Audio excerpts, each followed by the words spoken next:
As We Are and As We May Be. Novels by Sir Walter Besant and James Rice. Crown 8 VO, cloth 3s. 60, each, post 8 VO, boards 2s. Each, cloth 2s. 60, each. Ready money mortable. The Golden Butterfly. My Little Girl. With harp and crown. This son of Vulcan. The Monks of Thelema. By Celia's Arbor. The Chaplain of the Fleet. The Sea Me Side. The Case of Mr. Lucraft. 'Twas in Trafalgar's Bay. The 10 Years' Tenant. There is also a library edition of all the above, excepting the first two, large Crown 8 VO, cloth extra, SIXS. Each. Novels by Sir Walter Besant. Crown 8 VO, cloth 3s. 60, each, post 8 VO, boards 2s. Each, cloth 2s. 60, each. All Sorts and Conditions of Men. 12 Illusts. By Barnard. The Captain's Room. With frontispiece by E. J. Wheeler. All in a Garden Fair. With 6 illustrations by Harry Furness. Dorothy Forster. With frontispiece by Charles Green. Uncle Jack, and Other Stories. Children of Gibeon. The World Went Very Well Then. 12 Illusts. By Forestier. Her Paulus, His Rise, His Greatness, and His Fall. The Bell of St. Paul's. For Faith and Freedom. Illusts. By Forestier and Waddy. To Call Her Mine. With 9 illustrations by A. Forestier. The Holy Rose.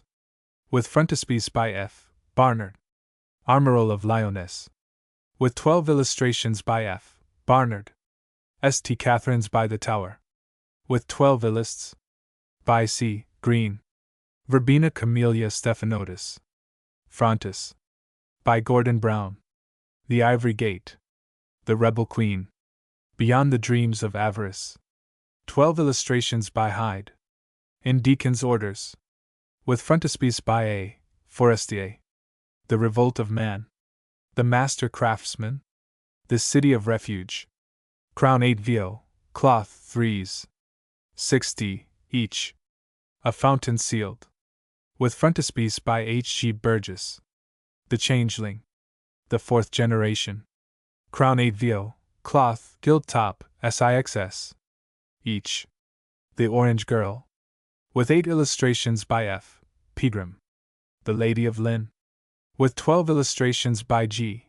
Demain Hammond. No Other Way. With 12 illustrations by Charles D. Ward. Popular editions, medium 8 VO, 60 each. All Sorts and Conditions of Men. The Golden Butterfly. Ready Money Mortable. Children of Gibeon. The Chaplain of the Fleet. The Orange Girl. Demi 8 VO, cloth 7s. 60 each. London. With 125 illustrations. Westminster. With etching by F. S. Walker and 130 illusts. South London. With etching by F. S. Walker and 118 illusts. East London. With an etched frontispiece by F. S. Walker and 55 illustrations by Phil May, L. Ravenhill, and Joseph Pennell. Jerusalem, the City of Herod and Saladin. By Walter Besant and E. H. Palmer. With a map and 11 illustrations. As We Are and As We May Be.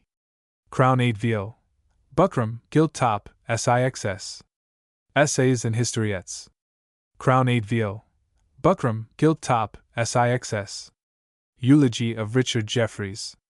Portrait. CR 8 VO, cloth, SIXS. 50 Years Ago. With 144 illustrations. Crown 8 VO, cloth 3s. 60. Gaspard de Coligny. With a portrait. Crown 8 VO, linen 3s. 60. Sir Richard Whittington, Lord Mayor of London. By Sir Walter Besant and James Rice. With frontispiece. Crown 8 VO, linen 3s. 60. The Art of Fiction. FCAP 8 VO, cloth 1s. Net. The Charm, and Other Drawing Room Plays. By Sir Walter Besant and Walter Pollock. With 50 illustrations by Chris Hammond and A. Jewel Goodman. Crown 8vo, Cloth 3s. 6d. London, Chatto and Windus, 111 St. Martin's Lane, W.C. As we are and as we may be, London, Chatto and Windus. 1903. Forward. The reader of these essays, which are not chronologically arranged, is asked to notice the date in each case affixed to them. Almost without exception, those passages which cannot fail to strike him as nearly exact repetitions, whether of argument or of example, will be seen to have been written at considerable intervals of time. A series of papers, composed in different circumstances, and with no design of collective reissue in any particular form, will always present these repetitions, and they serve to emphasize the author's message. The lapse of time will also account for the apparent inaccuracy of a few statements, and for the fact that some of the occurrences alluded to in the future tense were accomplished during Sir Walter Besant's lifetime. As we are and as we may be is the exposition of a practical philanthropist's creed, and of his hopes for the progress of his fellow countrymen. Some of these hopes may never be realized, some he had the great happiness to see bear fruit. And for the realization of all he spared no pains. The personal service of humanity, that in these pages he urges repeatedly on others, he was himself ever the first to give. Page the endowment of the daughter 1 from 13 to 1724 the People's Palace 50 Sunday morning in the City 67 a Riverside Parish 106 St. Catherine's by the Tower 137 the Upward Pressure 166 the Land of Romance 203 the Land of Reality 224 Art and the People 246 the Amusements of the People 271 the Associated Life 296 as we are and as we may be the endowment of the daughter. Those who begin to consider the subject of the working woman discover presently that there is a vast field of inquiry lying quite within their reach, without any trouble of going into slums or inquiring of sweaters. This is the field occupied by the gentlewoman who works for a livelihood. She is not always, perhaps, gentle in quite the old sense, but she is gentle in that new and better sense which means culture, education, and refinement. There are now thousands of these working gentlewomen, and the number is daily increasing. A few among them, a very few, are working happily and successfully, some are working contentedly, others with murmuring and discontent at the hardness of the work and the poorness of the pay. Others, again, are always trying, and for the most part vainly, to get work, any kind of work, which will bring in money, any small sum of money. This is a dreadful spectacle, to any who have eyes to see, of gentlewomen struggling, snatching, importuning, begging for work.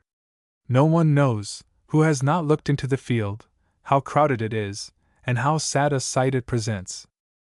For my own part, one think it is a shame that a lady should ever have to stand in the labor market for hire like a milkmaid at a statute fair.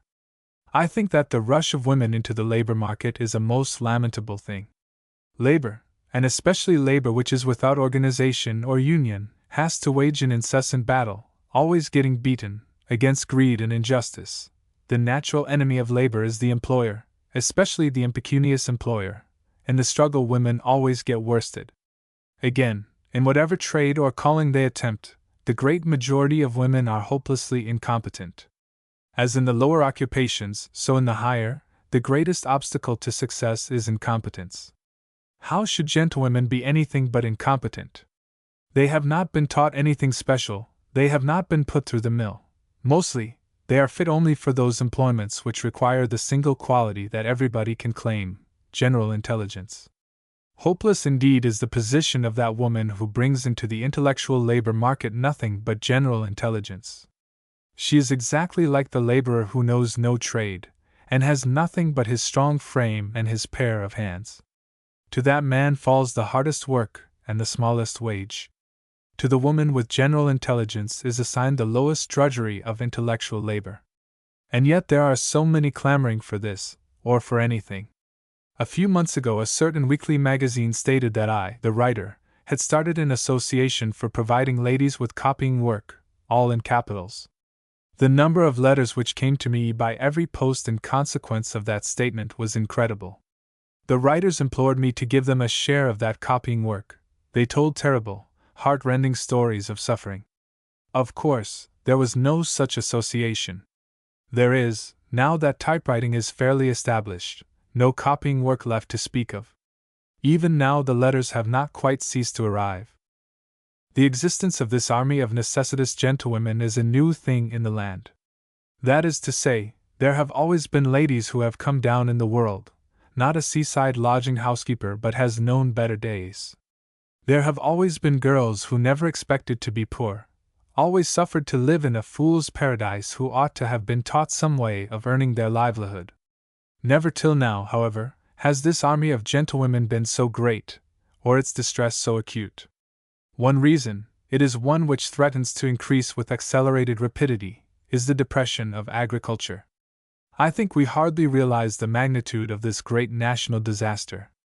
We believe that it is only the landlords, or the landlords and farmers, who are suffering. If that were all, but can one member of the body politic suffer, and the rest go free from pain? All the trade of the small towns droops with agriculture, the professional men of the country towns lose their practice, clergymen who depend upon glebe, dissenting ministers who depend upon the townspeople, lose their income, the laborers, the craftsmen. Why, it bewilders one even to think of the widespread ruin which will follow the agricultural depression if it continues. An everyday carriage becomes cheaper, and food products of all kinds are conveyed at lower prices and from greater distances. Every fall in price makes it more difficult to let the farms, drives the rustics in greater numbers from the country to the town, lays the curse of labor upon thousands of untrained gentlewomen, and makes it more difficult for them to escape in the old way, that of marriage. Another reason is the enormous increase during the last 30 years of the cultivated classes. We have all, except the very lowest, moved upwards. The working man wears broadcloth and has his club. The tradesman who has grown rich also has his club. His daughters are young ladies of culture. His sons are educated at the public schools and the universities, things perfectly proper and laudable. The thickness of the cultured stratum grows greater every day. But those who belong to the lower part of that stratum, those whose position is not as yet strengthened by family connections and the accumulations of generations, are apt to yield and to be crushed down by the first approach of misfortune. Then the daughters who, in the last generation, would have joined the working girls and become dressmakers in a genteel way, join the ranks of distressed gentlewomen. Everybody knows the way up the social ladder. It has been shown to those below by millions of twinkling feet. It is a broad ladder up which people are always climbing, some slowly, some quickly, from corduroy to broadcloth, from workshop to counter, from shop boy to master, from shop to office, from trade to profession, from the bedroom over the shop to the great country villa. The other day a bricklayer told me that his grandfather and the first Lord O.'s father were old pals. They used to go poaching together, but the parent of Lord O. was so clever as to open a shop, where he sold what his friend poached. The shop began at U.C. The way up is known to everybody. But there is another way which we seldom regard. It is the way down again. The family rise is the commonest phenomenon. Is not the name legion of those of whom men say, partly with the pride of connecting themselves with greatness, partly with the natural desire, which small men always show, to tear away something of that greatness? Why, I knew him when his father had a shop. The family fall is less conspicuous. Yet there are always as many going down as climbing up. You cannot, in fact, stay still. You must either climb or slip down, unless, indeed, you have got your leg over the topmost rung, which means the stability of an hereditary title and landed property. We all ought to have hereditary titles and landed property, in order to ensure national prosperity forever. Novelists do not, as a rule, treat of the sinking back because it is a depressing subject. There are many ways of falling. Mostly, the father makes an ass of himself in the way of business or speculation, or he dies too soon, or his sons possess none of their father's ability, or they take to drink. Anyhow, down goes the family, at first slowly, but with ever-increasing rapidity, back to its original level. There is no country in the world, certainly not the United States, where a young man may rise to distinction with greater ease than this realm of the three kingdoms. There is also none where the families show a greater alacrity in sinking. But the most reluctant to go down, those who cling most tightly to the social level which they think they have reached, are the daughters, so that when misfortunes fall upon them they are ready to deny themselves everything rather than lose the social dignity which they think belongs to them. Again, a steady feeder of these ranks is the large family of girls. It is astonishing what a number of families there are in which they are all, or nearly all, girls. The father is, perhaps, a professional man of some kind, whose blamelessness has not brought him solid success, so that there is always tightness. And it is beautiful to remark the cheerfulness of the girls, and how they accept the tightness as a necessary part of the world's order, and how they welcome each new feminine arrival as if it was really going to add a solid lump of comfort to the family joy. These girls face work from the beginning. Well for them if they have any better training than the ordinary day school, or any special teaching at all. Another, the most potent cause of all, is the complete revolution of opinion as regards woman's work which has been effected in the course of a single generation. 30 years ago, if a girl was compelled to earn her bread by her own work, what could she do? There were a very few, who wrote. Many very excellent persons held writing to be unladylike. There were a very few, who painted. There were some, but very few, and those chiefly the daughters of actors, who went on the stage. All the rest of the women who maintained themselves, and were called, by courtesy, ladies, became governesses. Some taught in schools, where they endured hardness. Remember the account of the school where Charlotte Brontë was educated. Some went to live in private houses. Think of the governess in the old novel, meek and gentle, snubbed by her employer, bullied by her pupils, and insulted by the footman, until the young prince came along. Some went from house to house as daily governesses. Even in teaching they were greatly restricted. Man was called in to teach dancing. He went round among the schools in black silk stockings, with a kit under his arm, and could caper wonderfully. Woman could only teach dancing at the awful risk of showing her ankles.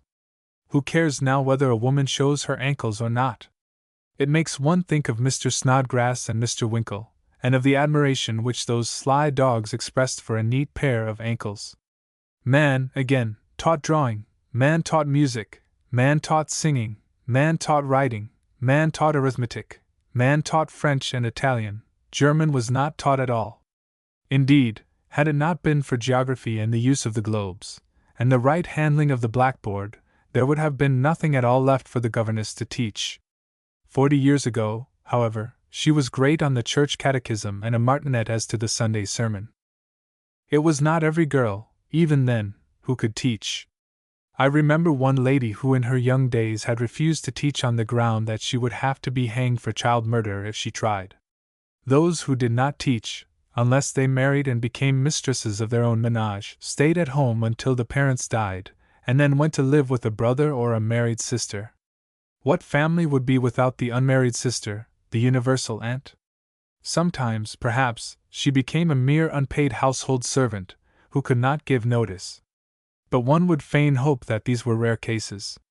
Now, however, all is changed. The doors are thrown wide open. With a few exceptions, to be sure, the church, the law, and engineering are important exceptions, a woman can enter upon any career she pleases. The average woman, specially trained, should do at any intellectual work nearly as well as the average man. The old prejudice against the work of women is practically extinct. Love of independence, and the newly awakened impatience of the old shackles, in addition to the forces already mentioned, are everywhere driving girls to take up professional lives. Not only are the doors of the old avenues thrown open, we have created new ways for the women who work. Literature offers 100 paths, each one with stimulating examples of feminine success. There is journalism, into which women are only now beginning to enter by ones and twos. Before long they will sweep in with a flood. In medicine, which requires arduous study and great bodily strength, they do not enter in large numbers. Acting is a fashionable craze. Art covers as wide a field as literature. Education in girls' schools of the highest kind has passed into their own hands. Moreover, women can now do many things, and remain gentlewomen, which were formerly impossible. Some keep furniture shops, some are decorators, some are dressmakers, some make or sell embroidery. In all these professions two things are wanting: natural aptitude and special training. Unfortunately, the competition is encumbered and crowded with those who have either, or else both imperfectly, developed. The present state of things is somewhat as follows. The world contains a great open market, where the demand for first-class work of every kind is practically inexhaustible. In literature, everything really good commands instant attention, respect, and payment. But it must be really good. Publishers are always looking about for genius. Editors, even the much-abused editors, are always looking about for good and popular writers. But the world is critical. To become popular requires a combination of qualities, which includes special training, education, and natural aptitude. Art, again, in every possible branch, offers recognition and pay for good work. But it must be really good. The world is even more critical in art than in literature. In the theater, managers are always looking about for good plays, good actors, and good actresses. In scholarship, women who have taken university honors command good salaries and an honorable position if they can teach. In music, a really good composer, player, or singer is always received with joy and the usual solid marks of approval. In this great open market there is no favoritism possible, because the public, which is scornful of failure, making no allowance, and receiving no excuses, is also generous and quick to recognize success. In this market clever women have exactly the same chances as clever men. Their work commands the same price. George Eliot is as well paid as Thackeray, and the market is full of the most splendid prizes both of praise and pudding. It is a most wonderful market. In all other markets the stalls are full of good things which the vendors are anxious to sell, but cannot. In this market nothing is offered but it is snapped up greedily by the buyers. There are even, indeed, men who buy up the things before they reach the open market. In other markets the cry of those who stand at the stalls is buy, buy, buy. In this market it is the buyers who cry out continually, bring out more wares to sell. Only to think of this market, and of the thousands of gentlewomen outside, fills the heart with sadness. For outside, there is quite another kind of market. Here there are long lines of stalls behind which stand the gentlewomen eagerly offering their wares. Alas! Here is art in every shape, but it is not the art which we can buy. Here are painting and drawing, here are colored photographs, painted china, art embroideries, and fine work. Here are offered original songs and original music. Here are standing long lines of those who want to teach, and are most melancholy because they have no degree or diploma, and know nothing.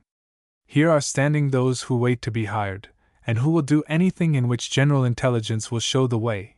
Lastly, there is a whole quarter, at least a quarter, of the market filled with stalls covered with manuscripts, and there are thousands of women offering these manuscripts. The publishers and the editors walk slowly along before the stalls and receive the manuscripts, which they look at and then lay down, though their writers weep and wail and wring their hands. Presently there comes along a man greatly resembling in the expression of his face the wild and savage wolf trying to smile. His habit is to take up a manuscript, and presently to express, with the aid of strange oaths and ejaculations, wonder and imagination. For gad, madam, he says, 'tis fine. 'Twill take the town by storm. 'Tis an immortal piece. Your own, madam? Truly 'tis wonderful. Nay, madam, but I must have it. 'Twill cost you for the printing of it a paltry £60 or so, and for return, believe me, 'twill prove a new potassy. This is the confidence trick under another form. The unfortunate woman begs and borrows the money, of which she will never again see one farthing, and if her book be produced, no one will ever buy a copy. The women at these stalls are always changing. They grow tired of waiting when no one will buy, they go away. A few may be traced. They become typewriters, they become cashiers in shops, they sit in the outer office of photographers and receive the visitors, they devil for literary men, they make extracts, they conduct researches and look up authorities, they address envelopes. Some, I suppose, go home again and contrive to live somehow with their relations. What becomes of the rest no man can tell. Only when men get together and talk of these things it is whispered that there is no family, however prosperous, but has its unsuccessful members, no house, however great, which has not its hangers-on and followers, like the ribauderie of an army, helpless and penniless. Considering, therefore, the miseries, drudgeries, insults, and humiliations which await the necessitous gentlewoman in her quest for work and a living, and the fact that these ladies are increasing in number, and likely to increase, I venture to call attention to certain preventive steps which may be applied, not for those who are now in this hell, but for those innocent children whose lot it may be to join the hapless band. The subject concerns all of us who have to work, all who have to provide for our families. It concerns every woman who has daughters. It concerns the girls themselves to such a degree that, if they knew or suspected the dangers before them, they would cry aloud for prevention, they would rebel, they would strike the fifth commandment out of the tables. So great, so terrible, are the dangers before them. The absolute duty of teaching girls who may at some future time have to depend upon themselves some trade, calling, or profession, seems a mere axiom, a thing which cannot be disputed or denied. Yet it has not even begun to be practiced. If any thought is taken at all of this contingency, general intelligence is still relied upon. There are, however, other ways of facing the future. In France, as everybody knows, no girl born of respectable parents is unprovided with a dot. There is no family, however poor, which does not strive and save in order to find their daughter some kind of dot. If she has no dot, she remains unmarried. The amount of the dot is determined by the social position of the parents. No marriage is arranged without the dot forming an important part of the business. No bride goes empty-handed out of her father's house. And since families in France are much smaller than in this country, a much smaller proportion of girls go unmarried.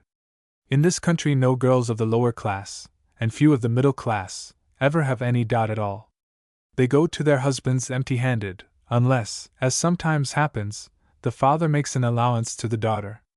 All they have is their expectation of what may come to them after the father's death, when there will be insurances and savings to be divided. The daughter who marries has no dot. The daughter who remains unmarried has no fortune until her father dies. Very often she has none after that event. In Germany, where the custom of the dot is not, I believe, so prevalent, there are companies or societies founded for the express purpose of providing for unmarried women. They work, I am told, with a kind of tontine. It is, in fact, a lottery. On the birth of a girl, the father inscribes her name on the books of the company, and pays a certain small sum every year on her account. At the age of 25, if she is still unmarried, she receives the right of living rent-free in 2 rooms, and becomes entitled to a certain small annuity. If she marries, she has nothing. Those who marry, therefore, pay for those who do not marry. It is the same principle as with life insurances. Those who live long pay for those who die young. If we assume, for instance, that 4 girls out of 5 marry, which seems a fair proportion, the 5th girl receives 5 times her own premium. Suppose that her father has paid £5 a year for her for 21 years, she would receive the amount, at compound interest, of £25 a year for 21 years, namely, about £1,000. Only consider what £1,000 may mean to a girl. It may be invested to produce £35 a year, that is to say, 13s. A week. Such an income, paltry as it seems, may be invaluable. It may supplement her scanty earnings, it may enable her to take a holiday, it may give her time to look about her, it may keep her out of the sweater's hands, it may help her to develop her powers and to step into the front rank. What gratitude would not the necessitous gentlewoman bestow upon any who would endow her with 13s. A week? Why, there are homes where she could live in comfort on 12s, and have a solid 1s. To spare? She would even be able to give alms to others not so rich. Take, then, £1,000, £35 a year, as a minimum. Take the case of a professional man who cannot save much, but who is resolved on endowing his daughters with an annuity of at least £35 a year. There are ways and means of doing this which are advertised freely and placed in everybody's hands. Yet they seem to fail in impressing the public. One does not hear among one's professional friends of the endowment of girls. Yet one does hear constantly that someone is dead and has left his daughters without a penny. First of all, the rules and regulations of the post office, which are published every quarter, provide what seems the most simple of these ways. I take one table only, that of the cost of an annuity deferred for 25 years. If the child is 5 years of age, and under 6, an annuity of £1, beginning after 25 years, can be purchased for a yearly premium of 12s. Or for a payment of £12 3s. 8d. The money to be returned in case of the child's death. An annuity of £35, therefore, would cost a yearly premium of £22 0s. 5d. Or a lump sum of £426 8s. 4d. One or two of the insurance companies have also prepared tables for the endowment of children. I find, for instance, in the tables issued by the North British and Mercantile that an annual payment of £3 11s, begun at infancy, will insure the sum of £100 at 21 years of age, with the return of the premium should the child die, or that £35 10s, paid annually, will insure the sum of £1,000. There is also in these tables a method of payment by which, should the father die and the premiums be therefore discontinued, the money will be paid just the same. No doubt, if the practice were to spread, every insurance company would take up this kind of business. It is not every young married man who could afford to pay so large a sum of money as £426 in one lump. On the contrary, very few indeed could do so.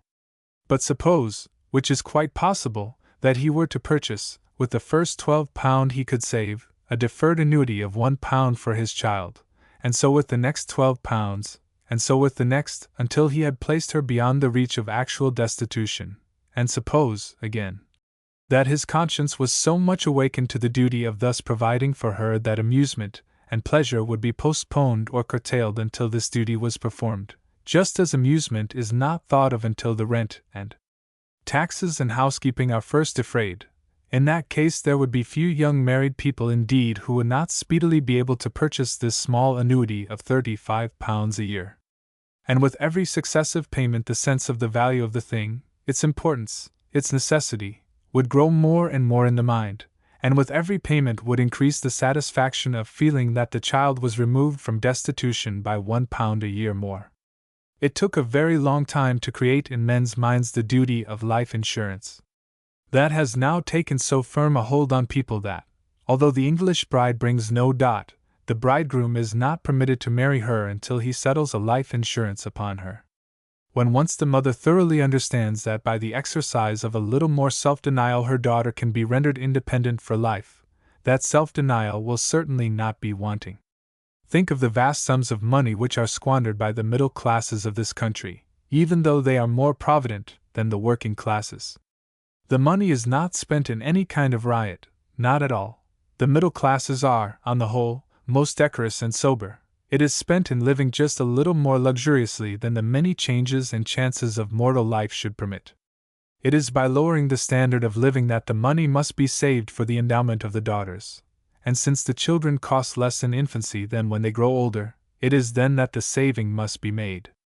Everyone knows that there are thousands of young married people who can only by dint of the strictest economy make both ends meet. It is not for them that I speak.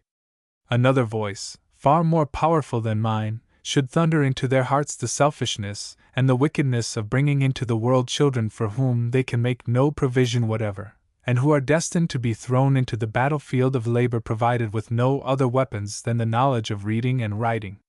It is bad enough for the boys, but as for the girls, they had better have been thrown as soon as born to the lions. I speak rather to those who are in better plight, who live comfortably upon the year's income, which is not too much, and who look forward to putting their boys in the way of an ambitious career, and to marrying their daughters. But as for the endowment of the girls, they have not even begun to think about it. Their conscience has not been yet awakened, their fears not yet aroused.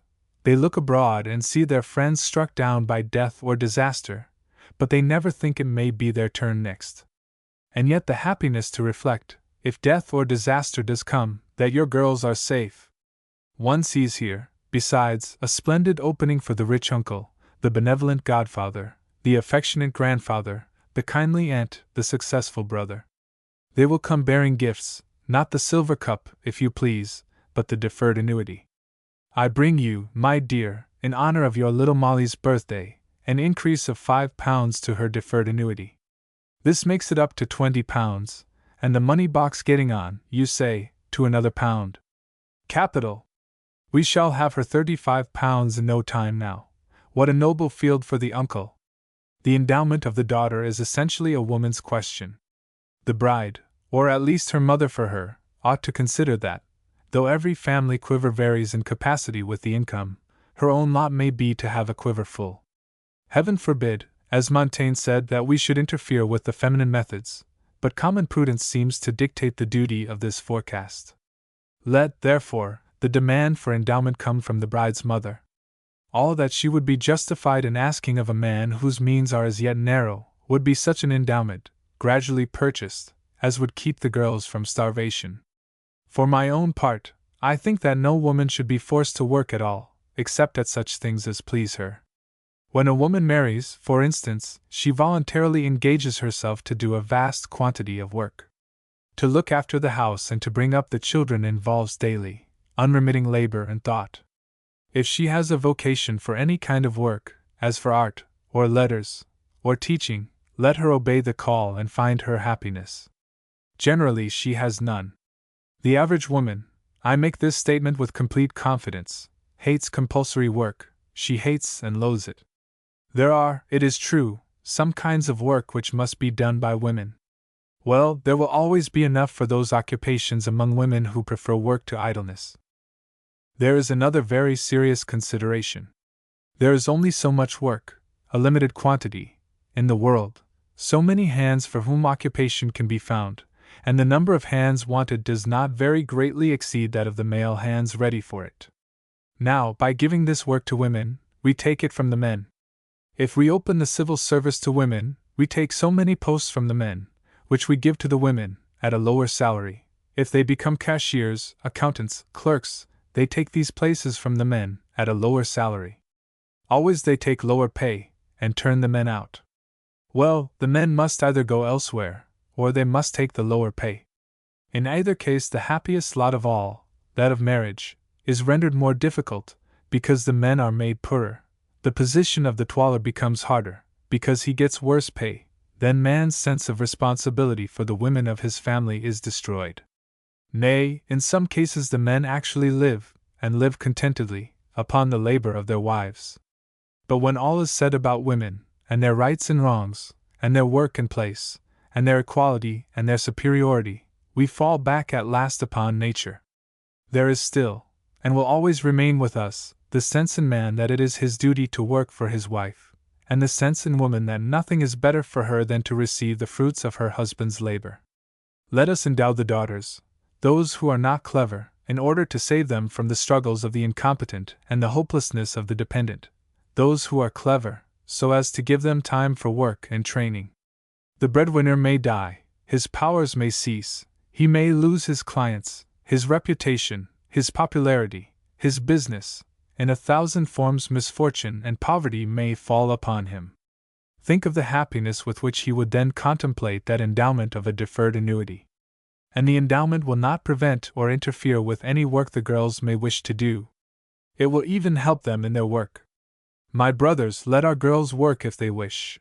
Perhaps they will be happier if they work. Let them work at whatever kind of work they may desire. But not, oh not, because they must. 1888. From 13 to 17. In the history of every measure designed for the amelioration of the people there may be observed 4 distinct and clearly marked stages. First, there is the original project, fresh from the brain of the dreamer, glowing with the colors of his imagination, a figure fair and strong as the newly born Athene. By its single-handed power mankind are to be regenerated, and the millennium is to be at once taken in hand. There are no difficulties which it will not at once clear away. There are no obstacles which will not vanish at its approach. As the morning mist is burned up by the newly risen Sunday, the dreamer creates a school, and presently among his disciples there arises one who is practical enough to reduce the dream to a possible and working scheme. The advocates of the cause are still, however, a good way from getting the scheme established.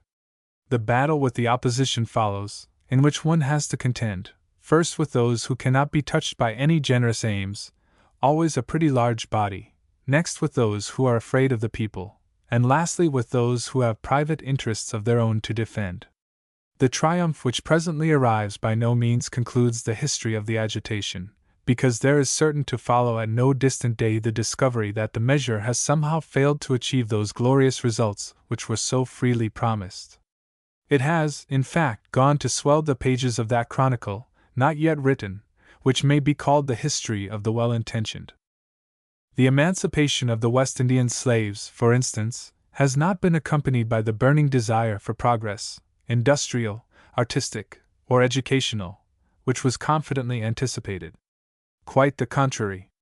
Yet, which is a point which continually recurs in the history of the well-intentioned, one would not, if it were possible, go back to the former conditions. It is better that the Negro should lie idle, and sleep in the sun all his days, than that he should work under the overseer's lash. For the free man there is always hope, for the slave there is none. Again, the first apostles of cooperation expected nothing less than that their ideas would be universally, immediately, and ardently adopted. That was a good many years ago. The method of cooperation still offers the most wonderful vision of universal welfare, easily attainable on the simple condition of honesty, ever put before humanity. Yet we see how little has been achieved and how numerous have been the failures. Again, though the advantages of temperance are continually preached to working men, beer remains the national beverage. Yet even those of us who would rather see the working classes sober and self-restrained than water drinkers by Act of Parliament or solemn pledge, acknowledge how good it is that the preaching of temperance was begun. Again, we have got most of those points for which the Chartists once so passionately struggled. As for those we have not got, there is no longer much enthusiasm left for them. The world does not seem so far very substantially advanced by the concession of the points, yet we would not willingly give them back and return to the old order. Again, we have opened free museums, containing all kinds of beautiful things. The people visit them in thousands, yet they remain ignorant of art, and have no yearning discoverable for art. In spite of this, we would not willingly close the museums. The dreamer, in fact, leaves altogether out of his reckoning certain factors of humanity which his first practical advocate only partially takes into account. These are stupidity, apathy, ignorance, greed, indolence, and the easy way. There are doubtless others, because in humanity, as in physics, no one can estimate all the forces, but these are the most readily recognized, and the last two perhaps are the most important, because the great mass of mankind are certainly born with an incurable indolence of mind or body, which keeps them rooted in the old grooves and destroys every germ of ambition at its first appearance. The latest failure of the well-intentioned, so far as we have yet found out, is the Education Act, for which the London rate has now mounted to 9d. in the pound. It is a failure, like the emancipation of the slaves, because, though it has done some things well, it has wholly failed to achieve the great results confidently predicted for it by its advocates in the year '68. What is more, we now understand that it never can achieve those results. It was going, we were told, to give all English children a sound and thorough elementary education. It was, further, going to inspire those children with the ardor for knowledge so that, on leaving school, they would carry on their studies and continually advance in learning. It was going to take away the national reproach of ignorance, and to make us the best educated country in the world. As for what it has done and is doing, the children are taught to read, write, cipher, and spell, this accomplishment being wholly useless to them, and its mastery a sheer waste of time. They are also taught a little singing, and a few other things, and in general terms the board schools do, I suppose, impart as good an education to the children as the time at their disposal will allow. They command the services of a great body of well-trained, disciplined, and zealous teachers, against whose intelligence and conscientious work nothing can be alleged. And yet, with the very best intentions of board and teachers, the practical result has been, as is now maintained, that but a very small percentage of all the children who go through the schools are educated at all. This is an extremely disagreeable discovery. It is, however, as will presently be seen, a result which might have been expected. Those who looked for so splendid an outcome of this magnificent educational machinery, this enormous expenditure, forgot to take into account 2 or 3 very important factors. They were, first, those we have already indicated, stupidity, apathy, and indolence, and next, the exigencies and conditions of labor. These shall be presently explained. Meantime, the discovery once made, and once plainly stated, seems to have been frankly acknowledged and recognized by all who are interested in educational questions. It has been made the subject of a great meeting at the Mansion House, which was addressed by men of every class, and it has, further, which is a very valuable and encouraging circumstance, been seriously taken up by the trades unions and the working men. As for the situation, it is briefly as follows. The children leave the board schools, for the most part, at the age of 13, when they have passed the standard which exempts them from further attendance, or if they are half-timers, they remain until they are 14. At this ripe age, when the education of the richer class is only just beginning, these children have to leave school and begin work. Whatever kind of work this may be, it is certain to involve a day's labor of 10 hours.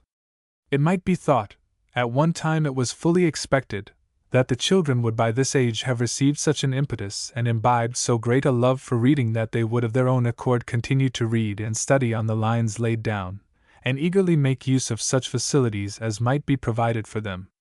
In the history of the well-intentioned we shall find that we are always crediting the working classes with virtues which no other class can boast.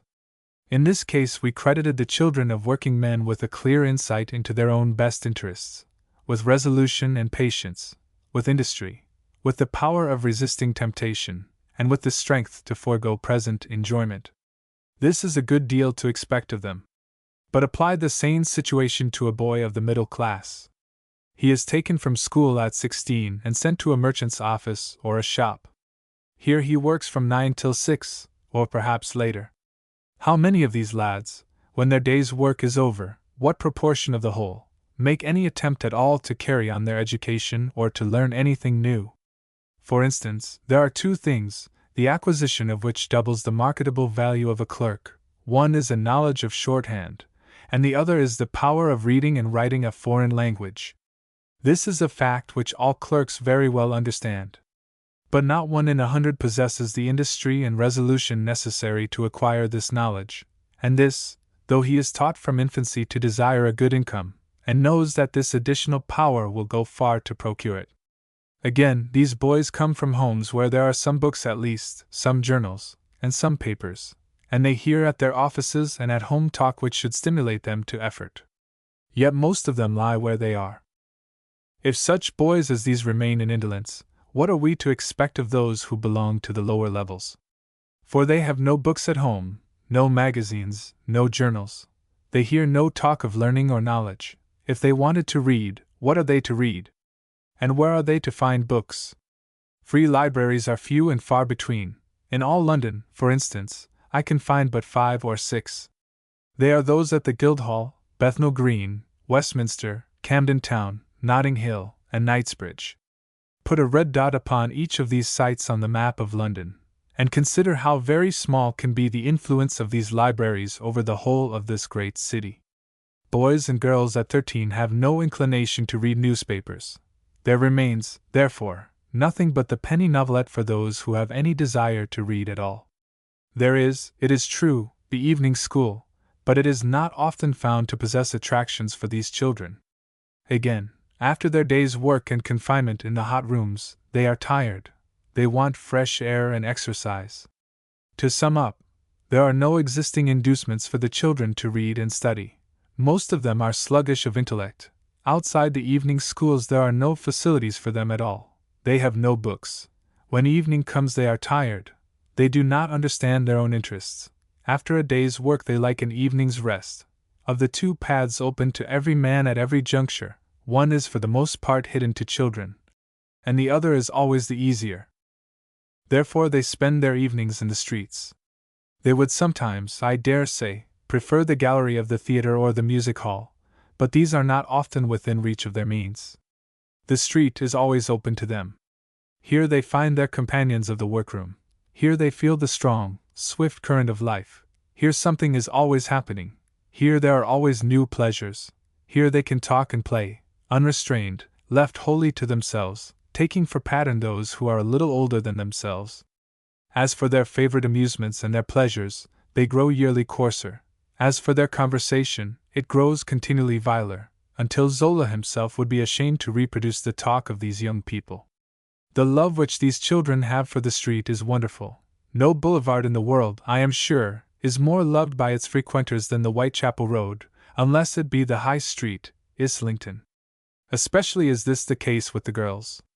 There is a certain working girls' club with which I am acquainted whose members, when they leave the club at 10, go back every night to the streets and walk about till midnight. They would rather give up their club than the street. As for the moral aspect of this roaming about the streets, that may for a moment be neglected. Consider the situation from an educational point of view. How long, do you think, does it take to forget almost all that the boys and girls learned at school? The garden, says one who knows, which by daily culture has been brought into such an admirable and promising condition, is given over to utter neglect. The money, the time, the labor bestowed upon it are lost. In the first 2 years after leaving school it is said that they have forgotten everything. There is, however, it is objected, the use and exercise of the intellectual faculty. Can that, once taught, ever be forgotten? By way of reply, consider this case. The other day 20 young mechanics were persuaded to join a South Kensington class. Of the whole 21 only struggled through the course and passed his examination. The rest dropped off, one after the other, in sheer despair, because they had lost not only the little knowledge they had once acquired, but even the methods of application and study which they had formerly been able to exercise. There are exceptions, of course. It is computed, in fact, that there are 4% of board school boys and girls who carry on their studies in the evening schools, but this proportion is said to be decreasing. After 13, no school, no books, no reading or writing, nothing to keep up the old knowledge, no kind of conversation that stimulates, no examples of perseverance. In a great many cases no church, chapel, or Sunday school, the street for playground, exercise, observation, and talk. What kind of young men and maidens are we to expect that these boys and girls will become? If this were the exact, plain, and naked truth we were in a parlous state indeed. Fortunately, however, there are in every parish mitigations, introduced principally by those who come from the city of Samaria, or it would be bad indeed for the next generation. There are a few girls' clubs. The church, the chapel, and the Sunday school get hold of many children, visiting and kindly ladies look after others. There are working boys' institutes here and there, but these things taken together are almost powerless with the great mass which remains unaffected. The evil for the most part lies hidden, yet one sometimes lights upon a case which shows that the results of our own neglect of the children may be such as cannot be placed on paper for general reading. For instance, on last August Bank holiday I was on Hampstead Heath. The East Heath was crowded with a noisy, turbulent, good-tempered mob, enjoying, as a London crowd always does, the mere presence of a multitude. There was a little rough horseplay and the exchange of favorite witticisms, and there was some preaching and a great singing of irreverent parodies. There was little drunkenness and little bad behavior except for half a dozen troops or companies of girls. They were quite young, none of them apparently over 15 or 16. They were running about together, not courting the company of the boys, but contented with their own society, and loudly talking and shouting as they ran among the swings and merry-go-rounds and other attractions of the fair. I may safely aver that language more vile and depraved, revealing knowledge and thoughts more vile and depraved, I have never heard from any grown men or women in the worst part of the town. At mere profanity, of course, these girls would be easily defeated by men, but not in absolute vileness. The quiet working men among whom they ran looked on in amazement and disgust. They had never heard anything in all their lives to equal the abomination of these girls' language. Now, they were girls who had all, I suppose, passed the 3rd or 4th standard. At 13 they had gone into the workshop and the street. Of all the various contrivances to influence the young not one had as yet caught hold of them. The curbstone and the pavements of the street were their schools. As for their conversation, it had in this short time developed to a vileness so amazing. What refining influence, what trace of good manners, what desire for better things, what self-restraint, respect, or government, was left in the minds of these girls as a part of their education? As one of the bystanders, himself of the working class, said to me, God help their husbands. Yes, poverty has many stings, but there can be none sharper than the necessity of marrying one of these poor neglected creatures. We do not, therefore, only leave the children without education, we also leave them, at the most important age, I suppose, of any, namely, the age of early adolescence, without guidance or supervision. How should we like our own girls left free to run about the streets at 13 years of age? Between the ages of 13 and 18, how can we ever forget this time? There falls upon boy and girl alike a strange and subtle change. It is a time when the brain is full of strange new imaginings, when the thoughts go vaguely forth to unknown splendors, when the continuity of self is broken, and the lad of today is different from him of yesterday, when the energies, physical and intellectual, wake into new life, and impel the youth in new directions. Everyone has been young, but somehow we forget that sweet spring season. Let us try to remember, in the interests of the uncared for youths and girls, the time of glorious dreaming, when the boy became a man, and stood upon some peak in Darien to gaze upon the purple isles of life in the great ocean beyond, peopled by men who were as heroes and by women who were as goddesses. Our own dreaming was glorified, to be sure, with memories of things we had read, yet, as we dreamed, so, but without the color lent to our visions, these sallow-faced lads, with the long and ugly coats and the round-topped hats, are dreaming now. For want of our help their dreams become nightmares, and in their brains are born devils of every evil passion. And for the girls, although not all can become so bad as those foul-mouthed young bacchantes and raging maenads of Hampstead Heath, it would seem as if nothing could be left to them, after the education of the gutter, nothing at all, of the things which we associate with holy and gracious womanhood. Truly, from the moral as well as the educational point of view, here is a great evil disclosed. There is, however, another aspect of the question, which must not be forgotten. If we are to hold our place at the head of the industrial countries of the world, our workmen must have technical education. But this can only be received by those who possess already a certain amount of knowledge, and that a good deal beyond the grasp of a child of 13 years. How, then, can it be made to reach those who have lost the whole of what once they knew? These facts are, I believe, beyond any dispute or doubt. They have only to be stated in order to be appreciated. They affect not London only, but every great town. The working men themselves have recognized the gravity of the situation, and are anxious to provide some remedy. At Nottingham an address, signed on behalf of the School Board and the Nottingham Trades Council, has been addressed to the employers of labor, entreating them to assist in the establishment and maintenance of remedial measures. At the meeting of the Trades Union's representatives held in London last year, 2 resolutions on the subject were passed, and the school boards of London, Glasgow, and Nottingham are all willing to lend their schools for evening use. For there is but one thing possible or practical: the evening school. In Germany, Switzerland, Holland, and Belgium, children are by law compelled to attend continuation schools until the age of 16. In some places the zeal of the people for education outstrips even the government regulations. At the town of Chemnitz, in Saxony, for example, with a population of 92,000 inhabitants, the Workmen's Union have started a continuation school with a far more comprehensive system of subjects and classes than that provided by legislation. It is attended by over 2,000 scholars, a very large proportion of the inhabitants between 13 and 18 years of age. There is nothing possible but the evening school. The children must be sent to work at 13 or 14. They must work all day. It is only in the evening school that this education can be carried on, and that they can be rescued from the contaminations and dangers of the streets. But 2 difficulties present themselves. There is no law by which the children can be compelled to attend the evening school. How, then, can they be made to come in?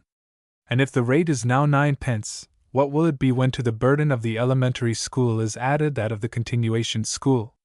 A scheme has been proposed which has so far met with favor that a committee, including persons of every class, has been formed to promote it. Briefly, it is as follows. The continuation school is to be established in this country. The difficulties of the situation will be met, not by compelling the children to attend, but by persuading and attracting them.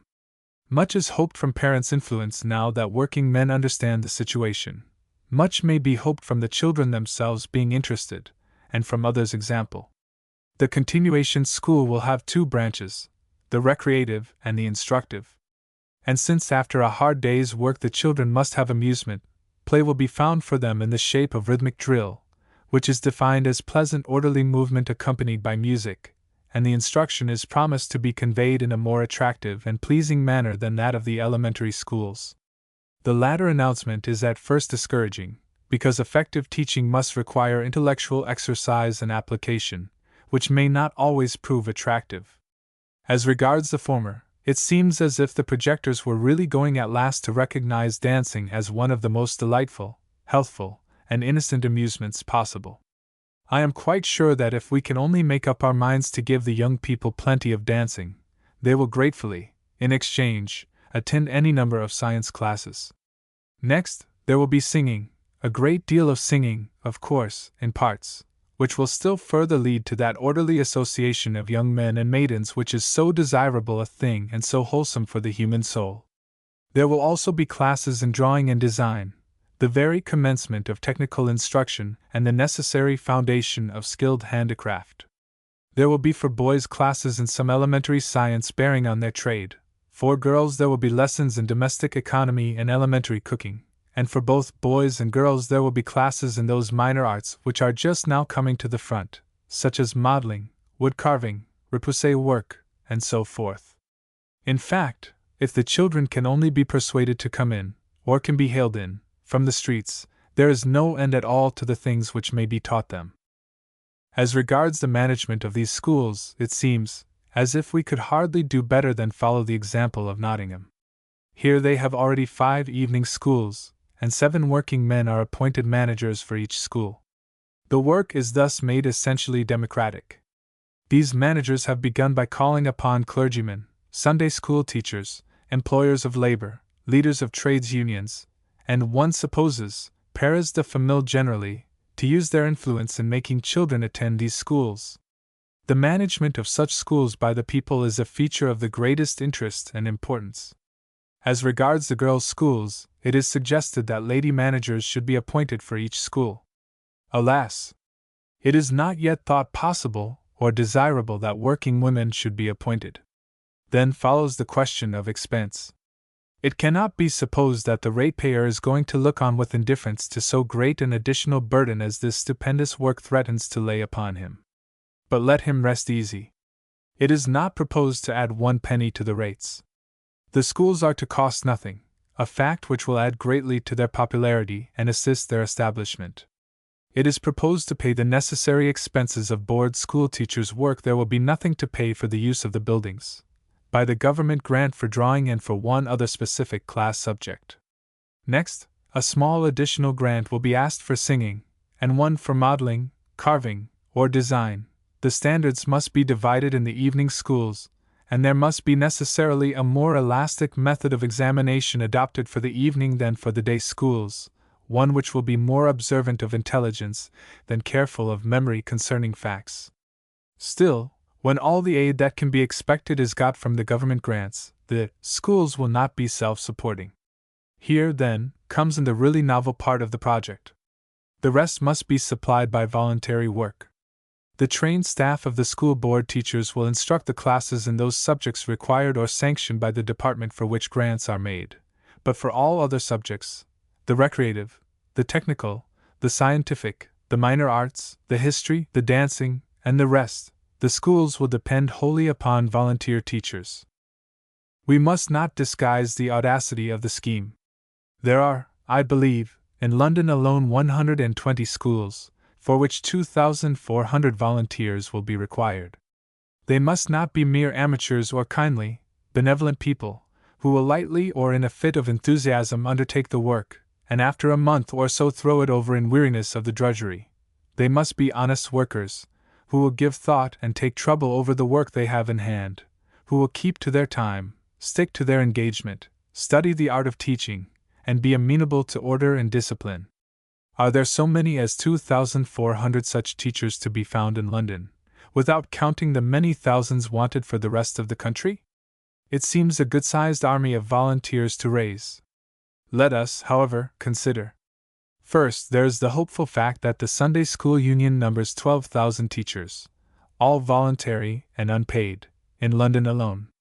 There is, next, another hopeful fact in the rapid development of the Home Arts Association, which has existed for no more than a year or two. The teaching is wholly voluntary, and volunteers are crowding in faster than the slender means of the society can provide schools for them to teach in, and the machinery, materials, and tools to teach with. Even with these facts before us, the projector and dreamer of the scheme may appear a bold man when he asks for 2,400 men and women to help him, not in a religious but a purely secular scheme.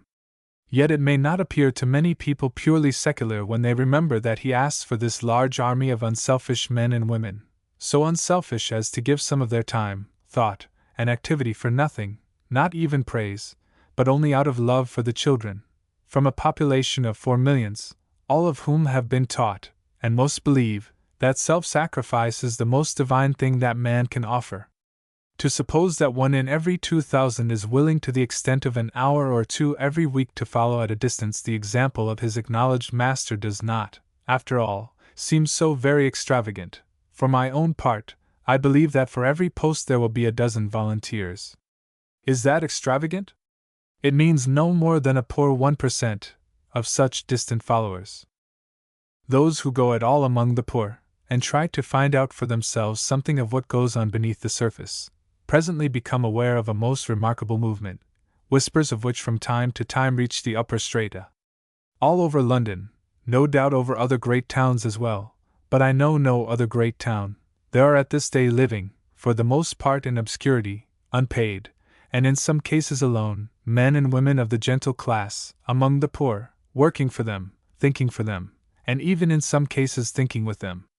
One such case I know where a gentlewoman has spent the greater part of her life among the industrial poor of the East End, so that she has come to think as they think, to look on things from their point of view, though not to talk as they talk. Some of these men are vicars, curates, nonconformist ministers, Roman Catholic clergymen. Some of the women are Roman Catholic sisters and nuns, others are sham nuns, Anglicans, who seem to find that an ugly dress keeps them more steadily to their work. Others are deaconesses or Bible women. Some, again, and it is to these that one turns with the greatest hope, they may or may not be actuated by religious motives, are bound by no vows, nor tied to any church. When 20 years ago Edward Denison went to live in Philpot Lane, he was quite alone in his voluntary work. He had no companion to try that experiment with him. Now he would be one of many. At Toynbee Hall are gathered together a company of young and generous hearts, who give their best without grudge or stint to their poorer brethren. There are rich men who have retired from the haunts of the wealthy, and voluntarily chosen to place their homes among the poor. There are men who work all day at business, and in the evening devote themselves to the care of working boys. There are women, under no vows, who read in hospitals, preside at cheap dinners, take care of girls' clubs, collect rents, and in 1,000 ways bring light and kindness into dark places. The clergy of the established church, who may be regarded as almoners and missionaries of civilization rather than of religion, seeing how few of the poor attend their services, can generally command voluntary help when they ask for it. Voluntary work in generous enterprise is no longer, happily, so rare that men regard it with surprise, yet it belongs essentially to this century, and almost to this generation. Since the Reformation, the work of English charity presents 3 distinct aspects. First came the foundation of almshouses and the endowment of doles. Nothing, surely, can be more delightful than to found an almshouse, and to consider that for generations to come there will be a haven of rest provided for so many old people past their work. The soul of King James's confectioner, good Balthazar Sanchez, must, we feel sure, still contemplate his cottages at Tottenham with complacency. One hopes His Majesty was not overcharged in the matter of pasties and comfits in order to find the endowment for those cottages. Even the dole of a few loaves every Sunday to as many aged poor has its attraction, though necessarily falling far short of the solid satisfaction to be derived from the foundation of an almshouse. But the period of almshouses passed away, and that of society succeeded. For 100 years the well-to-do of this country have been greatly liberal for every kind of philanthropic effort. but they have conducted their charity as they have conducted their business, by drawing checks. The clergy, the secretaries, and the committees have done the active work, administering the funds subscribed by the rich man's checks. The system of check charity has its merits as well as its defects, because the help given does generally reach the people for whom it was intended. Compared, however, with the real thing, which is essentially personal, it may be likened unto the good old method, which gave the rich man so glorious an advantage, of getting into heaven by paying for masses. Its principal defect is that it keeps apart the rich and poor, creates and widens the breach between classes, causing those who have the money to consider that it is theirs by divine right, and those who have it not to forget that the origin of wealth is thrift and patience and energy, and that the way to wealth is always open for all who dare to enter and to practice these virtues. It has been reserved for this century, almost for this generation, to discover that the highest form of charity is personal effort and self-sacrifice. It has also been reserved for this time to show that what was only possible in former times for those who were under vows, so that in old days the man or woman who was moved by the enthusiasm of humanity put on robe or veil and swore celibacy and obedience, can really be practiced quite as well without religious vows, peculiar dress, articles of religion, papal allegiance, or anything of the kind. The doubter, the agnostic, the atheist, may as truly sacrifice himself and give up his life for humanity, as the most saintly of the faithful. There was an enthusiast 15 years ago who cheerfully endured prison and exile, poverty and persecution, for what seemed to him the one thing in the world desirable and necessary to mankind. I believe he was an atheist. Then came a time when, for a brief moment, the dream was realized. And immediately afterwards it crumbled to the dust. When all was lost, the poor old man arose, and bareheaded, his white hair flying behind him in the breeze, this martyr to humanity mounted a barricade, and stood there until the bullets brought him death. This is the enthusiasm which may be intensified, disciplined, and ennobled by religion, but it is independent of religion. It is a personal quality, like the power of feeling music or writing poetry. When it is encouraged and developed, it produces men and women who can only find their true happiness in renouncing all personal ambitions, and giving up all hopes of distinction. They have hitherto sought the opportunity of satisfying this instinctive yearning in the church and in the convent. They have now found a readier if not a happier way, with more liberty of action and fewer chains of rule and custom, outside the church, as lay helpers. It seems to me, perhaps because I am old enough to have fallen under the influence of Morris's teaching, that a large part of this voluntary spirit is due to the writings of that great teacher and his followers. Certainly the College for Working Men and Women was founded by men of his school, and has grown and now flourishes exceedingly, and is a monument of voluntary effort sustained, passing from hand to hand, continually growing, and always bringing together more and more closely those who teach and those who are taught. Check charity may harden the heart of him who gives, and pauperize him who takes. That charity which is personal can neither harden nor pauperize. Considering these things, therefore, the impulse to personal effort which has fallen upon us, the greatness of the work that is to be done, the simplicity of the means to be employed, and the cooperation of the better kind of working men themselves, I cannot but think that the promoters of this scheme have only to hold up their hands in order to collect as many voluntary teachers as they wish to have.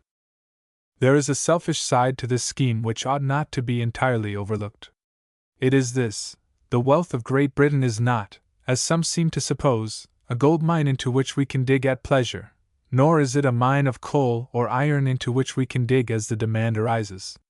Our wealth is nothing but the prosperity of the country, and this depends wholly on the industry, the patience, and the skill of the working man. Everything we possess is locked up, somehow or other, in industrial enterprise, or depends upon the success of industrial enterprise. Our railways, our ships, our shares of every kind, even the interest of our national debt, depend upon the maintenance of our trade. The dividends even of gas and water companies depend upon the successful carrying on of trade and manufactures. We may readily conceive of a time when, our manufactures ruined by superior foreign intelligence and skill, our railways earning no profit, our carrying trade lost, our agriculture destroyed by foreign imports, our farms without farmers, our houses without tenants, the boasted wealth of England will have vanished like a splendid dream of the morning, and the children of the rich will have become even as the children of the poor. All this may be within measurable distance, and may very well happen before the death of men who are now no more than middle-aged. Considering this, as well as the other points in favor of the scheme before us, it may be owned that it is best to look after the boys and girls while it is yet time. 1886. The People's Palace. Now that the foundations of the palace are fairly laid, and the walls of the great hall are rapidly rising, and the future existence of this institution for good or for evil seems assured, it may be permitted to one who has watched day by day, with the keenest interest, the result of Sir Edmund Currie's appeals, to offer a few remarks on the manner in which these appeals have been received, and on the mental attitude of the public towards the class whom it is desired to befriend. It is, to begin with, highly significant that the recreative side of the palace has not been so strongly insisted upon as its educational side. Is this because the working man, for whom the palace is building, has suddenly developed an extraordinary ardor for education, and a previously unexpected desire for the acquisition of knowledge in all its branches? Not at all. It is because the recreative part of the scheme has few attractions for the general public, and because the educational part, once it began to assume a practical shape, was seen to possess possibilities which could be grasped by everyone. Whatever be the future of the palace as regards the recreation of the people, one thing is quite clear, that its educational capacities are almost boundless, and that there will be founded here a university for the people of a kind hitherto unknown and undreamed of. The recreation of the people, in fact, has proved a stumbling block rather than an attraction. It is a new idea suddenly presented to people who have never considered the subject of recreation at all, save in connection with skittles, so to speak. Now it seems hardly necessary to erect a splendid palace for the better convenience of the skittle alley.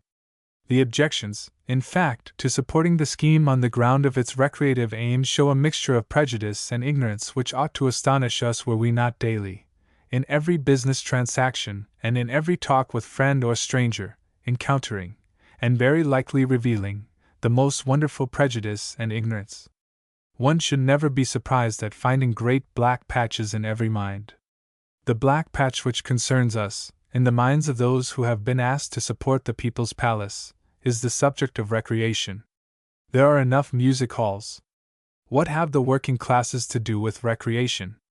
If we give anything for the people, it will be for their improvement, not for their amusement. To these three objections all the rest may be reduced. Each objection points to a prejudice of very ancient standing, or else to a deep-seated ignorance of the whole subject. To deal with the first. It is assumed that recreation means amusement, idle and purposeless, if not skittles with beer and tobacco, then the music hall with beer and tobacco, the comic man bawling a topical song and executing the famous clog dance. If one points out that it is not amusement that is meant, but recreation, which is explained to mean a very different thing, while a truer conception of what recreation really means may be seized, then there remains a rooted disbelief as to the power of the working man to rise above his beer and skittles. It is a disbelief not at all based upon familiarity with the manners and customs of the working man, because the ordinary well-to-do citizen, however much he may have read of manners and customs in other countries, is, as a rule, perfectly ignorant and perfectly incurious as to those of his fellow countrymen, nor is it based upon the belief that the working man is imperfect in mind or body, but on an assurance that the working man will never lift himself to the level of the higher form of recreation, simply because the ordinary man knows himself and his own practice. He desires to be amused, and according to his manner of life he finds amusement in tobacco, reading, cards, music, or the theater. Consider the well-to-do man in pursuit of recreation. He has a club. He goes to his club every day. Perhaps he gets whist there. Very likely he belongs to one of the modern sepulchral places where the members do not know each other, and every man glares at his neighbor. There is a billiard table in all clubs as well as a card room. Apart from cards and billiards, the clubs recognize no form of recreation whatever. There are not in any club that I know, except the savage, musical instruments. If you were to propose to have a piano, and to sing at it, I suppose the universal astonishment would be too great for words. At the arts, I believe, some of the members sometimes hang up pictures of their own for exhibition and criticism, but at no other club is there any recognition of art. There are good libraries at 2 or 3 clubs, but many have none. In fact, the clubs which belong to gentlemen are organized as if there was no other occupation possible for civilized people in polite society, except dining, smoking, reading papers, or playing whist and billiards. The working men who have recently established clubs of their own in imitation of the West End clubs are said to be finding them so dull that, where they cannot turn them into political organizations, they have tolerated the introduction of gambling. When clubs were first established, gambling was everywhere the favorite recreation, so that the working men are only beginning where their predecessors began 60 years ago. Of all the arts, the average man, be he gentleman or mechanic, knows none. He has never learned to play any instrument at all. He cannot use his voice in taking a part. He cannot paint, draw, carve in wood or ivory, use a lathe, or make anything that the wide world wants to use. He cannot write poetry, or drama, or fiction. He is no orator. He plays no games of cards except whist, and no other games at all of any kind. What can he do? He can practice the trade he has learned, by which he makes his money. He knows how to convey property, how to buy and sell stock and shares, how to carry on business in the city. This, if you please, is all he knows. And when you propose that the working man shall have an opportunity of learning and practicing art in any of its multitudinous varieties, he laughs derisively, because, which is a very natural and sensible thing to do, he puts himself in that man's place, and he knows that he would not be tempted to undergo the drudgery and the drill of learning one of the arts, even did that art appear to him in the form of a nymph more lovely than Helen of Troy. The second objection belongs to the old order of prejudice. It used to be assumed that there were 2 distinct orders of human beings. It was the privilege of the higher order to be maintained by the labor of the lower. For the higher order was reserved all the graces, refinements, and joys of this fleeting life. The lower order were privileged to work for their betters, and to have, in the brief intervals between work and sleep, their own coarse enjoyments, which were not the same as those of the upper class. They were ordained by Providence to be different, not only in degree, but also in kind. The privileges of the former class have received of late years many grievous knocks. They have had to admit into their body, as capable of the higher social pleasures and of polite culture, an enormous accession of people who actually work for their own bread, even people in trade, and it is beginning to be perceived that their amusements, also, which seems the last straw, their vices, can actually be enjoyed by the base mechanical sort, insomuch that, if this kind of thing goes on, there must in the end follow an effacement of all classes, and the peer will walk arm in arm with the blacksmith. But class distinctions die hard, and the working men are not yet all ready for the disciplined recreation which will help to break down the barriers, and we may not look for this millennium within the lifetime of living men. It is enough to note that the old feeling still lingers even among those who, 100 years ago, when class distinctions were in their worst and most odious form, would have been ranked among those incapable of refinement and ignorant of polite manners. The third objection, that the people should only be helped in the way of education and self-improvement, is, at first sight, worthy of respect. But it involves the theory that it is the duty of the working man when he has done his day's work to devote his evenings to more work of a harder kind. There is a kind of hypocrisy in this feeling. Why should the working man be fired with that ardor for knowledge which is not expected of ourselves? I look round among my own acquaintances and friends, and I declare that I do not know a single household, except where the head of it is a literary man, and therefore obliged to be always studying and learning, in which the members spend their evenings after the day's work in the acquisition of new branches of learning. One may go farther. Even of those who belong to the learned professions, few indeed there are who carry on their studies beyond the point where their knowledge has a marketable value. The doctor learns his craft as thoroughly as he can, and after he has passed, reads no more than is just necessary to keep his eyes open to new lights. The solicitor knows enough law to carry on his business, and reads no more. As for the schoolmaster, who ever heard of a classical master reading any more Latin and Greek than he reads with the boys?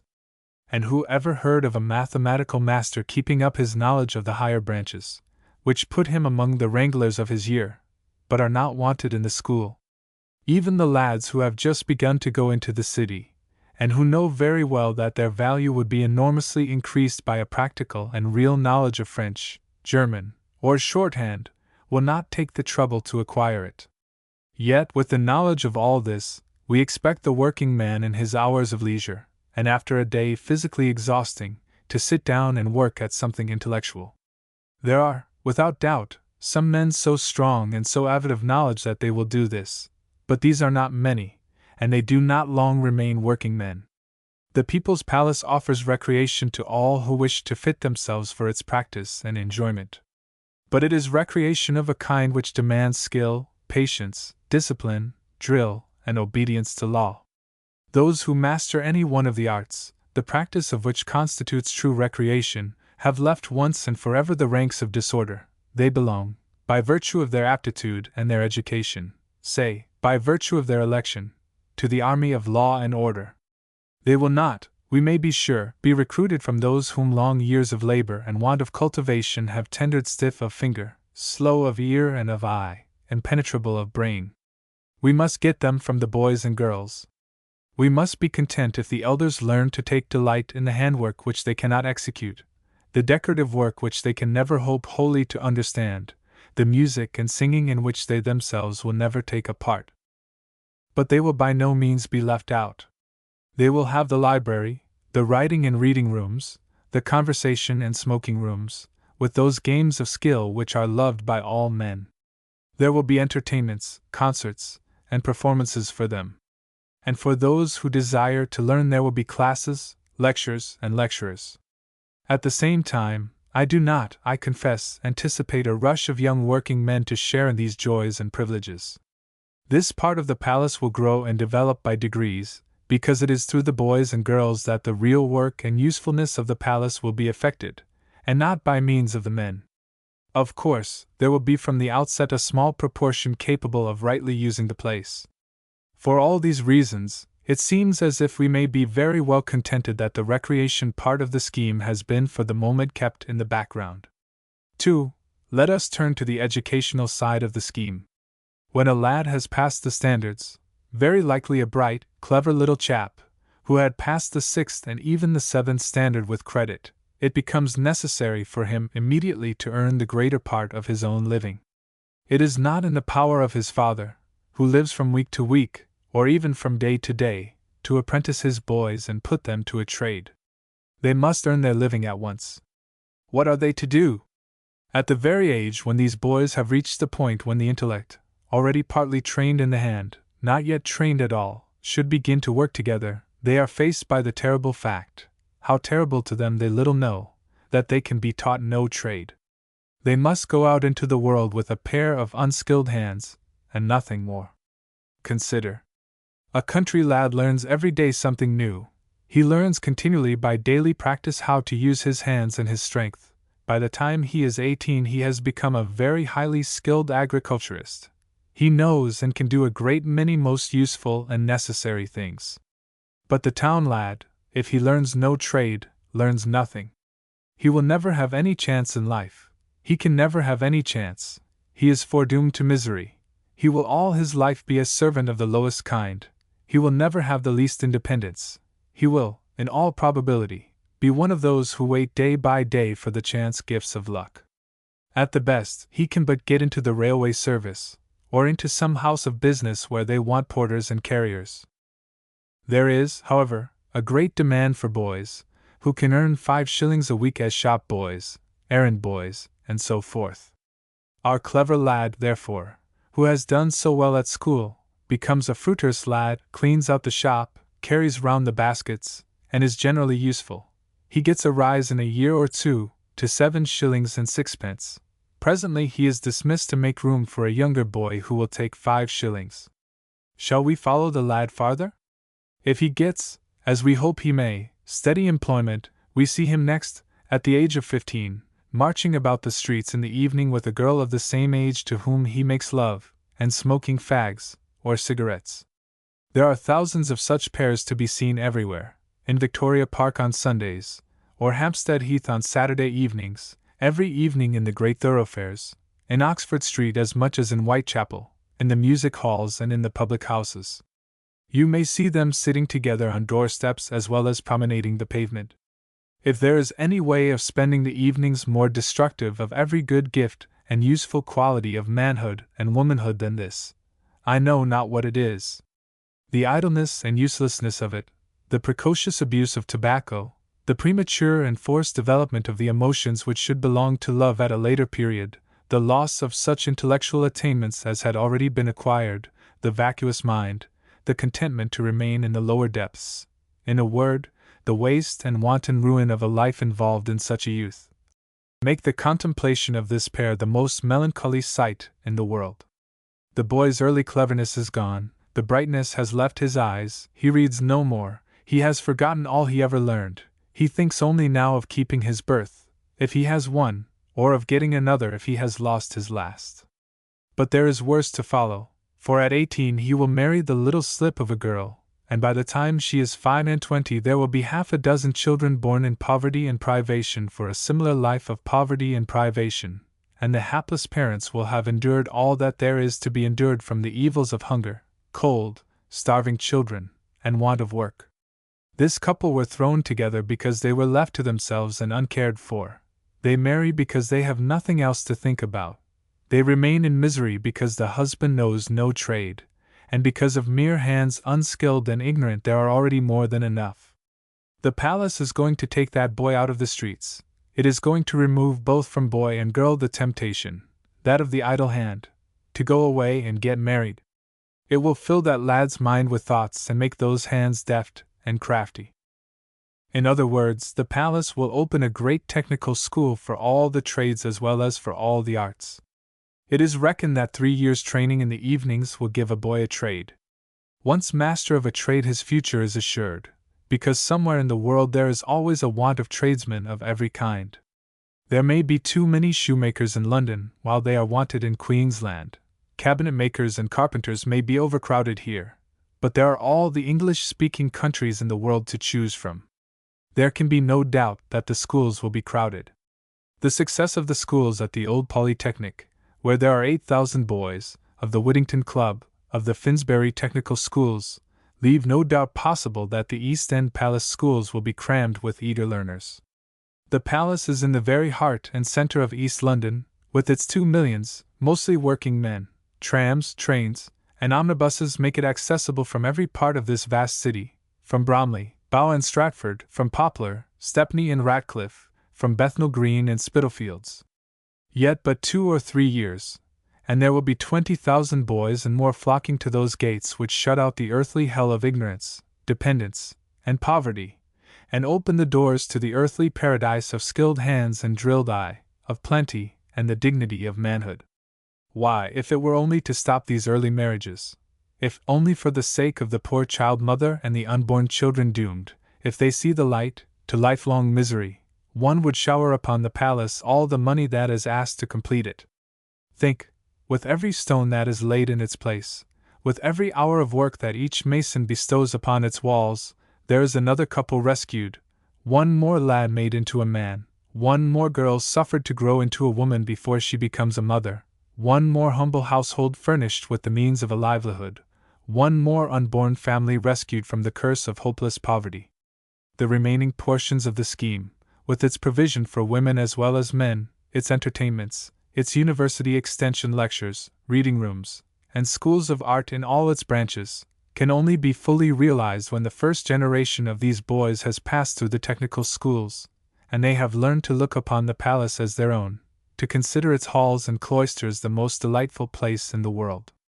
And what the palace may then become, what a perennial fountain it may prove of all that makes for the purification and elevation of life, one would fain endeavor to depict, but may not, for fear of the charge of extravagance. 3.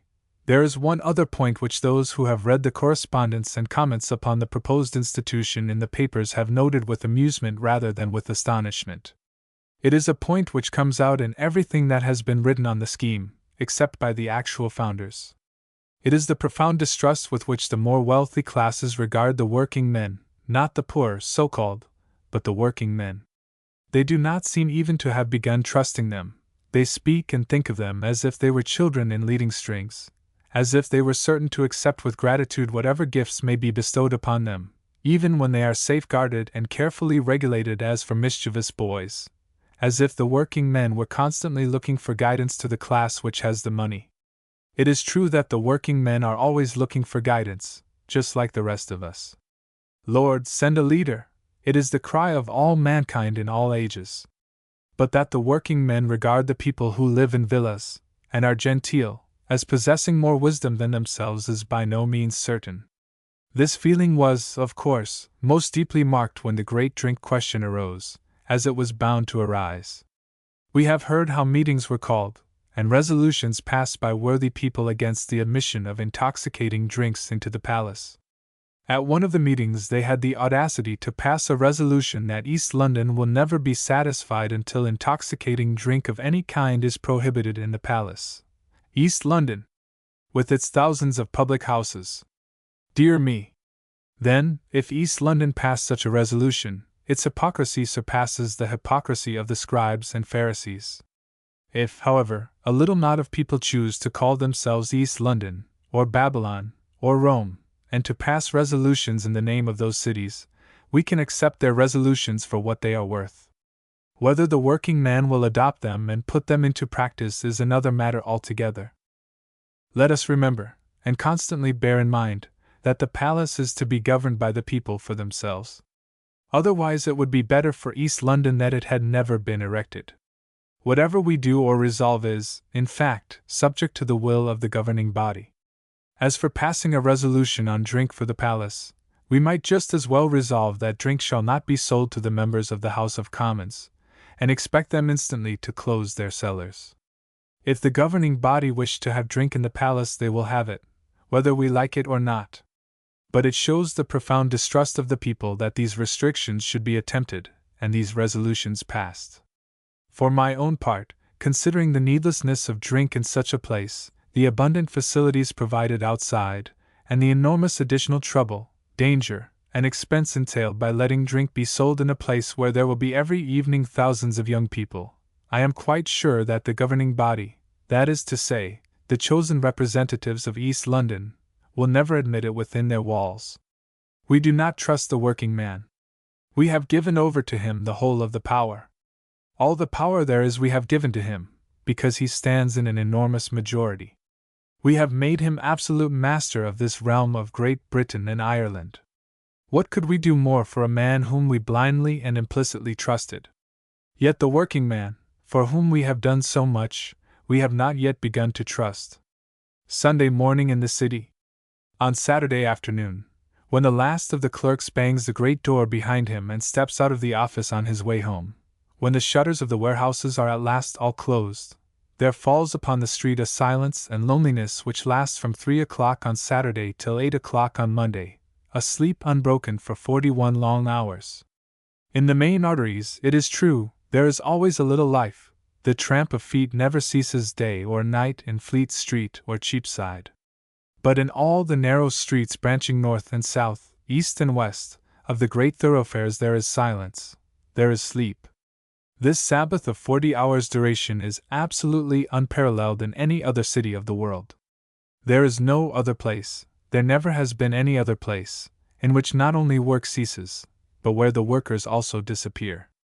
In that far-off city of the rabbis called Sambation, where live the descendants of the 10 tribes, the river which surrounds and protects the city with its broad and mighty flood, too strong for boats to cross, ceases to flow on the Sabbath.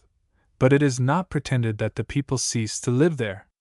Of no other city can it be said that it sleeps from Saturday night till Monday morning.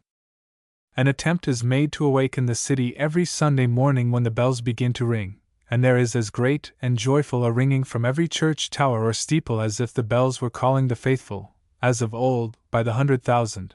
They go on ringing because it is their duty. They were hung up there for no other purpose. Hidden away in the towers, they do not know that the people have all gone away, and that they ring to empty houses and deserted streets. For there is no response. At most one may see a solitary figure dressed in black stuff creeping stealthily along like a ghost on her way from the empty house to the empty church. When the bells leave off, silence falls again, there is no one in the street. One's own footsteps echo from the wall. We walk along in a dream, old words and old rhymes crowd into the brain. It is a dead city, a city newly dead, we are gazing upon the dead. Life and thought have gone away side by side. All within is dark as night. In the windows is no light, and no murmur at the doors so frequent on its hinge before. Silence everywhere. The blinds are down in every window of the tall stack of offices, the doors are all closed, if there are shutters they are up, there are no cart in the streets, no porters carry burdens, there are no wheelbarrows, there is no more work done of any kind or sort. Even the taverns and the eating shops are shut, no one is thinking of work. Tomorrow, Monday, poverty will lift again his cruel arm, and drive the world to work with crack of whip. The needlewoman will appear again with her bundle of work, the porters, the packers, the carmen, the clerks, the merchants themselves will all come back, the vast army of those who earn their daily bread in the city will troop back again. But as for today, nobody works, we are all at rest, we are at peace, we are taking holiday. This is the day, this is the time, for those who would study the city and its monuments. It is only on this day, and at this time, that the churches are all open. It is only on this day, and at this time, that a man may wander at his ease and find out how the history of the past is illustrated by the names of the streets, by the houses and the sights, and by the few old things which still remain, even by the old things, names and all, which have perished. The area of the city is small, its widest part, from Blackfriars to the Tower, is but a single mile in length, and its greatest depth is no more than half a mile, but it is so crowded and crammed full of sights sacred to this or that memory of its long life of 2,000 busy years, there is so much to think of in every street, that a pilgrim may spend all his Sunday mornings for years and never get to the end of London City. I should hardly like to say how many Sunday mornings I have myself spent in wandering about the city, yet I can never go into it without making some new discovery. Only last week, for instance, I discovered in the very midst of the city, in its most crowded part, nothing less than a house, with a private garden. I had thought that the last was destroyed about 4 years ago, when they pulled down a certain noble old merchant's mansion. No, there is one other stall left, perhaps more. There are gardens, I know, belonging to certain companies' halls. There is the ivy-planted garden of Amen Court. There are burying grounds laid out as gardens. But this is the only house I know in the city which has a private garden at the back. One must not say where it is, otherwise that garden will be seized and built upon. This the owner evidently fears, for he has surrounded it by a high wall, so that no one shall be able to seize it, no rich man shall covet it, and offer to buy it and build great warehouses upon it, and the underground railway shall not dig it out and swallow it up. In such journeyings and wanderings one must not go with an empty mind, otherwise there will be neither pleasure nor profit. The traveler, says Emerson, brings away from his travels precisely what he took there. Not his mind but his climate, says Horace, does he change who travels beyond the seas. In other words, if a man who knows nothing of archaeology goes to see a collection of flint implements, or a person ignorant of art goes to see a picture gallery, he comes away as ignorant as he went, because flint implements by themselves, or pictures by themselves, teach nothing. They can teach nothing. So, if a man who knows nothing of history should stand before Guildhall on the quietest Sunday in the whole year, he will see nothing but a building, he will hear nothing but the fluttering wings of the pigeons. And if he wanders in the streets, he will see nothing but tall and ugly houses, all with their blinds pulled down. Before he goes on a pilgrimage in the city, he must first prepare his mind by reading history. This is not difficult to find. If he is in earnest, he will get the Great Survey of London, by Strype and Stowe, published in the year 1720 in 2 folio volumes. If this is too much for him, there are Peter Cunningham, Timms, Thornbury, Walford, Hare, Lofty, and a dozen others, all of whom have a good deal to tell him, though there is little to tell, save a tale of destruction, after Strype and Stowe. Thus, before he begins, he should learn something of Roman London, Saxon London, Norman London, of London medieval, London under the Tudors, London of the Stuarts, and London of the Georges. He should learn how the municipality arose, gaining one liberty after another, and letting go of none, but all the more jealously guarding each as a sacred inheritance, how the trade of this city grew more and more, how the companies were formed, one after the other, for the protection of trade interests. Then he should learn how the sovereign and great nobles have always kept themselves in close connection with the city, even in the proudest times of the barons, even in the days when the nobles were supposed to have most despised the burgesses and the men of trade. He should learn, besides, how the city itself, its houses, and its streets, grew and covered up the space within the wall, and spread itself without. He should learn the meaning of the names, why one street is called College Hill and another Jewry and another Minories. Armed with such knowledge as this, every new ramble will bring home to him more and more vividly the history of the past. He will never be solitary, even at noon on Sunday morning, even in Suffolk Street or Pudding Lane, because all the streets will be thronged with figures of the dead, silent ghosts haunting the scenes where they lived and loved and died, and felt the fierce joys of venture, of risk, and enterprise. But let no man ramble aimlessly. It is pleasant, I own, to wander from street to street idly remembering what has happened here, but it is more profitable to map out a walk beforehand, to read up all that can be ascertained about it before sallying forth, and to carry a notebook to set down the things that may be observed or discovered. Or, which is another method, he may consider the city with regard to certain divisions of subjects. He may make, for instance, a special study of the London churches. The city, small as it is, formerly contained nearly 150 parishes, each with its church, its burying ground, and its parish charities. Some of these were not rebuilt after the Great Fire, some have been wickedly and wantonly destroyed in these latter days. A few yet survive which were not burned down in that great calamity. These are St. Helen and St. Ethelberga, St. Catherine Cree, the last expiring effort of Gothic, consecrated by Archbishop Laud, All Hallows, Barking, and St. Giles. Most of the existing city churches were built by Wren, as you know. I think I have seen them nearly all, and in every one, however externally unpromising, I have found something curious, interesting, and unexpected, some wealth of wood carving, some relic of the past snatched from the names, some monument, some association with the medieval city. Of course, it is well to visit these churches on the Saturday afternoon or Monday morning, when they are swept before and after the service, but as one is never quite certain of finding them open, it is, perhaps, best to take them after service on the Sunday. If you show a real interest in the church, you will find the pew opener or verger pleased to let you see everything, not only the monuments and the carvings in the church, but also the treasures of the vestry, in which are preserved many interesting things: old maps, portraits, old deeds and gifts, old charities, now all clean swept away by the Charity Commission, ancient Bibles and prayer books, muniment chests, embroidered palls, old registers with signatures historical. All these things are found in the vestry of the city church. Then there are the churchyards. We are familiar with the little oblong area open to the street, surrounded by tall warehouses, one tomb left in the middle, and 3 headstones ranged against the wall, patches of green mold to represent grass, and a litter of scraps of paper and orange peel. This is fondly believed to be the churchyard of some old church burned down or rebuilt. There are dozens of these in the city. It is sometimes difficult to find out the name of the church to which they once belonged. Every time a building is erected adjacent to them, they become smaller, and when they happen to lie behind the houses, they were shut in and forgotten, covered over and built upon when nobody was looking, and so their very memory perished. It is curious to look for them. For instance, there is a certain great burying ground laid down in Strype's map of the year 1720. It is there represented as so large that to cover it up would be a big thing.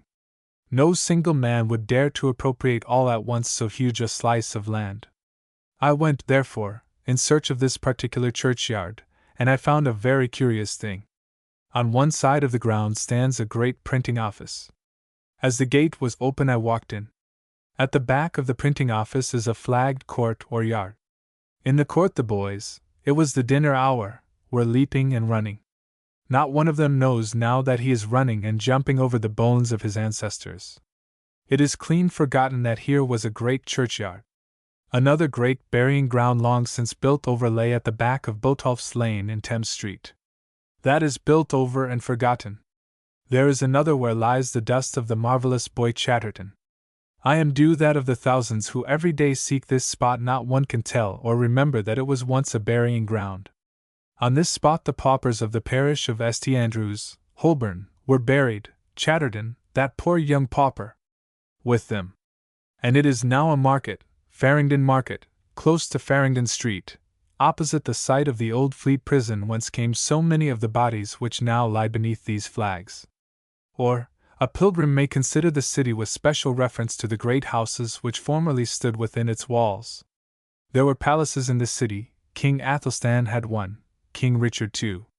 lived for a time in the city, Richard III. lived here, Henry V. had a house here. Of the great nobles, the Beaumonts, Scropes, Arundels, Bigods all had houses. The names of Worcester House, Buckingham House, Hereford House, suggest the great lords who formerly lived here. And the names of Crosby Hall, Basin Hall, Gresham House, College Hill, recall the merchants who built themselves palaces and entertained kings. Again, there are the city companies and their halls.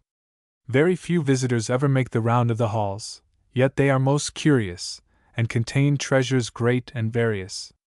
It is not always easy to see these treasures, but the conscientious pilgrim, who, by the way, must not seek entrance into these halls on the Sunday morning, will persevere until he has managed to see them all.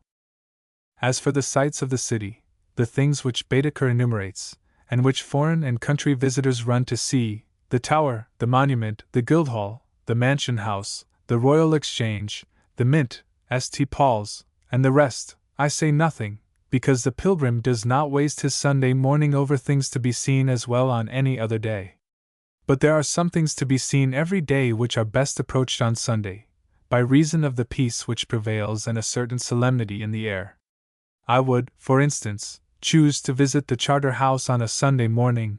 I would sit with the pensioners in their quiet chapel, and I would stroll about the peaceful courts of that holy place, venerable not only for its history but for the broken and ruined lives, often ruined only in purse, but rich in honor and in noble record, of the 50 bedesmen or pensioners who rest there in the evening of their days.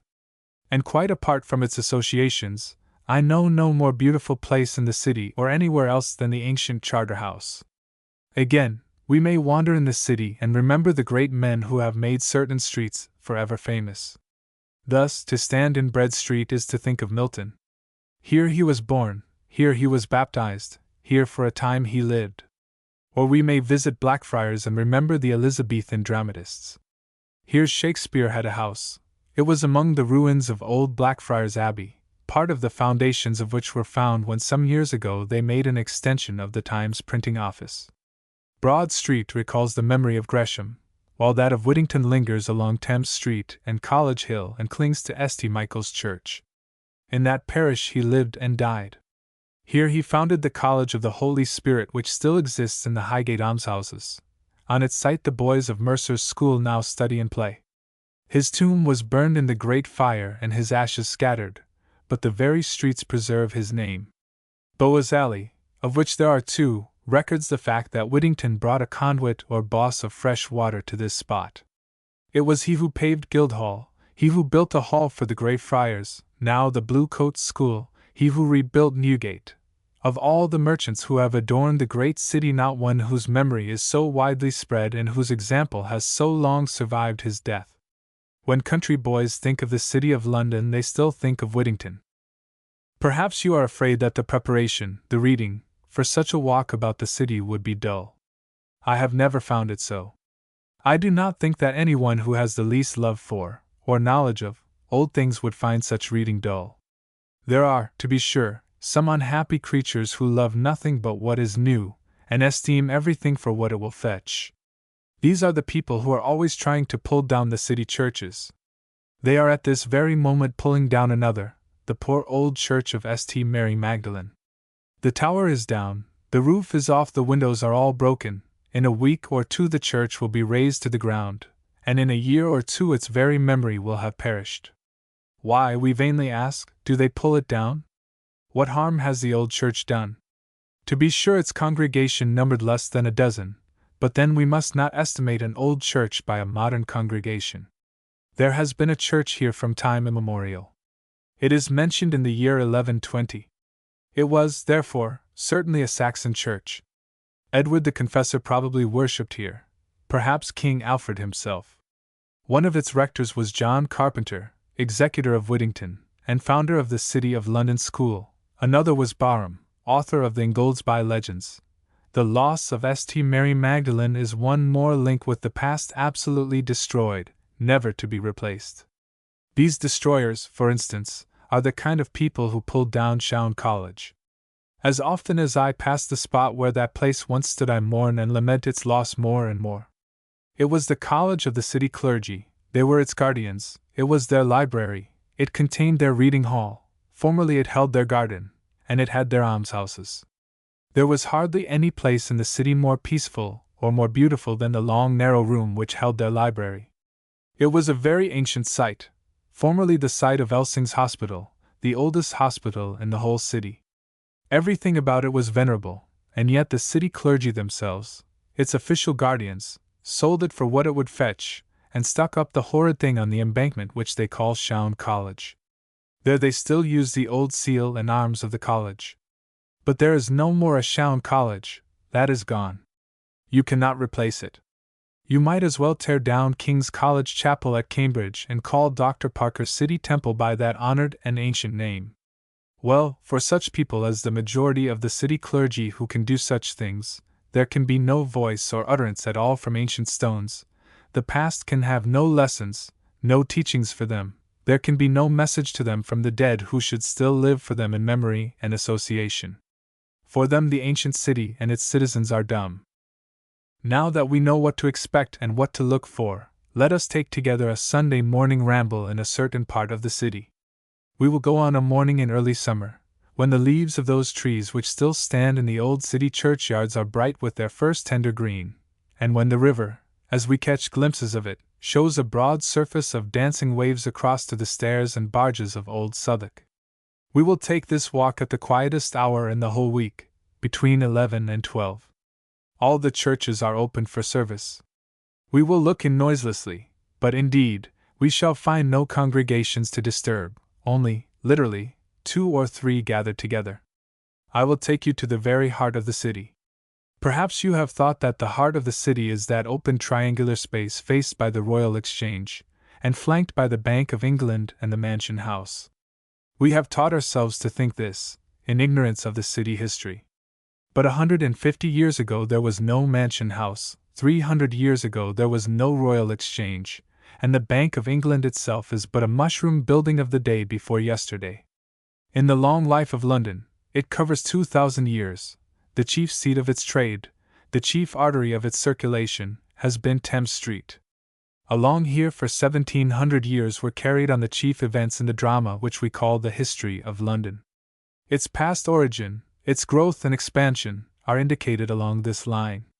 Here the city merchants of old, Whittingtons, Fitzwarrens, Sevenoaks, Greshams, thronged to do their business. To these wharves came the vessels laden from Antwerp, Hamburg, Riga, Bordeaux, Lisbon, Venice, Genoa, and far off Smyrna and the Levant. This line stretches across the whole breadth of the city. It indicates the former extent of the city. What was behind it originally was the mass of houses built to accommodate those who could no longer find room on the riverside. It is now a narrow, dark, and dirty street. Its south side is covered with quays and wharves. Narrow lanes lead to ancient river stairs. Its north side is lined with warehouses. The streets which run out of it are also dark and narrow lanes with offices on either side. It is no longer one of the great arteries of the city. Those who come here use it not for a thoroughfare but for a place of business. When their business is done they go away. The churches, of which there were once so many, are more deserted here than in any other part of the city. Let me give you a little, a very little, of its history. 2,000 years ago, or thereabouts, the city of London was first begun. At that time the Thames Valley, where now stands Greater London, was a vast morass, sometimes flooded at high tide, everywhere low and swampy, studded with islands or bits of ground rising a few feet above the level. Such was Thorney Island, on which Westminster Abbey was built. Such was the original site of Chelsea and Battersea. On the south side the swamp and low ground continued until the ground began to rise for the first low Surrey hills at what is now called Clapham Rise. On the north side the swamp was bordered by a well-defined cliff from 10 to 30 or 40 feet high, which followed a curve, approaching the river edge from the east till it reached where is now Tower Hill, where it nearly touched the water, and the spot now called Dowgate, a continuation of Walbrook Street, where the river actually washed its base, and where it presented two little hillocks side by side, with the brook, Walbrook, running into the river between. This was a natural site for a town: 2 hills, a tidal river in front, a fresh water stream between. Here was a spot adapted both for fortification and for communication with the outer world. Here, then, the town began to be built. How the trade began I cannot tell you, but it did begin, and grew very rapidly. Now, as it grew, it became necessary for the people to stretch out and expand. There was no longer any room on the 2 hillocks. They, therefore, built a strong wall to keep out the river and put up houses, quays, and storehouses above and along this wall, portions of which have been found quite recently. The river once kept out, although the cliff receded again. The marsh became dry land, but, in fact, the cliff receded a very little way, and the slopes of the streets north of Thames Street show exactly how far it went back. Many hundreds of years later precisely the same course was adopted for the rescue of Wapping from the marsh in which it stood. They built a strong river wall, and Wapping grew up on and behind that wall, just exactly as London itself had done long before. The citizens of London had, from a very early time, their 2 ports of Billingsgate and Queenhithe, both of them still ports. They had also their communication with the south by means of a ferry, which ran from the place now called the Old Swan Stairs to a port or dock on the Surrey side, still existing, afterwards called St. Mary of the Ferry, or St. Mary Overy's. The city became rapidly populous and full of trade and wealth.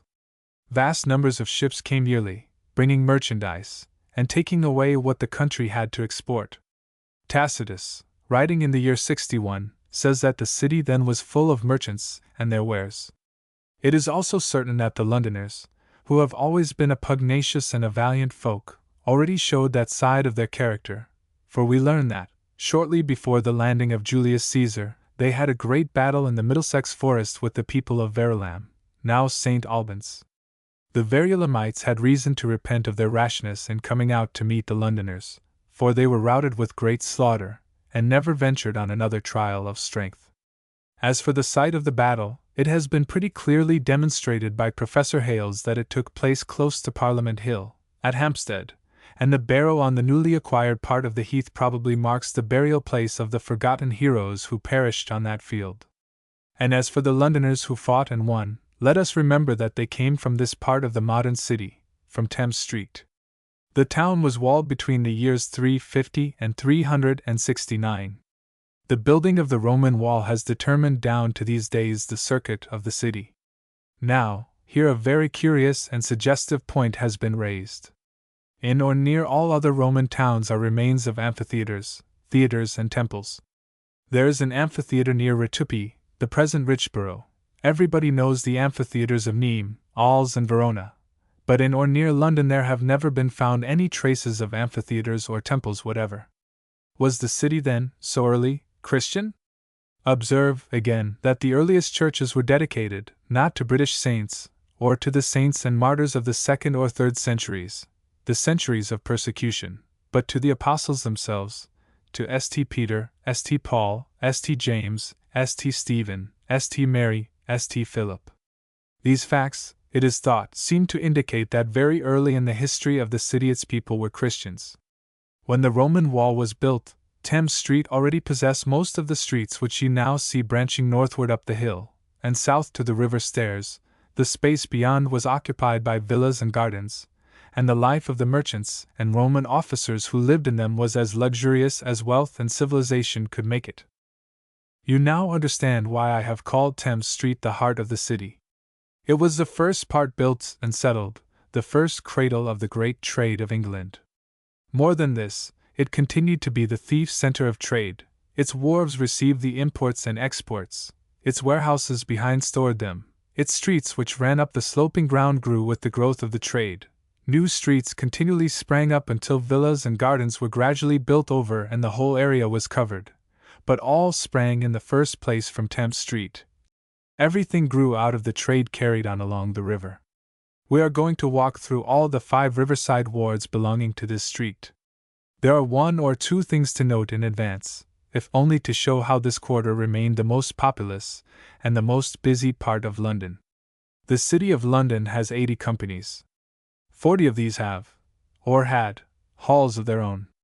Out of the 40 halls no fewer than 22 belonged to these 5 wards, while one company, the fishmongers, had at one time 6 halls, or places of meeting, in and about Thames Street.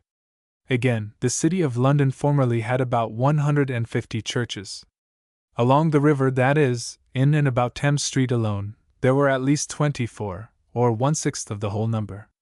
Lastly, to show the estimation in which this part was held, out of the great houses formerly belonging to the king and nobles, those of Castle Baynard, Cold Harbour, the Erber, Tower Royal, and the King's Wardrobe belonged to Thames Street, while the names of Beaumont, Scrope, Derby, Worcester, Burley, Suffolk, and Arundel connect houses in the 5 wards of Thames Street with noble families. In the days when knights and nobles rode along the street, side by side with the Lord Mayor and sheriffs of the city. In Thames Street are the ancient markets of Billingsgate and Queenhithe. The former has been a market and a port for more than 1,000 years. Customs and tolls were paid here in the time of King Ethelred II, that is, in the year 979. The exclusive sale of fish here is comparatively modern, that is, it is not 300 years old. As for Queenhithe, it is still more ancient than Billingsgate.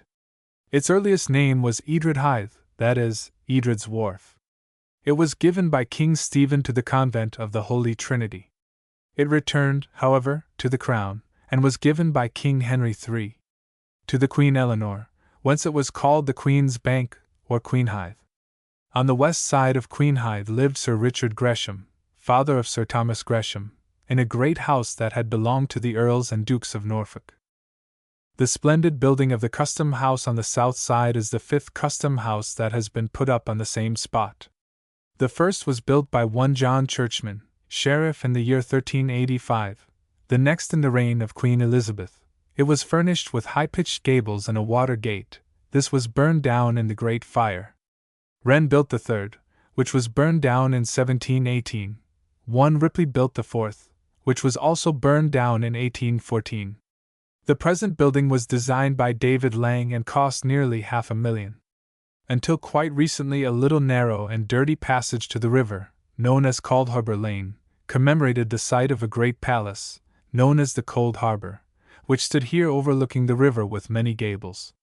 It was already standing in the reign of Edward II. It belonged successively to Sir John Pulteney, to John Holland, Duke of Exeter, that duke who was buried in St. Catherine's Hospital, to Henry V, who lived here for a brief period when Prince of Wales, to Richard III, to the College of Heralds, and to Henry VIII. Finally, it was burned in the Great Fire, but during the last 100 years of its life the old palace fell into decay and was let out in tenements to poor people.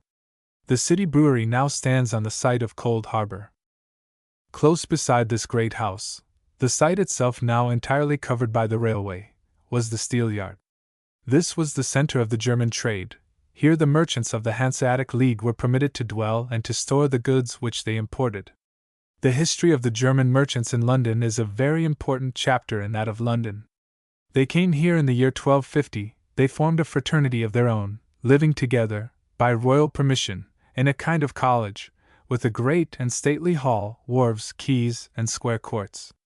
The building is represented, before it was burned down in the Great Fire, as picturesque, with many gables crowded together like the whole of London. Their trade was extremely valuable to them. They imported Rhenish wines, grain of all kinds, cordage and cables, pitch, tar, flax, deal timber, linen fabrics, wax, steel, and many other things. They obtained concession after concession until practically they enjoyed a monopoly. For this they had to pay certain tolls or duties. They were made, for instance, to maintain one of the city gates. They were compelled to live together in their own quarters.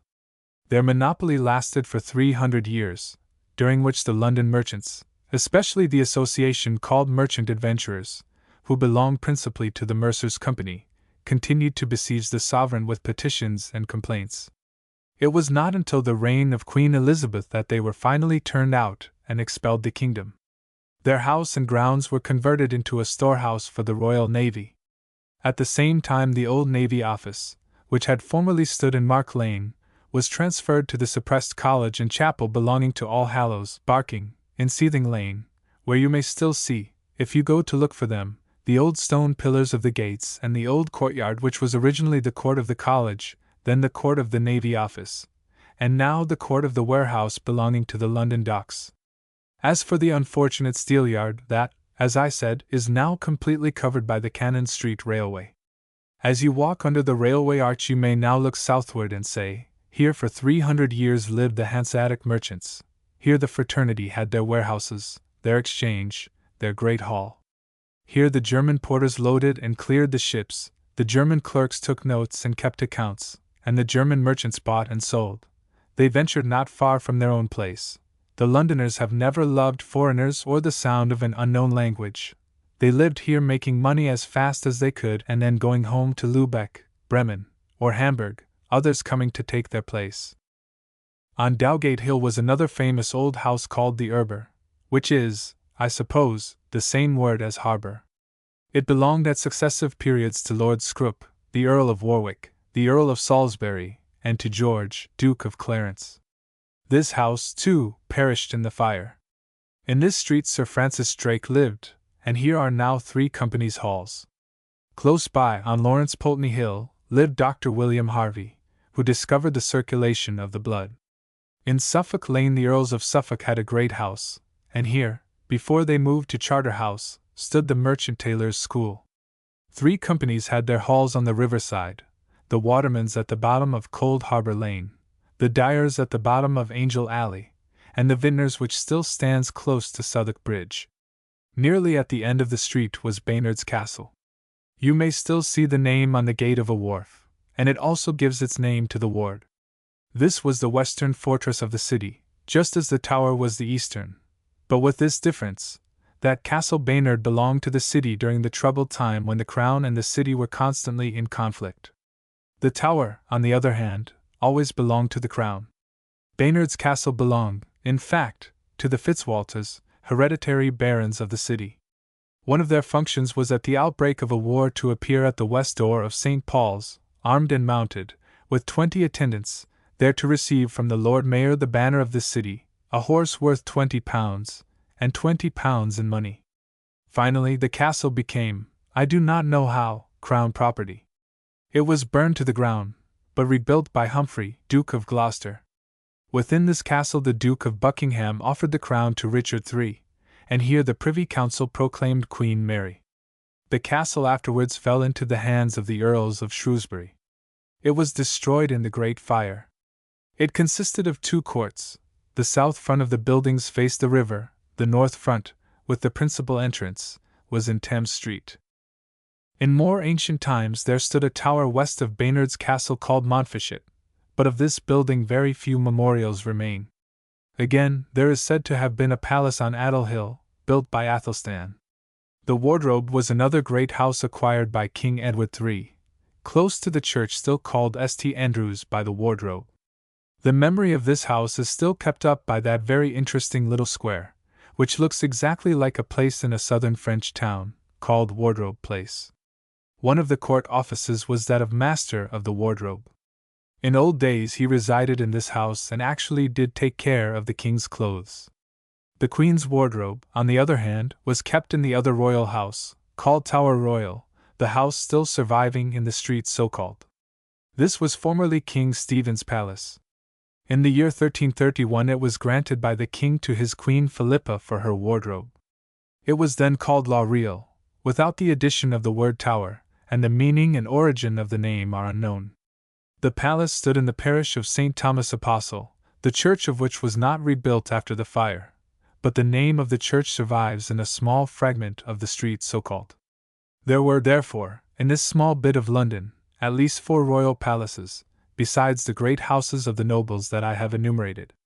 Half the city companies had their halls here, and even to this day there are standing here and there 1 or 2 of the solid houses built by the merchants in the narrow streets north of Thames Street for their private residences.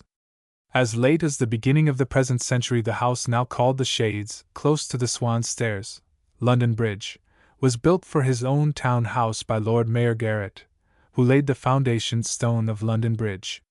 Of the old merchants' houses, rich with carved woodwork, built with black timber round courts and gardens, not one now remains in the city.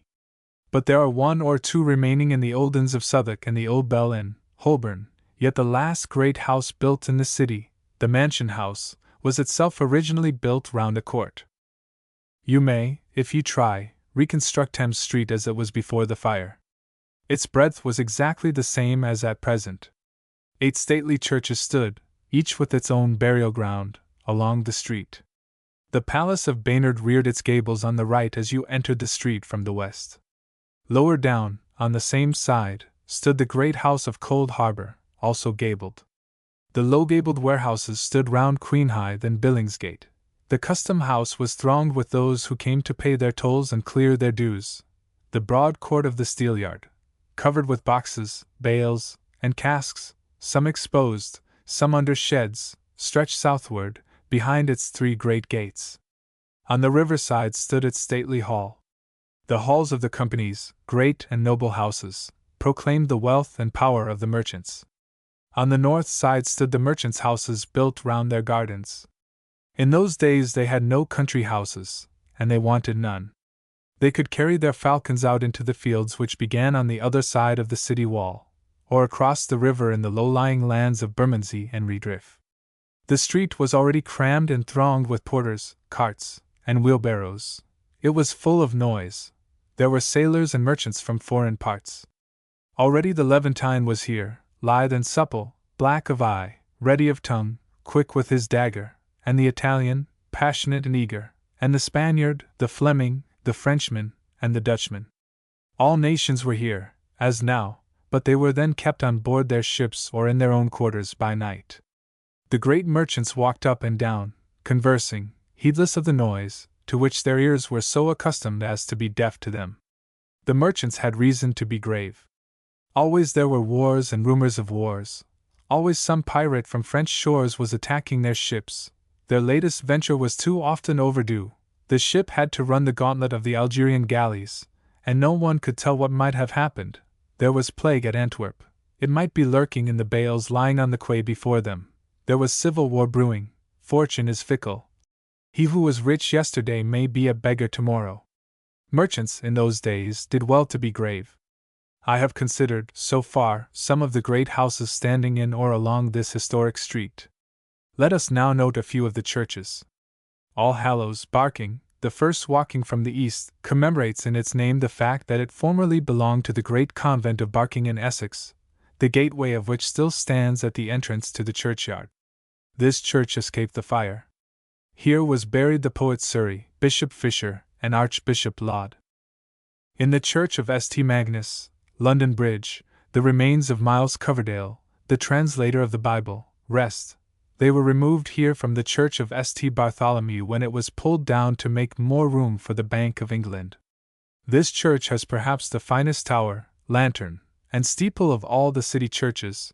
In front is a small court planted with trees, whose foliage is strangely refreshing in early summer down in this dark place almost below the approach to the bridge. The church itself is fine but not very interesting. I have sometimes counted as many as 10 present at the Sunday morning service. St. Michael's, Tower Royal, is Whittington's church. In this parish he lived, though a house was long shown as his in Hart Street. Here he died. In this church he was buried. Behind this church stood his College of the Holy Spirit with its beadsmen, and its ecclesiastical staff.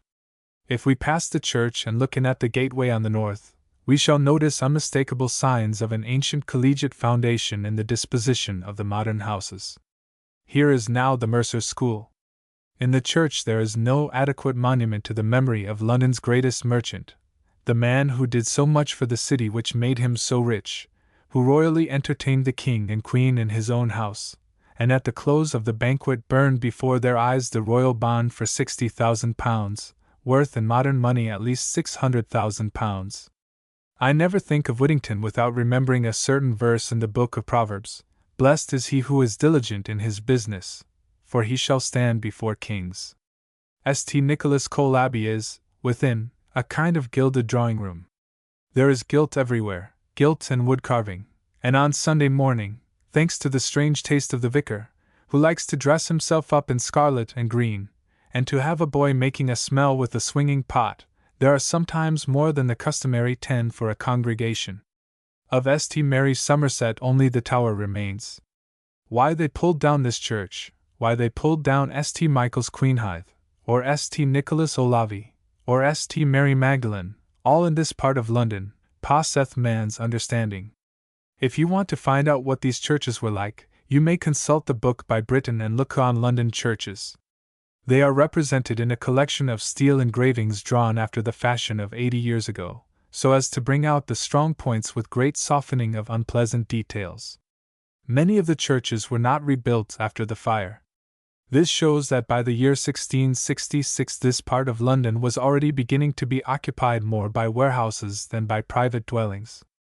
Among them were St. Andrew Hubbard, St. Benet Sherhug, St. Leonard, Eastcheap, All Hallows the Less, Holy Trinity, St. Martin Vintry, St. Lawrence Pulteney, St. Botolph Billingsgate, St. Thomas Apostle, St. Mary Mounthaut, St. Peter's, St. Gregory's by St. Paul, and St. Anne's Blackfriars, 13 in all. At St. Benet's Church, where Fielding was married, you may now hear the service in the Welsh language, just as in Wellclose Square you may hear it in Swedish. In Endell Street, Holborn, you may hear it in French, and in Palestine Place, Hackney, you may hear it in Hebrew. Certain spaces on old maps of London are coloured green to show where stood certain churchyards. In Thames Street the churchyard of All Hallows the Less still stands, in Queen Street that of St. Thomas Apostle, in Lawrence Pulteney Hill that of St. Lawrence Pulteney, a very large and well-kept churchyard. St. Dunstan's, All Hallows, Barking, St. Stephen's, Walbrook all keep their churchyards still. That of St. Anne's, Blackfriars, stands retired behind the houses. But those of St. Nicholas Cole Abbey, St. Mary Somerset, St. Botolph's, and St. Mary Magdalene, formerly large and crowded churchyards, still kept sacred in the year 1720, and indeed, until further interments were forbidden in the year 1845, are now quite built over and forgotten. What has become of the churchyards of St. Michael Royal, St. Michael Queenhithe, St. Benet, St. George, St. Leonard Eastcheap, and St. James's Garlickheath? Alas! No one knows. The tombstones are taken away, the ground has been dug up, the coffin wood burned, the bones dispersed, and of all the thousands, the tens of thousands, of citizens buried there, old and young, rich and poor, lord mayors, aldermen, merchants, clerks, craftsmen, and servants, the dust of all is scattered abroad, the names of all are as much forgotten as if they never lived. But they have lived, and if you seek their monument, look around. It is in the greatness, the wealth, the dignity of the modern city, that these ancient citizens live again. Life is a long united chain with links that cannot be separated. The story of humanity is unbroken. It will go on continuous and continued until the Creator's great purpose is fulfilled, and the drama of man complete. In one or two of these churches all the churchyard left is a square yard or two at the back of the church. In one of these tiny enclosures, I forget which now, I found that of all the headstones and tombs which had once adorned this now sadly diminished and attenuated acre, there was left but one. It was a tombstone in memory of an infant, aged 8 months. Out of all the people buried here, who had lived long and been held in honor, and thought that their memory would last for many generations, perhaps as long as that of Whittington or Gresham, only the name of this one baby left. It was in the vaults of St. James's Garlickheath that they found, before the place was bricked up and left to be disturbed no more, many bodies in a state of perfect preservation, mummies. One of these has been taken out and set up in a cupboard in the outer chapel. He is decently guarded by a door kept locked, and is neatly framed in glass. You can see him by special application to the pew opener, who holds a candle and points out his beauties. Perhaps in all the city churches there is no other object quite so curious as this old nameless mummy. He was once, it may be, Lord Mayor. A good many Lord Mayors have been buried in this church.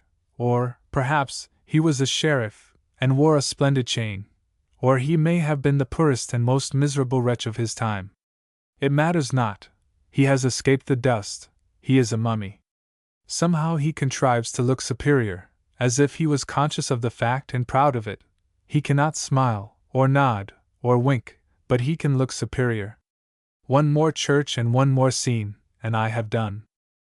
There is a church on the south side of Thames Street, close to the site of the Steelyard, i.e., almost under the railway arches which lead to Cannon Street.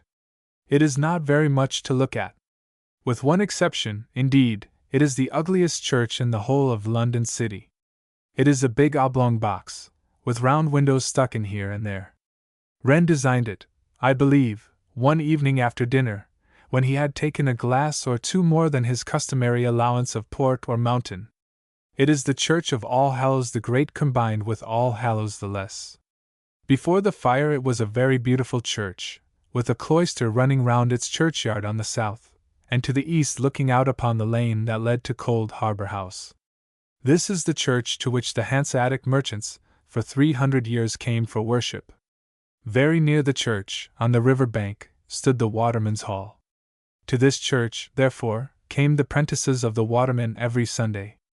The great fire carried it away, with Steelyard, cloister, church, Waterman's Hall, Cold Harbour House, and everything. Then Wren, as I said, took a pencil and ruler one evening, and showed how a square box could be constructed on the site. Now let no man judge by externals. If you can get into the church, you will be rewarded by the sight of an 18th-century church left exactly as it was in those days of grave and sober merchants, and of city ceremonies and church services attended in state. On the north side, against the middle of the wall, is planted what we now most irreverently call a three-decker. But we must not laugh, because of all three-deckers this is the most splendid. There is nothing in the city more beautiful than the wood-carving which makes pulpit, sounding board, reading desk, and clerk's desk in this church precious and wonderful.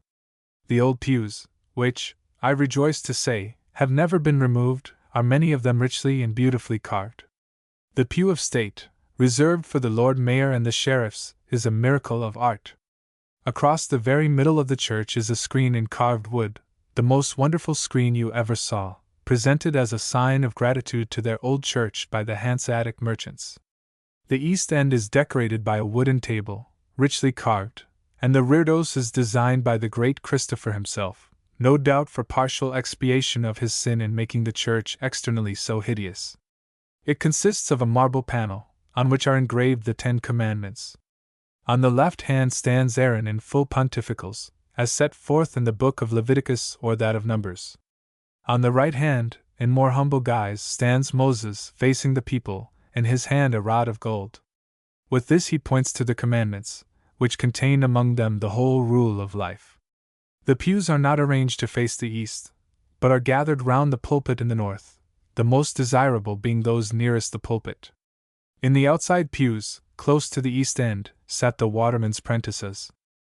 These young villains, who were afterwards doubtless for the most part hanged, spent their time during the service in carving their initials, with rude pictures of ships, houses, and boats, with dates on the sloping desks before them. There they still remain, because the pews are unchanged, with the dates 1720, 1730, 1740, and so on. From father to son they kept up this sacrilegious practice, hidden in the depths of the high pews. There is, behind the church, a vestry with wainscoting in more carved wood, and with portraits of bygone rectors, plans of the parish, and notes on the old parish charities, which exist no longer. Through the vestry window one looks out upon a little garden. It is the churchyard. One sees how the old cloister ran. Formerly it was full of tombs, and he who paced the cloister could meditate on death. Now it is an open and cheerful place, all the old tombs cleared away, which is loss, not gain, and in the month of May it is bright with flowers. At first sight it seems as if it was so completely hidden away that it could gladden no man's eyes. That is not so. In the city brewery there are certain windows which overlook this garden. These are the windows of the rooms where dwells a chief officer, master brewer, master taster, master chemist, I know not, of the city brewery, last of the many breweries which once stood along the river bank. He, almost the only resident of the parish, can look out, solitary and quiet, of the cool of an evening in early summer, and rejoice in the beauty of this little garden blossoming, all for his eyes alone, in a desert. As one looks about this church, the present fades away and the past comes back. I see, once more, the rector, what time George II was king, in full wig and black gown poring over his learned discourse. Below him sleeps his clerk.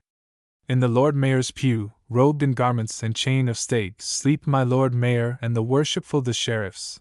Their footmen, all in blue and green and gold, are in the aisle. The rich merchant of the parish clad in black velvet, with silk stockings, silver buckles to their shoes, ruffles of the richest and rarest lace at their throats, and neckties of the same hanging down before their long silk waistcoats, sleep in their pews. It is a sleepy time for the church service, beside their wives and children. The wives are grand in hoop, and powder, and painted face. We know what is meant by rank in the days of King George II. In this our parish church we who are or have been wardens of our company, aldermen who have passed the chair, or aldermen who have yet to pass it, know what is due to our position, and we bear ourselves accordingly. Our inferiors, the clerks and the shopkeepers, the servants and the prentices, we treat, it is true, with kindliness, but with condescension and with authority. On those rare occasions when a peer comes to our civic banquets, we show him that we know what is due to his rank.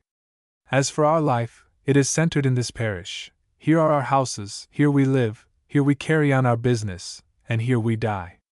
Our poor are our servants when they are young and strong, and they are our beadsmen when they grow old. Do not, I entreat you, believe in the fiction that the Church neglected the poor during the last century. The poor in the city parishes were not neglected. The boys were thoroughly taught and conscientiously flogged, thieves were sent away to be hanged, bad characters were turned out, the old were maintained, the sick were looked after, the parish organization was complete, and the parish charities were many and generous.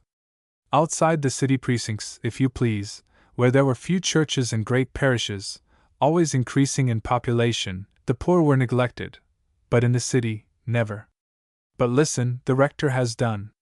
He finishes his sermon with an admirable and appropriate quotation in Greek, which I hope the congregation understands. He pronounces the prayer of dismissal. The organ rolls, the clerk wakes up, the Lord Mayor and the sheriffs walk forth and get into their coaches, the footmen climb up behind, the merchants and their families go out next, while all the people stand in respect to their masters and betters, and those set in authority over them. Then come out the people themselves, and last of all the prentice boys come clattering down the aisle. Let us awake. It is Sunday morning again, but the merchants are gone. The 18th century is gone, the church is empty, the parish is deserted, the streets are silent. Ne'er saw I, never felt, a calm so deep, the river glitteth at his own sweet will. Dear God! The very houses seem asleep, and all that mighty heart to lying still. A riverside parish. There are several riverside parishes east of London Bridge, not counting the ancient towns of Deptford and Greenwich, which formerly lay beyond London, and could not be reckoned as suburbs. The history of all these parishes, till the present century, is the same. Once, southeast and west of London, there stretched a broad marsh covered with water at every springtide. Here and there rose islets overgrown with brambles, the haunt of wild fowl innumerable. In course of time, the city having grown and stretching out long arms along the bank, people began to build a broad and strong river wall to keep out the floods. This river wall, which still remains, was gradually extended until it reached the mouth of the river and ran quite round the low coast of Essex. To the marshes succeeded a vast level, low-lying, fertile region affording good pasture, excellent dairy farms, and gardens of fruit and vegetables. The only inhabitants of this district were the farmers and the farmhands. So things continued for 1,000 years, while the ships went up the river with wind and tide, and down the river with wind and tide, and were moored below the bridge, and discharged their cargoes into lighters, which landed them on the quays of London port, between the Tower and the bridge. As for the people who did the work of the port, the loading and the unloading, those whom now we call the stevedores, coalers, dockers, lightermen, and watermen, they lived in the narrow lanes and crowded courts above and about Thames Street. When the trade of London port increased, these courts became more crowded, some of them overflowed, and a colony outside the walls was established in St. Catherine's precinct beyond the Tower. Next to St. Catherine's lay the fields called by Stow Wapping in the Woes, or Wash, where there were broken places in the wall, and the water poured in so that it was as much a marsh as when there was no dike at all. Then the commissioners of sewers thought it would be a good plan to encourage people to build along the wall, so that they would be personally interested in its preservation. Thus arose the hamlet of Wapping, which, till far into the 18th century, consisted of little more than a single long street, with a few cross lanes, inhabited by sailor folk. At this time, toward the end of the 16th century, began that great and wonderful development of London trade which has continued without any cessation of growth. Gresham began it. He taught the citizens how to unite for the common weal. He gave them a bourse. He transferred the foreign trade of Antwerp to the Thames. Then the service of the river grew apace. Where one lighter had sufficed there were now wanted 10. Wapping in the Woes became crowded Wapping. The long streets stretched farther and farther along the river beyond Shadswell, beyond Ratcliffe Cross, where the red cliff came down nearly to the river bank, beyond the Limehouse, beyond the Poplar Grove. The whole of that great city of 1,000,000 souls, now called East London, consisted, until the end of the last century, of Whitechapel and Bethnal Green, still preserving something of the old rusticity, of Mile End, Stepney and Bow, and West Ham, hamlets set among fields, and market gardens, and of that long fringe of riverside streets and houses. In these rural hamlets great merchants had their country houses. The place was fertile, the air was wholesome, nowhere could one see finer flowers or finer plants. The merchant captains, both those at sea and those retired, had houses with garden bowers and masts at Mile End Old Town. Captain Cook left his wife and children there when he went sailing round the world. Here, because ground was cheap and plentiful, were long roped walks and tentergrounds. Here were roadside taverns and gardens for the thirsty Londoner on a summer evening. Here were placed many almshouses, dotted about among the gardens, where the poor old folks lengthened their days in peace and fresh air. But riverside London was a far different place. Here lived none but sailors, watermen, lightermen, and all those who had to do with ships and shipping, with the wants and the pleasures of the sailors. Boat builders had their yards along the bank, mast makers, sail makers, rope makers, block makers. There were repairing docks dotted about all down the river, each able to hold one ship at a time, like one or two still remaining at Rotherhithe. There were shipbuilding yards of considerable importance. All these places employed a vast number of workmen, carpenters, caulkers, painters, riggers, carvers of figureheads, blockmakers, stevedores, lightermen, watermen, victuallers, tavern keepers, and all the roguery and ribauderie that always gather round Mercantile Jack ashore. A crowded suburb indeed it was, and for the most part with no gentlefolk to give the people an example of conduct, temperance, and religion, at best the master mariners, a decorous people, and the better class of tradesmen, to lead the way to church. And as time went on the better class vanished, until the riverside parishes became abandoned entirely to Mercantile Jack, and to those who lived by loading and unloading, repairing and building the ships, and by showing Jack ashore how fastest and best to spend his money. There were churches, Wapping, St. George in the east, Shadwell, and Limehouse. They are there to this day, but Jack and his friends enter not their portals. Moreover, when they were built, the function of the clergyman was to perform with dignity and reverence the services of the church. If people chose not to come, and the law of attendance could not be enforced, so much the worse for them. Though Jack kept out of church, there was some religious life in the place, as is shown not only by the presence of the church, but also by that of the chapel. Now, wherever there is a chapel, it indicates thought, independence, and a sensible elevation above the reckless, senseless rabble. Some kinds of nonconformity also indicate a first step toward education and culture. He who now stands on London Bridge and looks down the river will see a large number of steamers lying off the quays. There are barges, river steamers, and boats. There are great ocean steamers working up or down the river. But there is little to give the stranger even a suspicion of the enormous trade that is carried on at the Port of London. That port is now hidden behind the dock gates. The trade is invisible unless one enters the docks and reckons up the ships and their tonnage, the warehouses and their contents. But 100 years ago this trade was visible to any who chose to look at it, and the ships in which the trade was carried on were visible as well. Below the bridge, the river, for more than a mile, pursues a straight course with a uniform breadth. It then bends in a northeasterly direction for a mile or so, when it turns southward, passing Deptford and Greenwich. Now, 100 years ago, for 2 miles and more below the bridge, the ships lay moored side by side in double lines, with a narrow channel between. There were no docks. All the loading and the unloading had to be done by means of barges and lighters in the stream. One can hardly realize this vast concourse of boats and barges and ships, the thousands of men at work, the passage to and fro of the barges laden to the water's edge, or returning empty to the ship's side, the yo-heave-o of the sailors hoisting up the casks and bales and cases, the shouting, the turmoil, the quarreling, the fighting, the tumult upon the river, now so peaceful. But when we talk of a riverside parish we must remember this great concourse, because it was the cause of practices from which we suffered to the present day. Of these things we may be perfectly certain. First, that without the presence among a people of some higher life, some nobler standard, than that of the senses, this people will sink rapidly and surely. Next, that no class of persons, whether in the better or the worser rank, can ever be trusted to be a law unto themselves. For which reason we may continue to be grateful to our ancestors who caused to be written in large letters of gold, for all the world to see once a week, "Thus saith the Lord, thou shalt not steal," and the rest, the lack of which reminders sometimes causes in nonconformist circles, it is whispered, a deplorable separation of faith and works. The third maxim, axiom, or self-evident proposition is that when people can steal without fear of consequences they will steal. All through the last century, and indeed far into this, the only influence brought to bear upon the common people was that of authority. The master ruled his servants. He watched over them.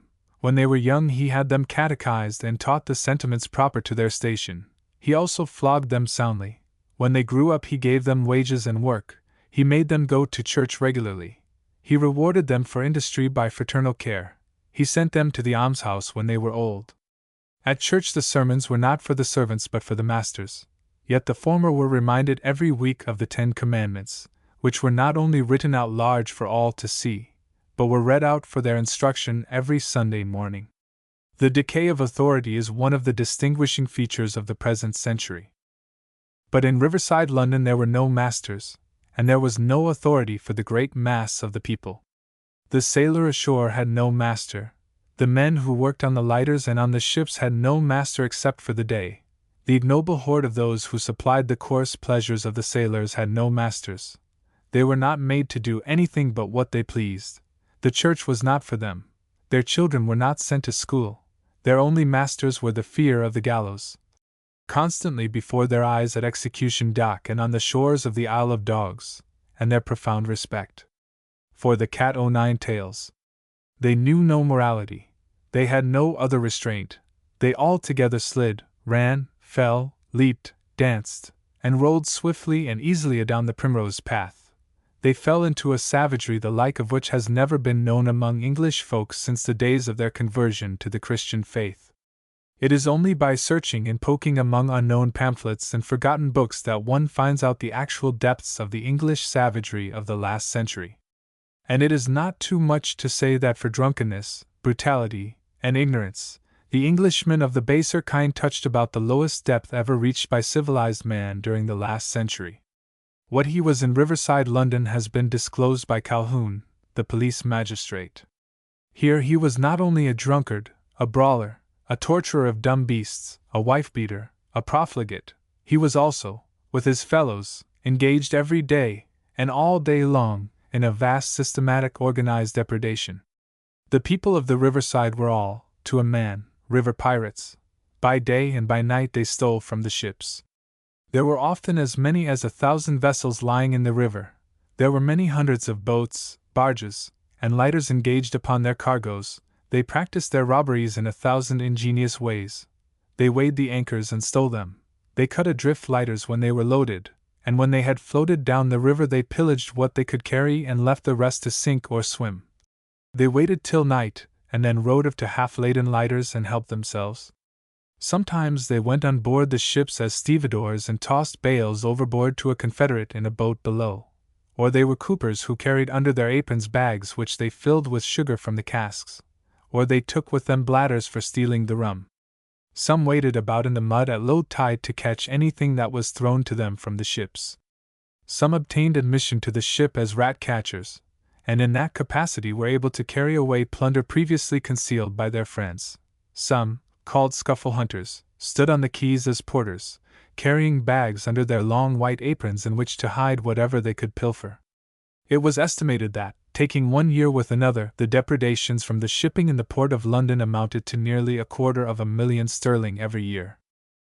All this was carried on by the riverside people. But to make robbery successful, there must be accomplices, receiving houses, fences, a way to dispose of the goods. In this case the thieves had as their accomplices the whole of the population of the quarter where they lived. All the public houses were secret markets attended by grocers and other tradesmen where the booty was sold by auction, and to escape detection, fictitious bills and accounts were given and received. The thieves were known among themselves by fancy names, which at once indicated the special line of each and showed the popularity of the calling. They were bold pirates, night plunderers, light horsemen, heavy horsemen, mudlarks, game lightermen, scuffle hunters and gangsmen. Their thefts enabled them to live in the coarse profusion of meat and drink, which was all they wanted, yet they were always poor because their plunder was knocked down for so little. They saved nothing, and they were always egged on to new robberies by the men who sold them drinks, by the women who took their money from them, and by the honest merchants who attended the secret markets. I dwell upon the past because the present is its natural legacy.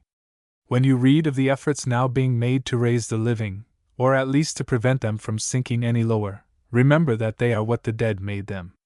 We inherit more than the wealth of our ancestors, we inherit the consequences of their misdeeds.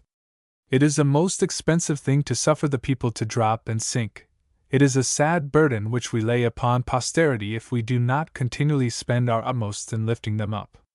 Why, we have been the best part of 2,000 years in recovering the civilization which fell to pieces when the Roman Empire decayed. We have not been 50 years in dragging up the very poor whom we neglected and left to themselves, the gallows, the cat, and the press gang only 100 years ago. And how slow and sometimes hopeless, is the work. The establishment of river police and the construction of docks have cleared the river of all this gentry. Ships now enter the docks, there discharge and receive. The laborers can carry away nothing through the dock gates. No apron allows a bag to be hidden. Policemen stand at the gates to search the men. The old game is gone. What is left is a surviving spirit of lawlessness, the herding together, the hand-to-mouth life, the love of drink as the chief attainable pleasure, the absence of conscience and responsibility, and the old brutality. What the riverside then was may be learned by a small piece of Rotherhithe in which the old things still linger. Small repairing docks, each capable of holding one vessel, are dotted along the street. To each are its great dock gates, keeping out the high tide, and the quays and the shops and the caretaker's lodge. The ship lies in the dock shored up by timbers on either side, and the workmen are hammering, caulking, painting, and scraping the wooden hull. Her bowsprit and her figurehead stick out over the street. Between the docks are small 2-storied houses, half of them little shops trying to sell something. The public house is frequent, but the humours of Ratcliffe Highway are absent. Mercantile Jack at Rotherhithe is mostly Norwegian and has morals of his own.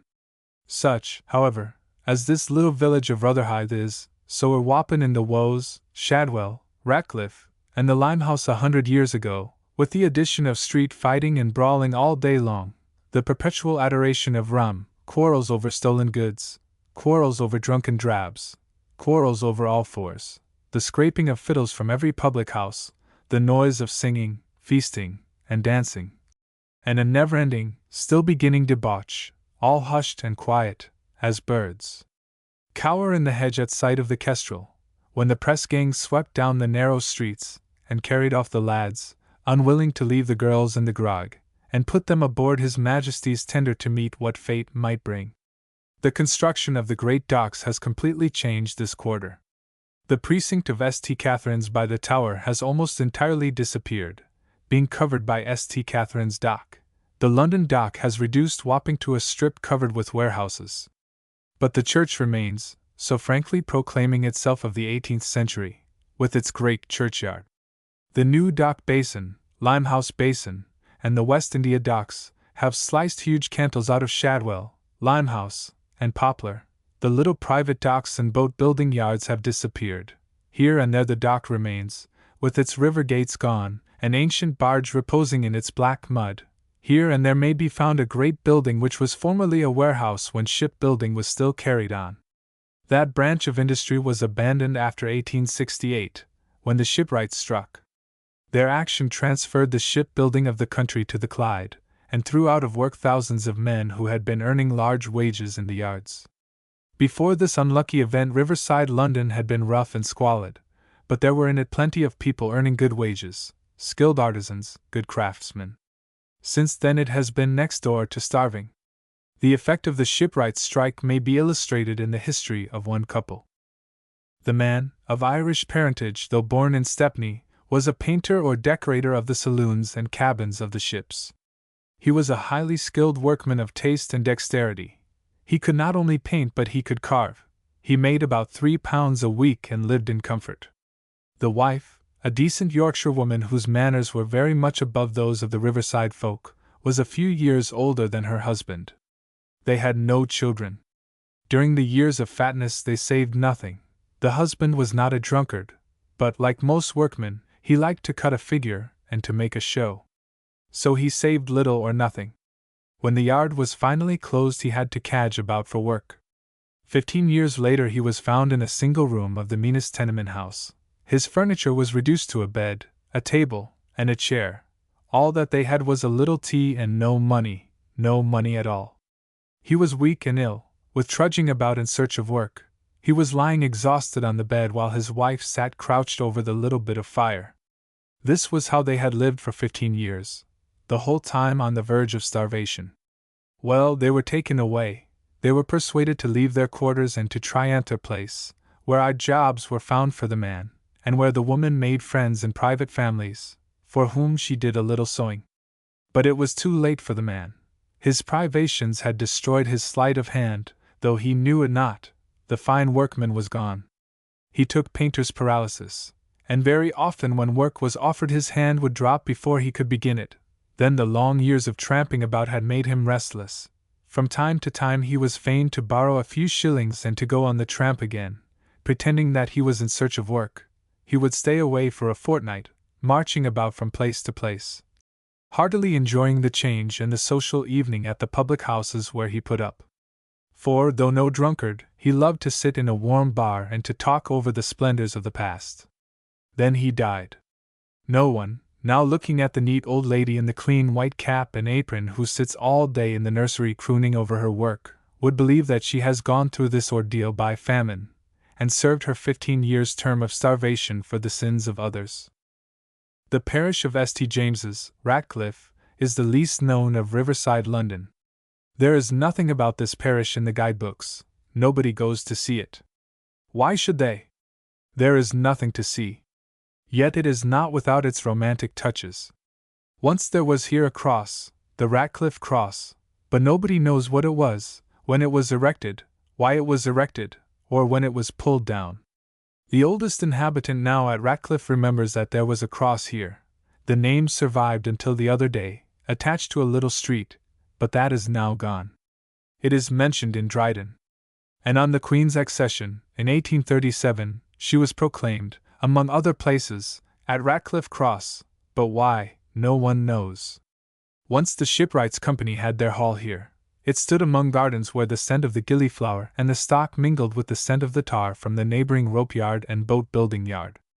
In the old days, many were the feasts which the jolly shipwrights held in their hall after service at St. Dunstan's, Stepney. The hall is now pulled down, and the company, which is one of the smallest, worth an income of less than 1,000, has never built another. Then there are the Ratcliffe stairs, rather dirty and dilapidated to look at, but, at half-tide, affording the best view one can get anywhere of the pool and the shipping. In the good old days of the scuffle hunters and the heavy horsemen, the view of the 1,000 ships moored in their long lines with the narrow passage between was splendid. History has deigned to speak of Ratcliffe stairs. 'Twas by these steps that the gallant Willoughby embarked for his fatal voyage. With flags flying and the discharge of guns he sailed past Greenwich, hoping that the king would come forth to see him pass. Alas! The young king lay a-dying, and Willoughby himself was sailing off to meet his death. The parish contains 4 good houses, all of which, I believe, are marked in Roquet's map of 1745. One of these is now the vicarage of the new church.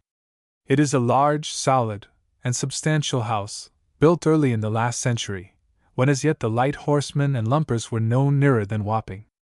The walls of the dining room are painted with Italian landscapes, to which belongs a romance.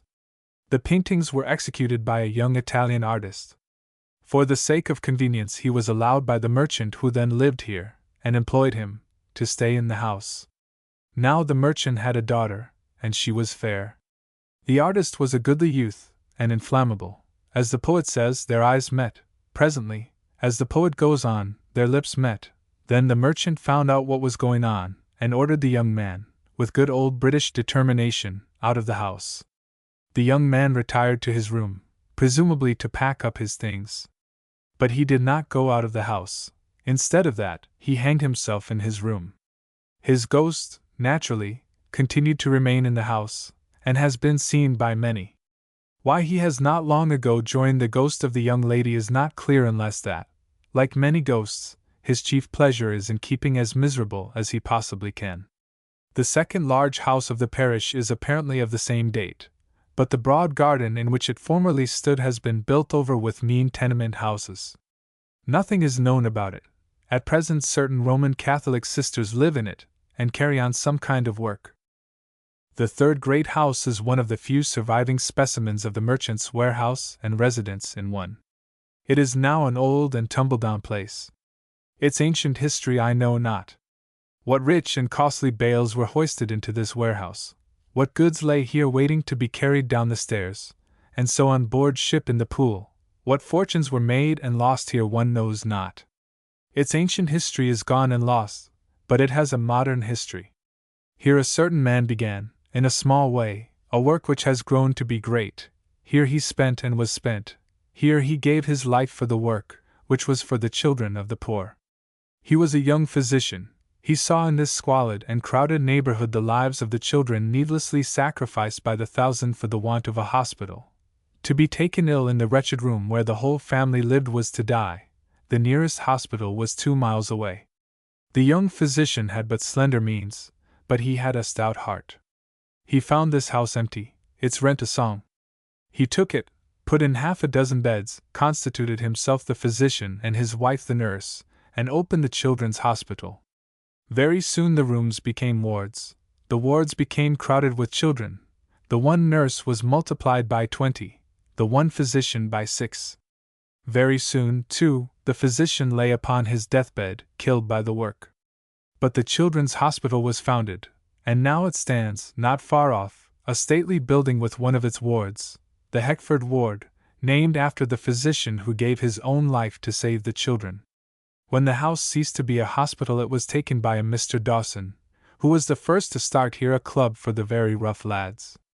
He, too, gave his life for the cause, for the illness which killed him was due to overwork and neglect. Devotion and death are therefore associated with this old house. The fourth large house is now degraded to a common lodging-house.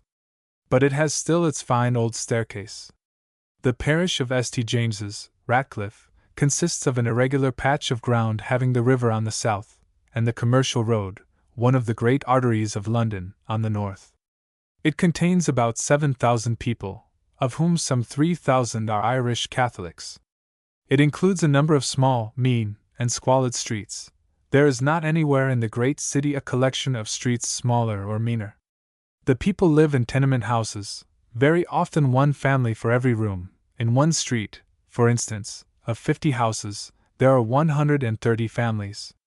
The men are nearly all dock laborers, the descendants of the scuffle hunters, whose traditions still survive, perhaps, in an unconquerable hatred of government. The women and girls are shirt makers, tailoresses, jam makers, biscuit makers, match makers, and rope makers. In this parish the only gentlefolk are the clergy and the ladies working in the parish for the church. There are no substantial shopkeepers, no private residents, no lawyer, no doctor, no professional people of any kind. There are 36 public houses, or 1 to every 100 adults, so that if each spends on an average only 2 shillings a week, the weekly takings of each are £10. Till lately there were 46, but 10 have been suppressed. There are no places of public entertainment, there are no books, there are hardly any papers except some of those Irish papers whose continued sufferance gives the lie to their own everlasting charges of English tyranny. Most significant of all, there are no dissenting chapels, with one remarkable exception. 15 chapels in the 3 parishes of Ratcliffe, Shadwell, and St. George's have been closed during the last 20 years. Does this mean conversion to the Anglican Church? Not exactly. It means, first, that the people have become too poor to maintain a chapel, and next, that they have become too poor to think of religion. So long as an Englishman's head is above the grinding misery, he exercises, as he should, a free and independent choice of creeds, thereby vindicating and assorting his liberties. Here there is no chapel, therefore no one thinks. They lie like sheep. Of death and its possibilities no one heeds. They live from day to day. When they are young they believe they will be always young. When they are old, so far as they know, they have been always old. The people being such as they are, so poor, so hopeless, so ignorant, what is done for them? How are they helped upward? How are they driven, pushed, shoved, pulled, to prevent them from sinking still lower?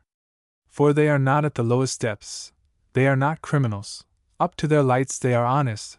That poor fellow who stands with his hands ready, all he has got in the wide world, only his hands, no trade, no craft, no skill, will give you a good day's work if you engage him. He will not steal things. He will drink more than he should with the money you give him. He will knock his wife down if she angers him. But he is not a criminal. That step has yet to be taken. He will not take it. But his children may, and unless they are prevented they certainly will. For the London-born child very soon learns the meaning of the easy way and the primrose path. We have to do with the people ignorant, drunken, helpless, always at the point of destitution, their whole thoughts as much concentrated upon the difficulty of the daily bread as ever were those of their ancestor who roamed about the Middlesex forest and hunted the bear with a club, and shot the wild goose with a flint-headed arrow. First there is the church work, that is to say, the various agencies and machinery directed by the vicar. It may be new to some readers, especially to Americans, to learn how much of the time and thoughts of our Anglican beneficed clergymen are wanted for things not directly religious. The church, a plain and unpretending edifice, built in the year 1838, is served by the vicar and 2 curates. There are daily services, and on Sundays an early celebration. The average attendance at the Sunday morning midday service is about 100. In the evening it is generally double that number. They are all adults. For the children another service is held in the mission room. The average attendance at the Sunday schools and Bible classes is about 350, and would be more if the vicar had a larger staff of teachers, of whom, however, there are 42. The whole number of men and women engaged in organized work connected with the church is about 126.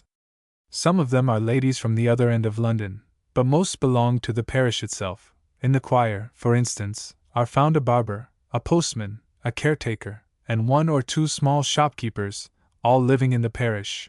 When we remember that Ratcliffe is not what is called a show parish, that the newspapers never talk about it, and that rich people never hear of it, this indicates a very considerable support to church work. In addition to the church proper there is the mission chapel, where other services are held. One day in the week there is a sale of clothes at very low prices. They are sold rather than given, because if the women have paid a few pence for them, they are less willing to pawn them than if they had received them for nothing. In the mission chapel are held classes for young girls and services for children. The churchyard, like so many of the London churchyards, has been converted into a recreation ground, where there are trees and flower beds, and benches for old and young. Outside the church, but yet connected with it, there is, first, the Girls' Club.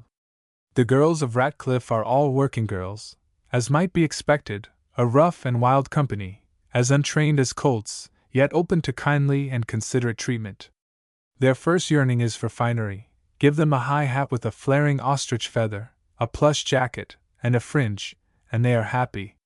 There are 75 of these girls. They use their club every evening, and they have various classes, though it cannot be said that they are desirous of learning anything. Needlework, especially, they dislike. They dance, sing, have musical drill, and read a little. 5 ladies who work for the church and for the club live in the clubhouse, and other ladies come to lend assistance. When we consider what the homes and the companions of these girls are, what kind of men will be their husbands, and that they are to become mothers of the next generation, it seems as if one could not possibly attempt a more useful achievement than their civilization. Above all, this club stands in the way of the greatest curse of East London, the boy and girl marriage. For the elder women there are mothers' meetings, at which 200 attend every week, and there are branches of the societies for nursing and helping married women. For general purposes there is a parish sick and distress fund, a fund for giving dinners to poor children. There is a frequent distribution of fruit, vegetables, and flowers sent up by people from the country. And for the children there is a large room which they can use as a playroom from 4 o'clock till 7:30. Here they are at least warm. Were it not for this room they would have to run about the cold streets. Here they have games and pictures and toys. In connection with the work for the girls, help is given by the Metropolitan Association for Befriending Young Servants, which takes charge of a good many of the girls. For the men there is one of the institutions called the Tea-to-Tum Club, which has a grand café open to everybody all day long. The members manage the club themselves. They have a concert once a week, a dramatic performance once a week, a gymnastic display once a week. On Sunday they have a lecture or an address, with a discussion after it, and they have smaller clubs attached for football, cricket, rowing, and swimming. For the younger lads there is another club, of 160 members. They also have their gymnasium, their football, cricket, and swimming clubs, their classes for carpentry, wood carving, singing, and shorthand, their savings bank, their sick club, and their library. Only the better class of lads belong to this club. But there is a lower set, those who lounge about the streets at night, and take to gambling and betting. For these boys the children's playroom is opened in the evening. Here they read, talk, box, and play bagatelle, draughts, and dominoes. These lads are as rough as can be found, yet on the whole they give very little trouble. Another important institution is the country holiday. This is accomplished by saving. It means, while it lasts, an expenditure of 5 shillings a week. Sometimes the lads are taken to the seaside and live in a barn. Sometimes the girls are sent to a village and placed about in cottages. A great number of the girls and lads go off every year a-hopping in Kent. Add to these the temperance societies, and we seem to complete the organized work of the Church. It must, however, be remembered that this work is not confined to those who attend the services or are Anglican in name. The clergy and the ladies who help them go about the whole parish from house to house. They know all the people in every house, to whatever creed they belong. Their visits are looked for as a kind of right. They are not insulted even by the roughest. They are trusted by all. As they go along the streets the children run after them and hang upon their dress. If a strange man is walking with one of these ladies, they catch at his hands and pull at his coat-tails. We judge of a man, you see, by his companions. All this machinery seems costly. It is, of course, far beyond the slender resources of the parish. It demands, however, no more than £850 a year, of which £310 is found by different societies, and the sum of £540 has to be raised somehow. There are, it has been stated, no more than 7,000 people in this parish, of whom nearly half belong to the Church of Rome. It would therefore almost seem as if every man, woman, and child in the place must be brought under the influence of all this work. In a sense, all the people do feel the influence of the Church, whether they are Anglicans or not. The parish system, as you have seen, provides everything: for the men, clubs; for the women, nursing in sickness, friendly counsel always, help in trouble. The girls are brought together and kept out of mischief and encouraged in self-respect by ladies who understand what they want and how they look at things. The grown lads are taken from the streets, and with the younger boys, are taught arts and crafts, and are trained in manly exercises just as if they were boys of Eton and Harrow. The church services, which used to be everything, are now only a part of the parish work. The clergy are at once servants of the altar, preachers, teachers, almoners, leaders in all kinds of societies and clubs, and providers of amusements and recreation. The people look on, hold out their hands, receive, at first indifferently, but presently, one by one, awaken to a new sense. As they receive, they cannot choose but to discover that these ladies have given up their luxurious homes and the life of ease in order to work among them. They also discover that these young gentlemen who run the dubs, teach the boys gymnastics, boxing, drawing, carving, and the rest, give up for this all their evenings, the flower of the day and the flower of life. What for? What do they get for it? Not in this parish only, but in every parish the same kind of thing goes on and spreads daily. This, observe, is the last step but one of charity. For the progress of charity is as follows: first, there is the pitiful dole to the beggar, then the bequest to monk and monastery, then the founding of the almshouse and the parish charity, then the Easter and the Christmas offerings, then the gift to the almoner, then the check to a society, next, latest and best, personal service among the poor. This is both flower and fruit of charity. One thing only remains. And before long this thing also shall come to pass as well. Those who live in the dens and witness these things done daily must be stocks and stones if they were not moved by them. They are not stocks and stones, they are actually, though slowly, moved by them.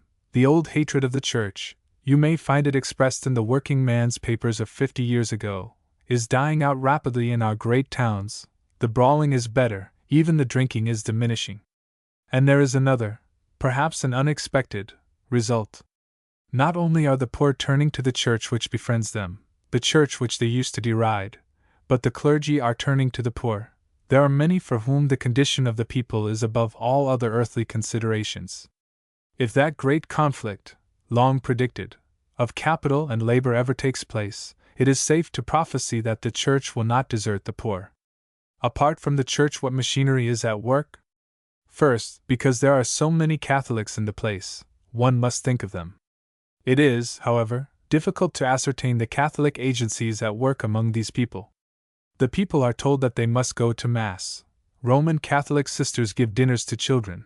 There is the Roman League of the Cross, a temperance association.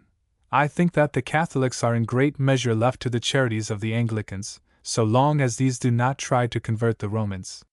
The Salvation Army people attempt nothing, absolutely nothing in this parish. There are at present neither Baptist, nor Wesleyan, nor Independent chapels in the place.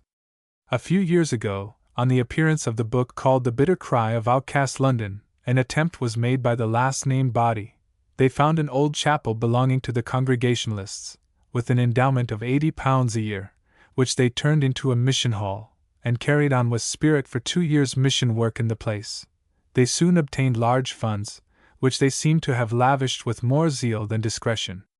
Presently their money was all gone and they could get no more. Then the chapel was turned into a night shelter. Next it was burned to the ground. It is now rebuilt and is again a night shelter. There is, however, an historic monument in the parish with which remains a survival of former activity. It is a Quaker meeting house which dates back to 1667. It stands within its walls, quiet and decorous. There are the chapel, the anteroom, and the burial ground. The congregation still meet, reduced to 50. They still hold their Sunday school, and not far off one of the fraternity carries on a creche which takes care of 70 or 80 babies, and is blessed every day by as many mothers. Considering all these agencies, how they are at work day after day, never resting, never ceasing, never relaxing their hold, always compelling the people more and more within the circle of their influence. How they incline the hearts of the children to better things and show them how to win these better things. One wonders that the whole parish is not already clad in white robes and sitting with harp and crown. On the other hand, walking down London Street, Ratcliffe, looking at the foul houses, hearing the foul language, seeing the poor women with black eyes, watching the multitudinous children in the mud, one wonders whether even these agencies are enough to stem the tide and to prevent this mass of people from falling lower and lower still into the hell of savagery. This parish is one of the poorest in London, it is one of the least known, it is one of the least visited. Explorers of slums seldom come here, it is not fashionably miserable. Yet all these fine things are done here, and as in this parish so in every other. It is continually stated as a mere commonplace. One may see the thing advanced everywhere, in thoughtful papers, in leading articles, that the Church of Rome alone can produce its self-sacrificing martyrs, its lives of pure devotion. Then what of these parish workers of the Church of England? What of that young physician who worked himself to death for the children? What of the young men, not one here and there but in dozens, who give up all that young men mostly love for the sake of laborious nights among rough and rude lads? What of the gentlewomen who pass long years, give up their youth, their beauty, and their strength, among girls and women whose language is at first like a blow to them? What of the clergy themselves, always, all day long, living in the midst of the very poor, hardly paid, always giving out of their poverty, forgotten in their obscurity, far from any chance of promotion, too hard work to read or study, dropped out of all the old scholarly circles? Nay, my brothers, we cannot allow to the Church of Rome all the unselfish men and women. Father Damien is one of us as well. I have met him, I know him by sight, he lives and has long lived, in Riverside, London. St. Catherine's by the Tower. On the 30th day of October, in the year of grace 1825, there was gathered together a congregation to assist at the mournfulest service ever heard in any church. The place was the precinct of St. Catherine's, the church was that known as St. Catherine's by the Tower, the most ancient and venerable church in the whole of East London, a city which now has but two ancient churches left, those of Bow and of Stepney, without counting the old Tower of Hackney. Suppose it was advertised that the last and the farewell service, before the demolition of the abbey, would be held at Westminster on a certain day, that after the service the old church would be pulled down, that some of the monuments would be removed, the rest destroyed, that the bones of the illustrious dead would be carted away and scattered, and that the site would be occupied by warehouses used for commercial purposes. One can picture the frantic rage and despair with which the news would everywhere be received. One can imagine the stirring of the hearts of all those who to every part of the world inherit the Anglo-Saxon speech. One can hear the sobbing and the wailing which accompany the last anthem, the last sermon, the last prayer. St. Catherine's by the Tower was the Abbey of East London, poor and small, certainly, compared with the cathedral church of the city and the Abbey of the West, but stately and ancient, endowed by half a dozen sovereigns, consecrated by the memory of 700 years, filled with the monuments of great men and small men buried within her walls, standing in her own precinct, with her own courts, spiritual and temporal, with her own judges and officers, surrounded by the claustral buildings, belonging to master, brethren, sisters, and bedeswomen. The church and the hospital had long survived the intentions of the founders, yet as they stood, so situated, so ancient, so venerable, amid a dense population of rough sailors and sailor folk, with such enormous possibilities for good and useful work, sacred and secular, one is lost in wonder that the consent of Parliament, even for purposes of gain, could be obtained for their destruction. Yet St. Catherine's was destroyed. When the voice of the preacher died away, the destroyers began their work. They pulled down the church, they hacked up the monuments, and dug up the bones, they destroyed the master's house, and cut down the trees in his quiet orchard, they pulled down the brothers' houses round the little ancient square, they pulled down the row of sisters' houses and the bedeswomen's houses, they swept the people out of the precinct, and destroyed the streets, they pulled down the courts, spiritual and temporal, and opened the doors of the prison. They grubbed up the burying ground. And with the bones and the dust of the dead, and the rubbish of the foundations, they filled up the old reservoir of the Chelsea waterworks, and enabled Mr.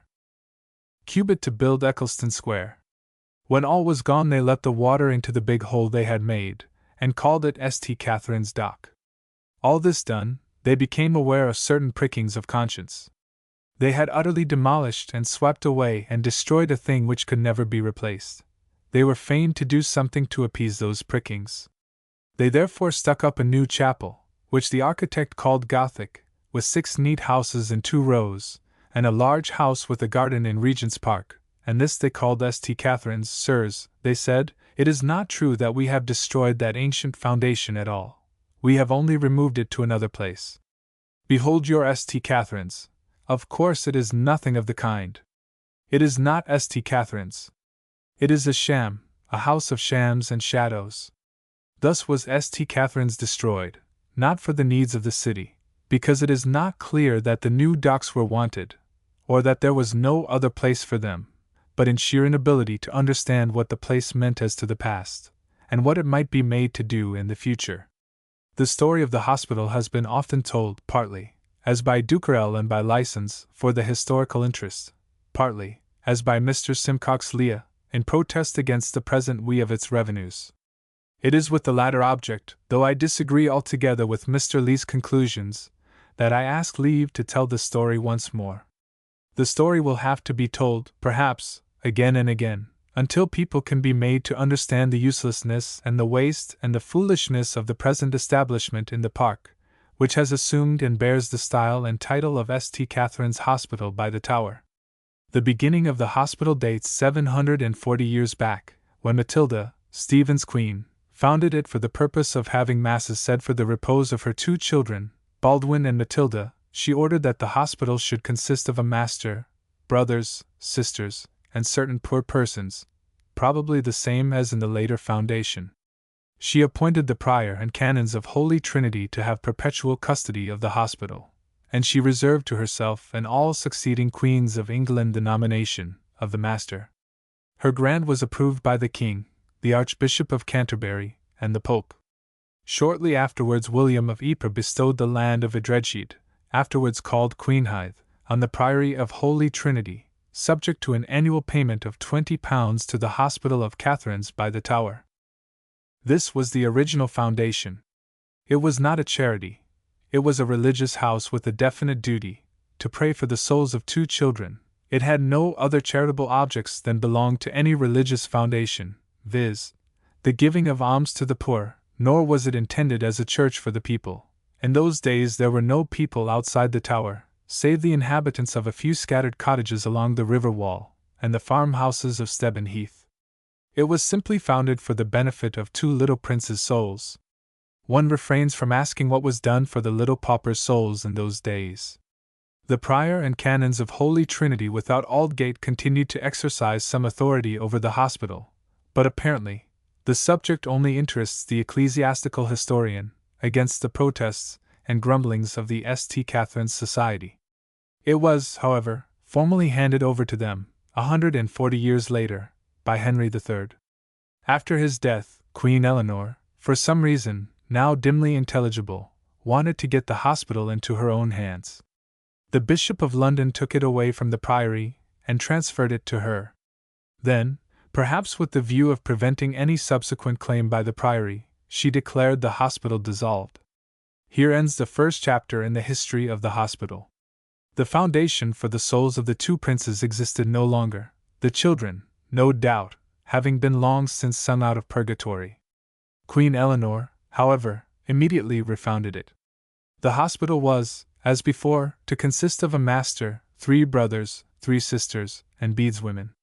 It was also provided that 6 poor scholars were to be fed and clothed, not educated. The Queen further provided that on November the 16th of every year 12 pence each should be given to the poor scholars, and the same amount to 24 poor persons, and that on November the 20th, the anniversary of the King's death, 1,000 poor men should receive 1 halfpenny each. Here is the first introduction of a charity. The hospital is no longer an ecclesiastical foundation only, it maintains scholars and gives substantial alms. Who received these alms? Of course, the people in the neighborhood, if there were no inhabitants in the precinct, the poor of Portsoken Ward. In either case, the charity would be local, a point of the greatest importance. Queen Eleanor also continued her predecessor's rule that the patronage of the hospital should remain in the hands of the Queens of England forever. When there was no queen, then in the hands of the Queen Dowager, failing in her, in those of the king. This rule still obtains. The Queen appoints the master, brothers, and sisters of the House of Shams in Regent's Park, just as her predecessors appointed those of St. Catherine's by the Tower. Queen Eleanor was followed by other royal benefactors. Edward II, for example, gave the hospital the rectory of St. Peter's in Northampton. Queen Philippa, who, like Eleanor, regarded the place with especial affection, endowed it with the manor of Upchurch in Kent, and that of Queenberry in Hertfordshire. She also founded a chantry with £10 a year for a chaplain. Edward III founded another chantry in honor of Philippa, with a charge of £10 a year upon the Hanaper office. He also conferred upon it the right of cutting wood for fuel in the forest of Essex. Richard II gave it the manor of Rishindine in Sheppey, and 120 acres of land in Minster. Henry VI gave it the manors of Chesingbury in Wiltshire, and Crosley in Hants. He also granted a charter, with the privilege of holding a fair. Lastly, Henry VIII founded, in connection with St. Catherine's by the Tower, the Guild of St. Barbara, consisting of a master, 3 wardens, and a great number of members, among whom were Cardinal Wolsey, the Duke and Duchess of Norfolk, the Duke and Duchess of Buckingham, the Earl and Countess of Shrewsbury, and the Earl and Countess of Northumberland, with other great and illustrious persons. This is a goodly list of benefactors. It is evident that St. Catherine's was a foundation regarded by the kings and queens of England with great favor. Other benefactors it had, notably John Holland, Duke of Exeter, Lord High Admiral and Constable of the Tower, himself of royal descent. He was buried in the church, with his 2 wives, and bequeathed to the hospital the manor of Much Gadsden. He also gave it a cup of beryl, garnished with gold, pearls, and precious stones, and a chalice of gold for the celebration of the Holy Sacrament. In the year 1546 all the lands belonging to the hospital were transferred to the Crown. At this time the whole revenue of the hospital was £364.12.60, and the expenditure was £210 5d, the difference being the value of the mastership. The master at the dissolution was Gilbert Latham, a priest, and the brothers were 5 in number, namely, the original 3, and the 2 priests for the chantries. 4 of the 5 had for his stipend, meat, and drink by year, the sum of £8, which is 5 farthing a day. The other had £9, which is 6 a day. It would be interesting, by comparison of prices, to ascertain how much could be purchased with 6 a day. The 3 sisters had also £8 a year, and the Bede's women had each £2 5 shillings and 6 a year. There were 6 scholars at £4 a year each for their meat, drink, clothes, and other necessaries, and there were 4 servants, a steward, a butler, a cook, and an undercook, who cost £5 a year each. There were 2 gardens and a yard or court, namely, the square, bounded by the houses of the brothers, and the church. This marks the closing of the 2nd chapter in the history of the hospital. With the cessation of saying masses for the dead its religious character expired. There remained only the services in the church for the inhabitants of the precinct in the time of Henry VIII. The only use of the hospital was now as a charity. Fortunately, the place was not, like the Priory of the Holy Trinity, granted to a courtier, otherwise it would have been swept away just as that priory, or that of Elsing Spittal, was swept away. It continued after a while to carry on its existence, but with changes. It was secularized. The masters for 150 years, not counting the interval of Queen Mary's reign, were laymen. The brothers were generally laymen. The first master of the 3rd period was Sir Thomas Seymour. He was succeeded by Sir Francis Fleming, Lieutenant General of the King's Ordnance. Fleming was deprived by Queen Mary, who appointed one Francis Mallet, a priest, in his place. Queen Elizabeth dispossessed Mallet, and appointed Thomas Wilson, a layman and a doctor at laws. During his mastership there were no brothers, and only a few sisters or bedeswomen. The hospital then became a rich sinecure. Among the masters were Sir Julius Caesar, Master of the Rolls, Sir Robert Acton, Dr. Cox, 3 Montague brothers, Walter, Henry, and George, Lord Brouncker, the Earl of Feversham, Sir Henry Newton, Judge of the High Court of Admiralty, the Hon. George Berkeley, and Sir James Butler. The brothers had been re-established. Their names are enumerated by Duquerel. 1 or 2 of them were clerks in orders, but all the rest were laymen. They still received the old stipend of £8 a year, with a small house. As for the rest of the greatly increased income, it went to the master after the manner common to all the old charities. During the latter half of the 16th and the whole of the 17th century, St. Catherine's by the Tower consisted of a beautiful old church standing with its buildings clustered round it, a master's house, rich in carved and ancient woodwork, with its gardens and orchards, its houses for the brothers, sisters, and bedeswomen, each of whom continued to receive the same salary as that ordained by Queen Eleanor. Service was held in the church for the inhabitants of the precinct, but the hospital was wholly secular. The master devoured by far the greater part of the revenue, and the almspeople, brothers, sisters, and bedeswomen, had no duties to perform of any kind. In the year 1698 this, the 3rd chapter in the life of the hospital, was closed. The Lord Chancellor, Lord Somers, held in that year a visitation of the hospital, the result of which is interesting, because it shows, first, a lingering of the old ecclesiastical traditions, and next, the sense that something useful ought to be done with the income of the hospital. It was therefore ordered in the new regulations provided by the Chancellor that the brothers should be in holy orders, and that a school of 35 boys and 15 girls should be maintained by the hospital. It does not appear that any duties were expected of the brothers. Like the fellows of colleges at Oxford and Cambridge, they were all to be in priests' orders, and for exactly the same reason, because at the original foundations of the colleges, as well as of the hospital, the fellows were all priests. As for the master, he remained a layman. This new order of things, therefore, raised the position of the brothers, and gave a new dignity to the hospital. Further, the school as well as the bedeswomen defined its position as a charity. It still fell far, very far, short of what it might have done, but it was not between the years 1698 and 1825 quite so useless as it had been. A plan of the precinct, with drawings of the church, within and without, and of the monuments in the church, may be found in license. The obscurity of the hospital, and the neglect into which it fell during the last century, are shown by the small attention paid to it in the books on London of the last century, and the early years of the present century. Thus, in Harrison's History of London, though nearly every church in the city and its immediate suburbs is figured, St. Catherine's is not drawn. In Strype, edition 1720, there is no drawing of St. Catherine's. In Dodsley's London, 1761, it is described but not figured, and Wilkinson, in his Londina Illustrata, passes it over entirely. The hospital buildings consisted of a square, of which the north side was occupied by the master's house, with a large garden behind, and the master's orchard between his garden and the river. On the east and west sides were the brothers' houses, and on the south side of the square was the church and the chapter house. On the east of the church was the burying ground.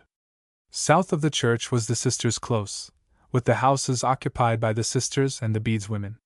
The old brothers' houses were taken down and rebuilt about the year 1755, and the master's house, an ancient building, full of carved timberwork, had also been taken down, so that in the year 1825, when the hospital was finally destroyed, the only venerable building standing in the precinct was the church itself. To look at the drawings of this old church and to think of the loving care with which it would have been treated had it been allowed to stand till this day, and then to consider the Gothic edifice in Regent's Park, is indeed saddening. The church consisted of the nave and chancel with 2 aisles, built by Bishop Beckington, formerly the master. The east window, 30 feet high and 25 feet wide, had once been most beautiful when its windows were stained. The tracery was still fine. A St. Catherine's wheel occupied the highest part, and beneath it was a rose. But none of the windows had preserved their painted glass, so that the general effect of the interior must have been cold. The carved wood of the stalls and the great pulpit, presented by Sir Julius Caesar, may still be seen in the Regent's Park Chapel, where are also some of the monuments. Of these the church was full. The finest, now in Regent's Park, was that of John Holland, Duke of Exeter, and his 2 wives. There was one of the Hon. George Montague, master of the hospital, who died in the year 1681, and there was the monument with kneeling figures of one Cutting and his wife, with his coat of arms. The seats of the stalls are curiously carved, as is so often found, with grotesque figures, human birds, monkeys, lions, boys riding hogs, angels playing bagpipes, beasts with human heads, pelicans feeding their young, and the devil with hoof and horns carrying off a brace of souls. There was more than the customary wealth epitaphs. Thus, on the tablet to the memory of the daughter of one of the brothers was written, "Thus we by want, more than by having, learn the worth of things in which we claim concern." On that of William Cutting, a benefactor to Gonville and Caius, Cambridge, is written, "Not dead, if good deeds could keep men alive, nor all dead since good deeds do men revive." Gonville and Caius his good deeds my record, and will, no doubt, him praise therefore afford. On the tablet of Charles Stamford, clergyman, "Nil modis morimur mortes nascimer uno, sunt hominem morbi mili sed una salus." And to the memory of Robert Beadles, Freemason, one of His Majesty's gunners of the Tower, who died in the year 1683. He now rests quiet, in his grave secure, where still the noise of guns he can endure. His martial soul is doubtless now at rest, who in his lifetime was so oft oppressed with care and fears, and strange cross acts of late, but now is happy and in glorious state. The blustering storm of life with him is o'er, and he is landed on that happy shore where 'tis that he can hope and fear no more. There they lay buried, the good people of St. Catherine's precinct. They were of all trades, but chiefly belonged to those who go down to the sea in ships. On the list of names are those of half a dozen captains, one of them captain of HMS Monmouth, who died in the year 1706, aged 31 years. There are the names of lieutenants. There are those of sailmakers and gunners. There is a sergeant of admiralty, a moneyer of the Tower, a weaver, a citizen and stationer, a Dutchman who fell overboard and was drowned, a surveyor and collector. All the trades and callings that would gather together in this little riverside district separated and cut off from the rest of London. Among the people who lived here were the descendants of them who came away with the English on the taking of Calais, Gisons, and Hames. They settled in a street called Hames and Gisons Lane, corrupted into Hangman's Gains. A census taken in the reign of Queen Elizabeth showed that of those resident in the precinct, 328 were Dutch, 8 were Danes, 5 were Polanders, 69 were French, all hat makers, 2 Spanish, 1 Italian, and 12 Scotch. Verstegen, the antiquary, was born here, and here lived Raymond Lully. During the last century the precinct came to be inhabited almost entirely by sailors, belonging to every nation and every religion under the sun. This was the place which it was permitted to certain promoters of a dock company to destroy utterly. A place with a history of 700 years, which might, had its ecclesiastical character been preserved and developed, have been converted into a cathedral for East London, or, if its secular character had been maintained, might have become a noble centre of all kinds of useful work for the great chaotic city of East London. They suffered it to be destroyed. It has been destroyed for 60 years. As for calling the place in Regent's Park St. Catherine's Hospital, that, I repeat, is absurd. There is no longer a St. Catherine's Hospital. As well call the garish new building on the embankment Chowne College. That is not, indeed, Chowne College. The London clergy, who of all people might have been expected to guard the monuments of the past, have sold Chowne College for what it would fetch. The site of the Cripplegate Nunnery, of Elsing's Spital for Blind Men, of Chowne College, or Clergy House, has been destroyed by its own trustees. The sweet old place, the peacefullest spot in the whole city, with its long low library, its beadsmen's rooms, and its quiet reading room, is gone. You might just as well destroy Trinity College, Cambridge, and then stick up a modern wing to Somerset House, and call that Trinity. In the same way St. Catherine's by the Tower was destroyed 60 years ago. Let me repeat that the hospital suffered 4 changes. First, it was founded by Queen Matilda, for the repose of her children's souls. Next, it was dissolved and again founded, and subsequently endowed as a religious house with chantries, certain definite duties of masses for the dead, certain charitable trusts, and other functions. Thirdly, when the Mass ceased to be said, it was secularized completely. Service was held in the church, but the hospital became a perfectly secular charity, supporting a few almspeople with niggard hand, and a master in great splendor. Fourthly, it was again treated as a semi-ecclesiastical foundation, for reasons which do not appear. At the same time, while its charities were enlarged, no duties were assigned to the brothers, who seem to have been considered as fellows, forming the society, and therefore, like the fellows at Oxford and Cambridge, obliged to be in holy orders. Lastly, as we have seen, it was destroyed.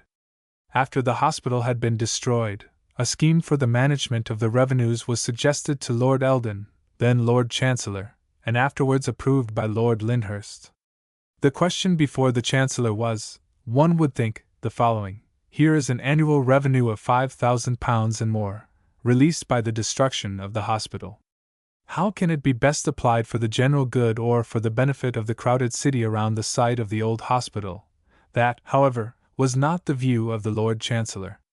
He said practically, here is a large property which has hitherto been devoted to the use of maintaining in idleness, and not as a reward or pension for good work done, a master, 3 brothers, 3 sisters, and 10 poor women. The ecclesiastical purposes for which the property was originally got together have long since utterly vanished. The church in which service used to be held is abolished, and the place where it stood is turned into a dock. We will build a new church where none is wanted. We will perpetuate the waste of all this money. The stipends of the brothers and sisters shall be raised. To the brothers shall be assigned, nominally, the service in the chapel, but they shall have a chaplain or reader, to prevent this duty from becoming onerous. The sisters shall have nothing at all to do. The beadswomen shall be deprived of their houses and shall receive no advance in their pay, but they shall be doubled in number. 20 beadsmen shall also be added with the same pay, viz., £10 a year or 4s a week. Note that in 1545 each beadswoman received 10d a week, and each sister 3s, so that the proportion of beadswoman's pay to sister's pay was then as 1:36. But Lord Lyndhurst takes away the houses from the poor women and gives them no more pay, so that, without counting the loss of their houses, the beadswoman's pay under Victoria is to the sister's pay as 1:19. The Victorian beadswoman was therefore relatively reduced in proportion to the sister's 6-fold compared with her Tudor predecessor. The master shall have a beautiful house with a garden, conservancy, stabling for 7 horses, and £1,200 a year, besides comfortable perquisites. He shall have no duties except the presidency of the chapter. And in order that the thing may not seem perfectly and profoundly ridiculous, there shall be a school of 24 boys and 12 girls. This was the solution proposed and adopted by 2 eminent chancellors, and carried into effect for 30 years. During the years 1858 to 1863 the average revenue was £7,460 2-3 divided by 4d.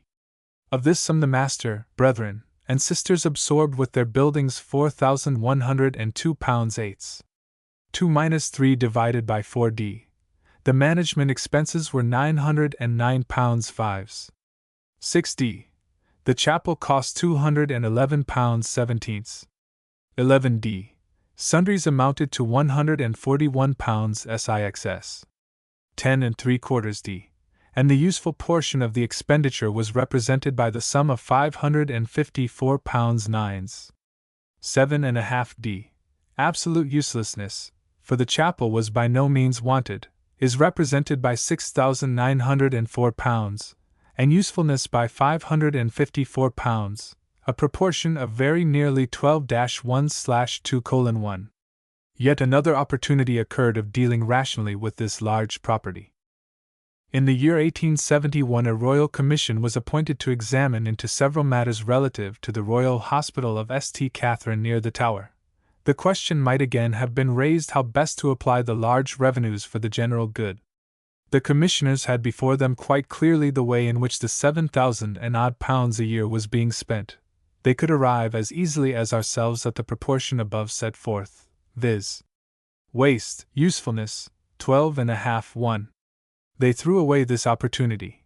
They could not tear away the ecclesiastical rags with which the new foundation of 1827, the mock St. Catherine's, has been wrapped in imitation of the old.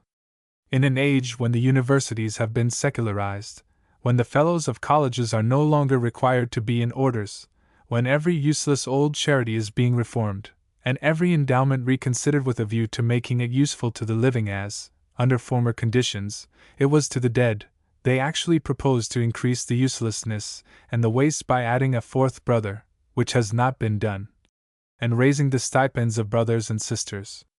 They also recommended the establishment of an upper school, with foundation boarders. Considering that the upper and middle classes have already appropriated to their own use almost every educational endowment in the country, this proposition seems too ridiculous. The whole report is indeed a marvelous illustration of the tenacity of old prejudices. Yet it did one good thing. It recommended that the accounts of the hospitals should be submitted every year to the charity commissioners, thus distinctly recognizing the fact that the new foundation is not an ecclesiastical institution, but a charity. The report mentions several propositions which had been laid before the commissioners during their inquiry for the application of the revenues. The committee of the Adult Orphan Institution thought that they should like to administer the funds. The rector of St. George's in the East thought that he should very much like to use them for the purpose of converting that parish into a collegiate church, under a dean and canons, who, with a sisterhood, might devote themselves to the spiritual benefit, etc. Others suggested that a missionary collegiate church should be established as a center of missionary work for the east of London, with model schools, refuges, reformatories, etc., conducted by the clergy. Others, again, pleaded for the use of the money in aid of the crowded parishes near the precinct. The commissioners were of a different opinion. The hospital, they said, never had a local character. This is the most startling statement that ever issued from the mouth of a Lord Chancellor. Not a local character? Then for whom were the services of the Church held? Where were the beadswomen found? Where the poor scholars? Where did the Church stand? Who got the doles? Not a local character? We might as well contend, for example, that Rochester Cathedral and Close and School have no local character, that Portsmouth Dockyard has no local character, that Westminster School has no local character. St. Catherine's Hospital belonged to its precinct, where it had stood for some 100 years. As well pretend that the Tower itself has no local character. The local character of St. Catherine's grew year by year. The founder thought only to make a bridge for her children from purgatory to heaven by the harmonious voices of the Master, the brothers, and the sisters, but purpose widens. Presently purgatory disappears, and the whole ecclesiastical part of the foundation, except service in the church, vanishes with it. There remain, however, the revenues, and these belong, if any revenues could, to the locality. In the year 1863 the proportion of waste to profit was as 12-1/2:1. Has this proportion in the quarter of a century which has elapsed increased or has it decreased? From time to time, as we have seen, the question forces itself upon men's minds, whether this revenue could not be administered to better advantage. Lord Somers encounters the difficulty in the year 1698, Lord Lyndhurst in 1829, Lord Hatherley in 1871. I suppose that even a Lord Chancellor does not claim infallible wisdom. Therefore I venture to insist upon the facts that the Reformation destroyed the religious house of St. Catherine, that the changes made by Lord Somers only made the old hospital useless, and that the Royal Commission of the year 1871 confirmed, in the new foundation, the later uselessness of the old. The House of Shams and Shadows in Regent's Park is not the old St. Catherine's at all. That is dead and done with. It is a fungus which sprang up yesterday, which is not wholesome for human food, and uses up, for no good purpose, the soil in which it grows. Yet, because one would not be charged with unfairness, what does the Rev. Simcox Leah, in his History of St. Catherine's Hospital, Longmans, 1878, say? St. Catherine's Hospital is an ecclesiastical corporation, returned as a promotion spiritual in the reign of Henry VIII, and so acknowledged by law in the reign of Charles I. It takes its place as a collegiate church with Westminster and Windsor. The clerical head of its chapter, the master of the hospital, will be entitled, unless Her Majesty shall see fit otherwise to direct, to the style of Very Reverend and the rank of Dean. The brothers have the status and dignity of canons residentiary, and through the sisters of the chapter the parallel dignity of canonesses is preserved, under another style, to the English Church of our day. The collegiate chapter holds its entire revenues subject to certain eleemosynary trusts embodied in its original constitution, the ecclesiastical and the charitable charges belonging alike to all the estates instead of being assigned separately to different portions of them. All these principles of the Constitution of St. Catherine's must be kept in view in any scheme which it may be proposed to submit, or in any suggestions which may be offered through the press, for the consideration of the Lord Chancellor in reference to the advice which he may submit to the Queen. St. Catherine's Hospital is no more a charity than Westminster Abbey is a charity, and to describe it as such, after the true facts of the case are known, will leave any writer or speaker open to the charge of discourtesy, directly offered to a capitular body whose personal constitution is worthy of its high and ancient corporate ecclesiastical dignity, and indirectly through the members of the chapter, to the Queen. It will thus be seen that those of us who think that the place is a charity, and therefore call it one, including Lord Eldon and Lord Lyndhurst, the report of the Charity Commissioners in 1866, and Lord Hatherley in 1871, are open to the charge of discourtesy. Well, let us remain open to that charge. It does not kill. If it is not a charity, what is it? A place for getting the souls of rich men out of purgatory? But the souls of rich men no longer in this country have the privilege of being bought out of purgatory. Then what is it? A place where 7 well-born ladies and gentlemen are provided with excellent houses and comfortable incomes. For doing what? Nothing. Let us, if we must, offer a compromise. Let the master, brothers, and sisters, now forming the Society of New St. Catherine's, remain in Regent's Park. We will not disturb them. Let them enjoy their salaries so long as they live. At their deaths let those who love shams and pretenses appoint other brothers and sisters who will have all the dignity of the position without the houses or the salaries.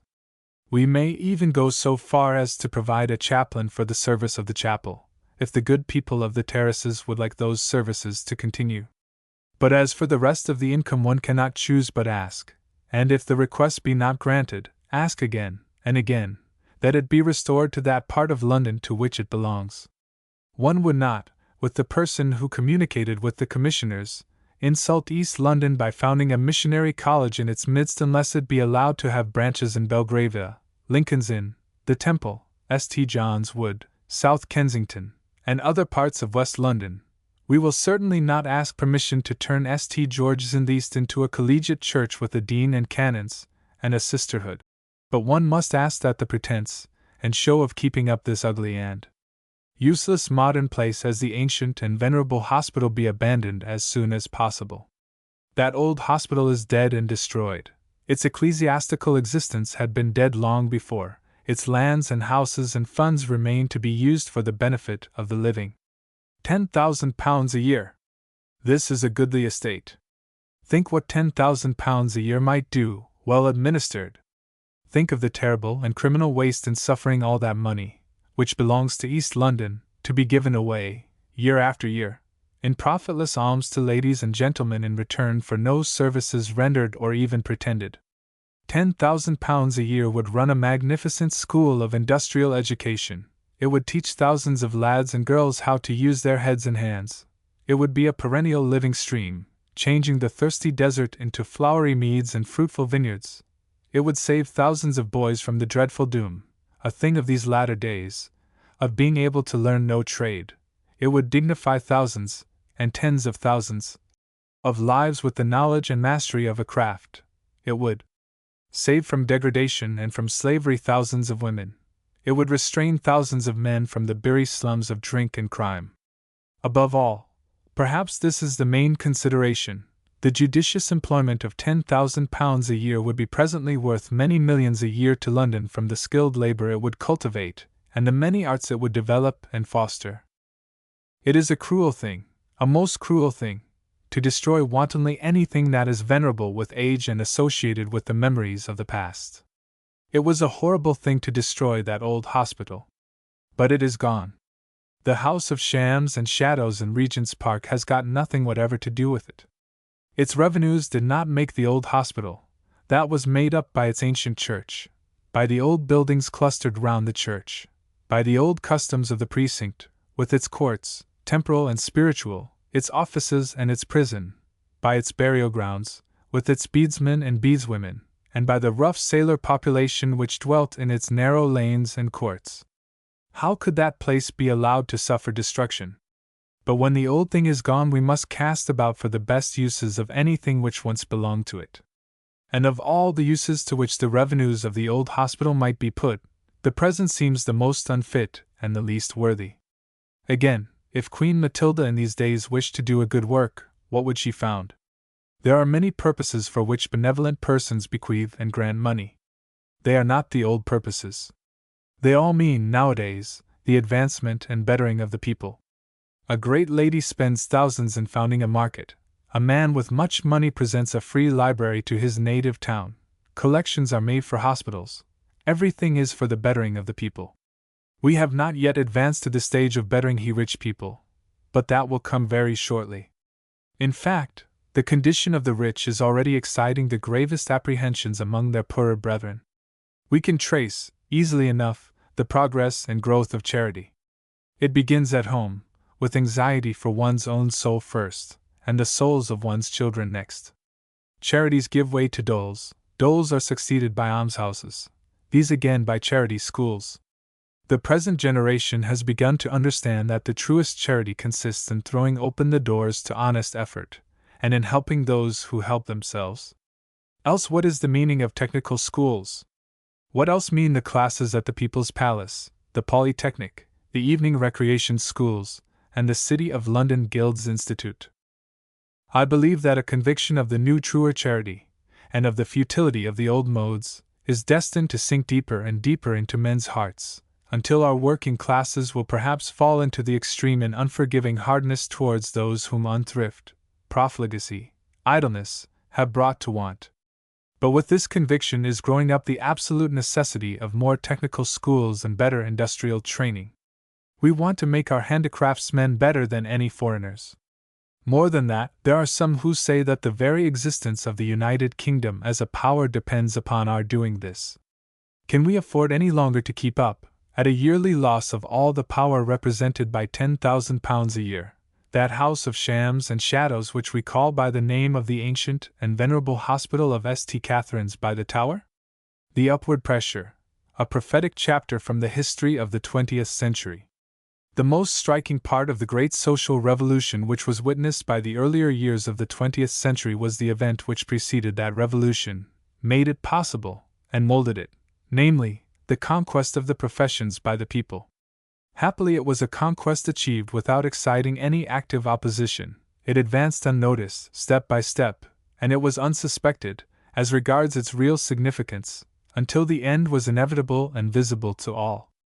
It is my purpose in this chapter, first to show what was the position of the mass of the nation before this event, as regards the professions, and next to relate briefly the successive events which led to the conquest, and so prepared the way for the abolition of all that was then left of the old aristocratic regime.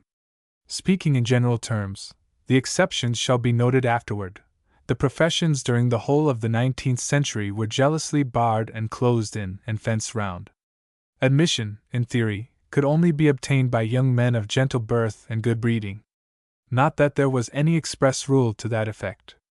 It was not written over the gateway of Lincoln's Inn that none but gentlemen were to be admitted, nor was it ever stated in any book or paper that none but gentlemen were to be called. But, as you will be shown immediately, the barring of the gate against a lad of humble origin was quite as effectually accomplished without any law, mule, or regulation whatever.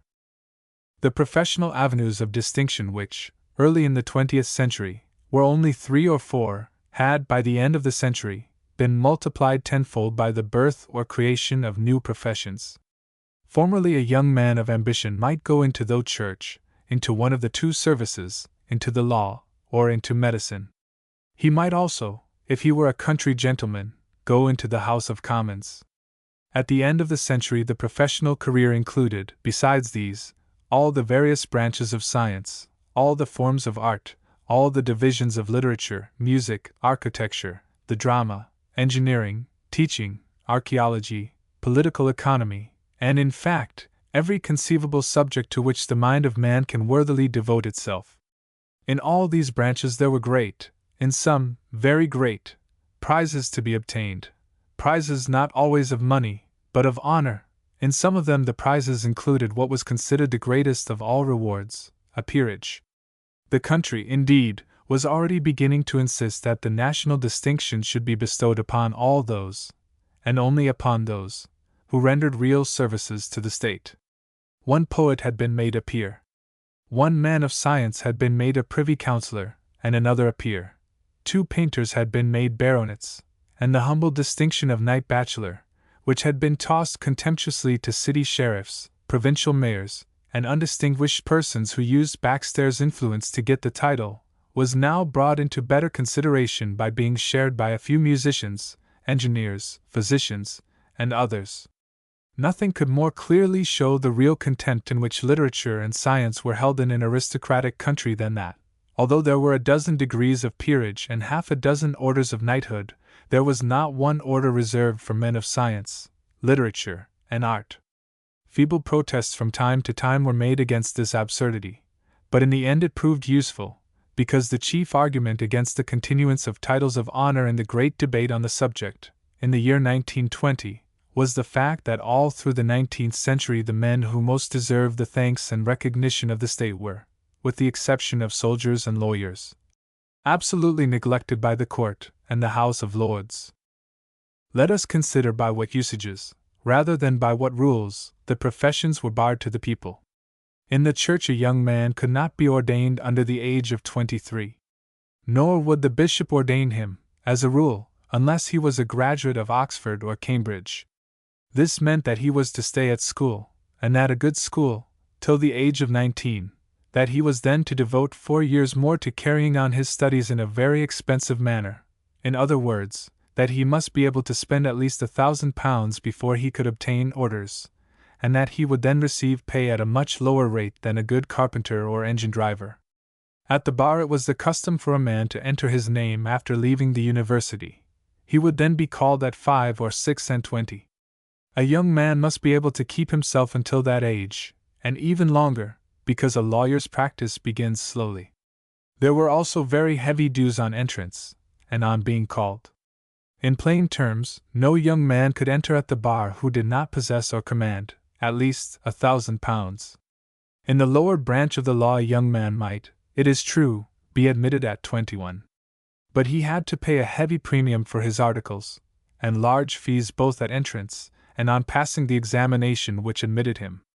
Not much less, therefore, including his maintenance, than £1,000 would be required of him before he began to make anything for himself. A medical man, even one who only desired to become a general practitioner, had to work through a 5 years' course, with hospital fees. Like the solicitor, he might qualify for about £1,000. In all the new professions, chemistry, physics, biology, zoology, geology, botany, and the other branches of science, engineering, mining, surveying, assaying, architecture, actuary work, everything, long apprenticeship was needed with special studies in costly colleges. In teaching, he who aspired to the more distinguished branches had no chance at all, unless he was a graduate in the highest honors of Oxford and Cambridge. In the arts, painting, sculpture, music, long practice, devoted study, and exclusive thought were essential. The civil service was divided into 2 branches, both open to competitive examination.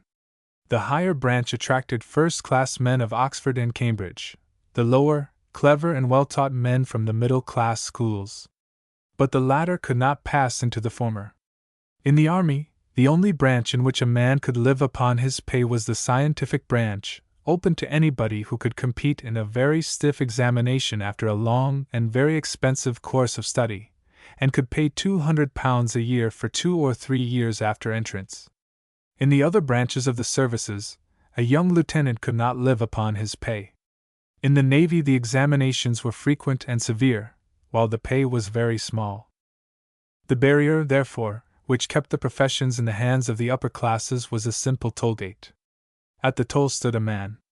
"Come," he said, holding out an inexorable palm. "With an education which has cost you already £1,000, be ready to pay down another 1,000 more. Then you shall be admitted among the ranks of those for whom are reserved the highest prizes of the state, viz., authority, honor, and wealth. It is apparent, then, that no one could enter the professions who had no money. No need to write up, none but the sons of gentlemen may apply. Very many sons of gentlemen, in fact, had to turn away sorrowfully after gazing with wistful eyes upon that ladder which they knew that they, too, could climb, as well as a Denman or an Erskine.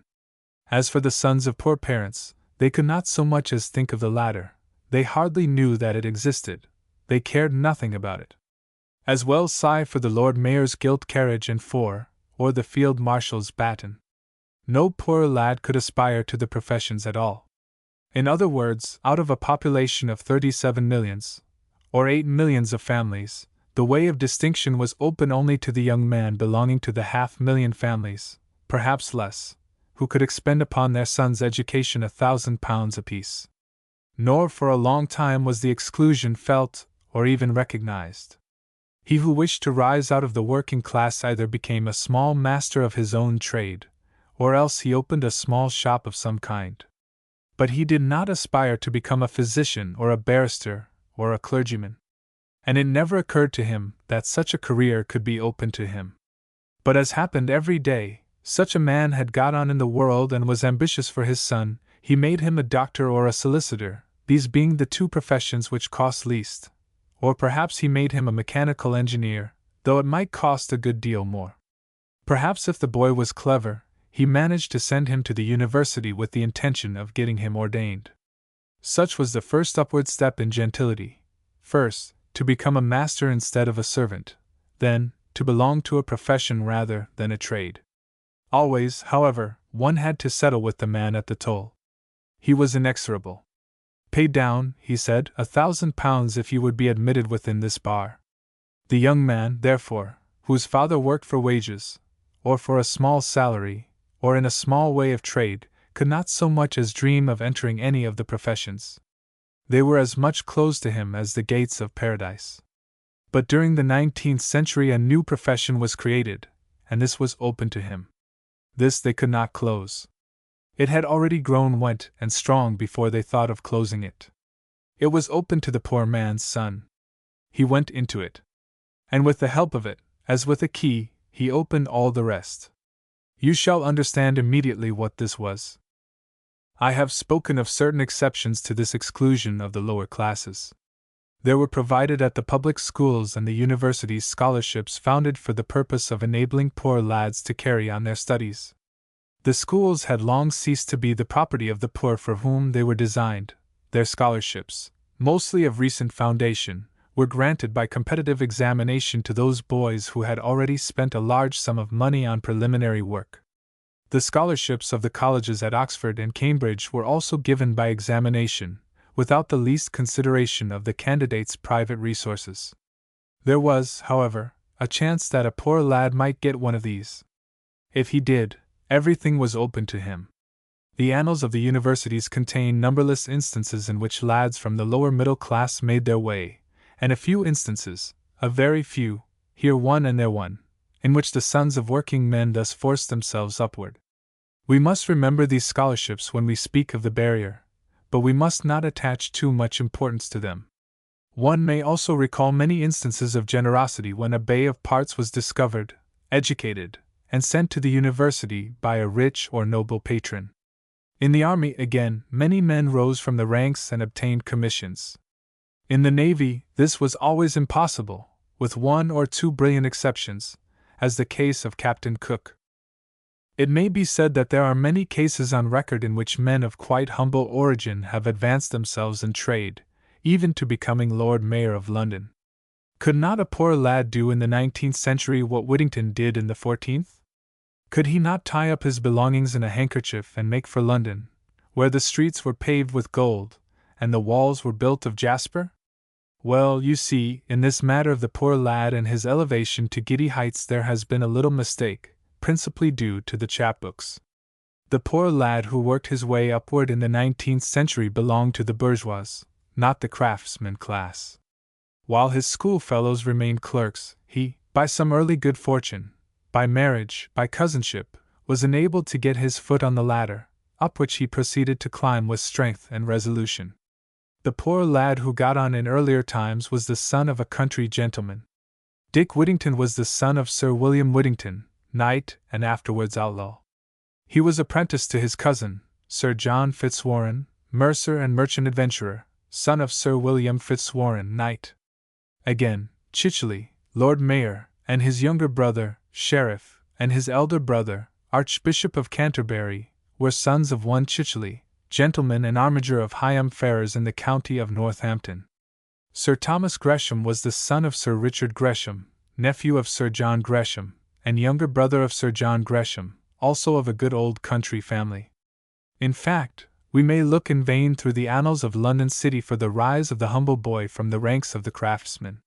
Once or twice, perhaps, one may find such a case. If we consider the early years of the 19th century, when the long wars attracted to the army all the younger sons, it does seem as if the mayors and aldermen must have come from very humble beginnings. Even then, however, we find on investigation that the city fathers of that time had mostly sprung from small shops. They were never, to begin with, craftsmen, and at the end of the century any such rise was never dreamed of by the most ambitious. The clerk, if a lad became a clerk, remained a clerk, he had no hope of becoming anything else.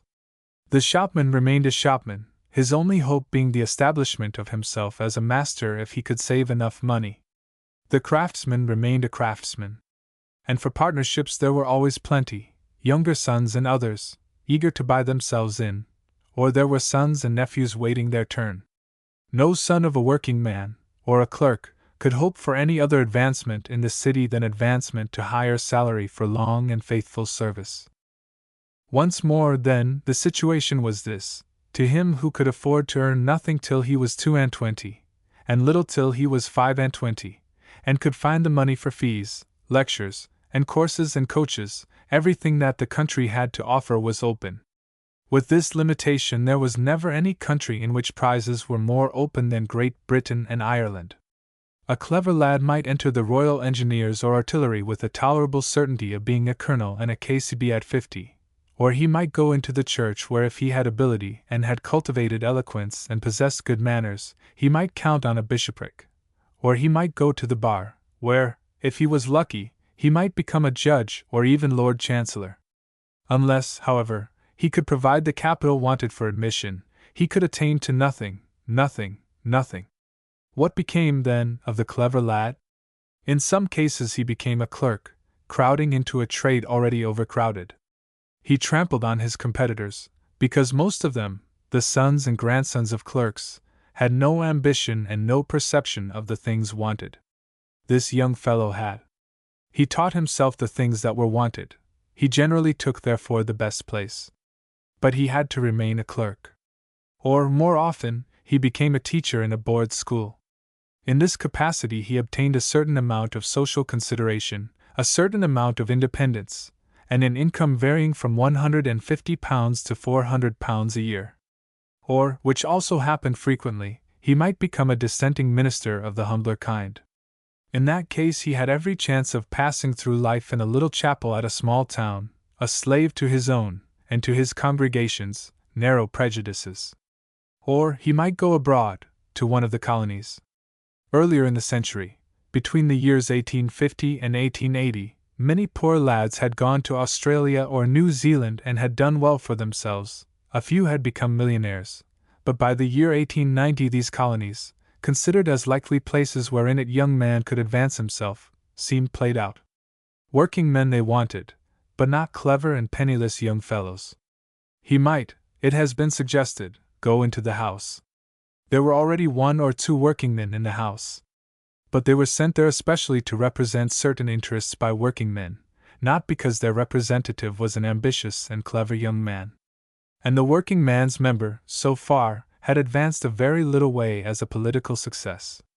It was not in politics that a young man would find his opening. This brings us to the one career open to him: he might become a journalist. It is an attractive profession, and even in its lower walks it seems a branch of literature. There is independence of hours. The pay depends upon the man's power of work. There are great openings in it, and, to the rising lad at least, what seems a noble possibility in the shape of pay. Many distinguished men have been journalists, from Charles Dickens downward. Nearly all the novelists have dabbled with journalism, and since all of us cannot be novelists, the young man might reflect that there are editor, sub-editors, assistant editors, news editors, leader writers, descriptive writers, reviewers, dramatic critics, art and music critics, wanted for every paper. He could become a journalist, and he could rise to the achievement of these ambitions. At first he rose a very little way, despite his ambition, because in every branch of letters imperfect education is an insuperable obstacle. Still he could become news editor, descriptive reporter, paragraph writer, and even, in the case of country papers, editor. Sometimes he passed from the office of the journal to that of one of the many societies, where he became secretary and succeeded in getting his name associated with some cause, which gave him some position and consideration. Whether he succeeded greatly or not, his whole object was to pass from the class which has no possible future to the class for which everything is open. His sons would be gentlemen, and if he could only find the necessary funds, they should make what he had been unable to make, an attempt upon the prizes of the state. This was the situation at the beginning of the last decade of the 19th century. It is summed up by saying that all the avenues to honor and power were closed and barred to the lad who could not command £1,000 at least. Let us pass on. Most thoughtful people have considered the growth and development of the great educational movement, whose origin belongs to the 19th century, whose development so profoundly affects the history of our own.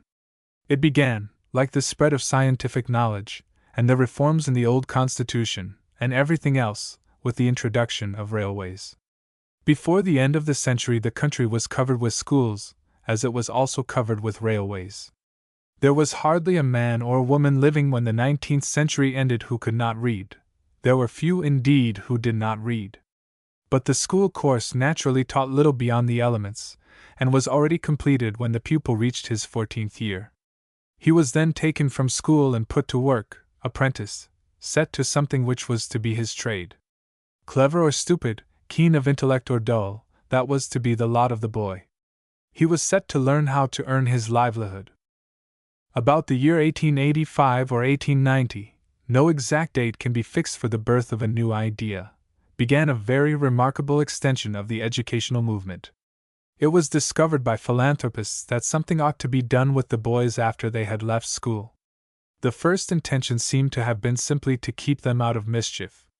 Having nothing to do, the lads naturally took to loafing about the streets, smoking bad tobacco, drinking, gambling, and precocious love-making. It was also perceived by economists about the same time that unless something was done for technical education, the old superiority of the British craftsman would speedily vanish. It was further pointed out that the education of the board schools gave the pupils little more than the mastery of the merest elements, the tools by means of which knowledge could be acquired. In order, therefore, to carry on general education and to provide technical training, there were started simultaneously in every great town, but especially in London, technical schools, continuation classes, polytechnics, young men's associations and clubs, guilds for instruction and recreation. Under whatever form they were known, they were all schools. Then the young working lad was invited to enter himself at one of these places, and to spend his evenings there. "Come," said the founders, "you are at an age when everything is new and everything is delightful. Give up all your present joys. Send the girl with whom you keep company, night after night, home to her mother. Put down your cherished cigarette, cease to stand about in bars, give up drinking beer, go no more to the music hall. Abandon all that you delight in, and come to us. After working all day long at your trade, come to us and work all the evening at books." A strange invitation. To forego delights and live laborious evenings. Stranger still, the lads accepted the invitation. They accepted in thousands. They consented to work every evening as well as every day. The inducements to join were, in fact, artfully devised with a full knowledge of boy's nature.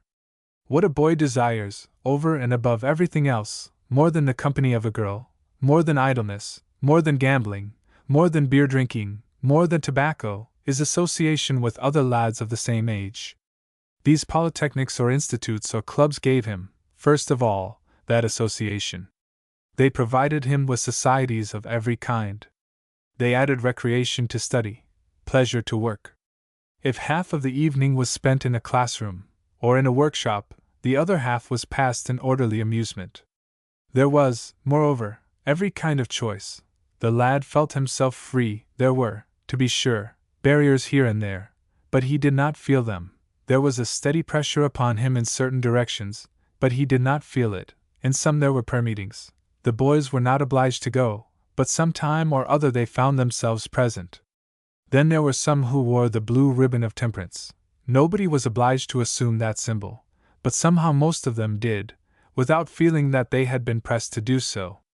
For the very work and life and atmosphere of the place into which beer was not admitted gave them a dislike for beer, with its coarse and rough associations. Insensibly the boy who joined was led upward to a nobler and higher level. The motives which were strong enough to persuade a working lad to work on, over hours, may he partly understood by considering one of these institutions, the largest and the most popular, the Polytechnic of Regent Street, called familiarly the Regent Street Poly, with its 13,000 members. Take first its social side, as offering naturally greater attractions than its educational side. It contained about 40 clubs. The new member on joining was asked in a pamphlet these 3 questions. 1. Do you wish to make friends? 2. Are you anxious to improve yourself? 3. Do you seek the best opportunities of recreation in your leisure hours? Observe that the serious object is placed between the other 2. What the Poly lad said to the new member was, "Come in and have a good old time with us." It was for the good old time that the new member joined. Once in, he could look about him and choose. The gymnasium, the boxing club, the swimming club, the roller skating club, the cricket, football, lawn tennis, athletic, rowing, cycling, ramblers and harriers clubs all invited him to join. Surely, among so many clubs there must be one that he would like. Of course they had their showy uniform, their envied captains and other officers, their field days, their public days, and their prizes. Or there was the Volunteer Corps, with its artillery brigade, and its volunteer medical staff corps. There was the Parliament, conducted on the same rules as that of the House of Commons. For the quieter lads there were sketching, natural history, photographic, orchestral, and choral societies. There was a natural history society and an electrical engineering society. There were also associations for religious and moral objects, a Christian workers' union, a temperance society, a social league, a polytechnic mission, and a Bible class. There were reading rooms and refreshment rooms. In the suburbs there were playing fields for them. Up the river was a houseboat for the rowing club, the largest on the Thames.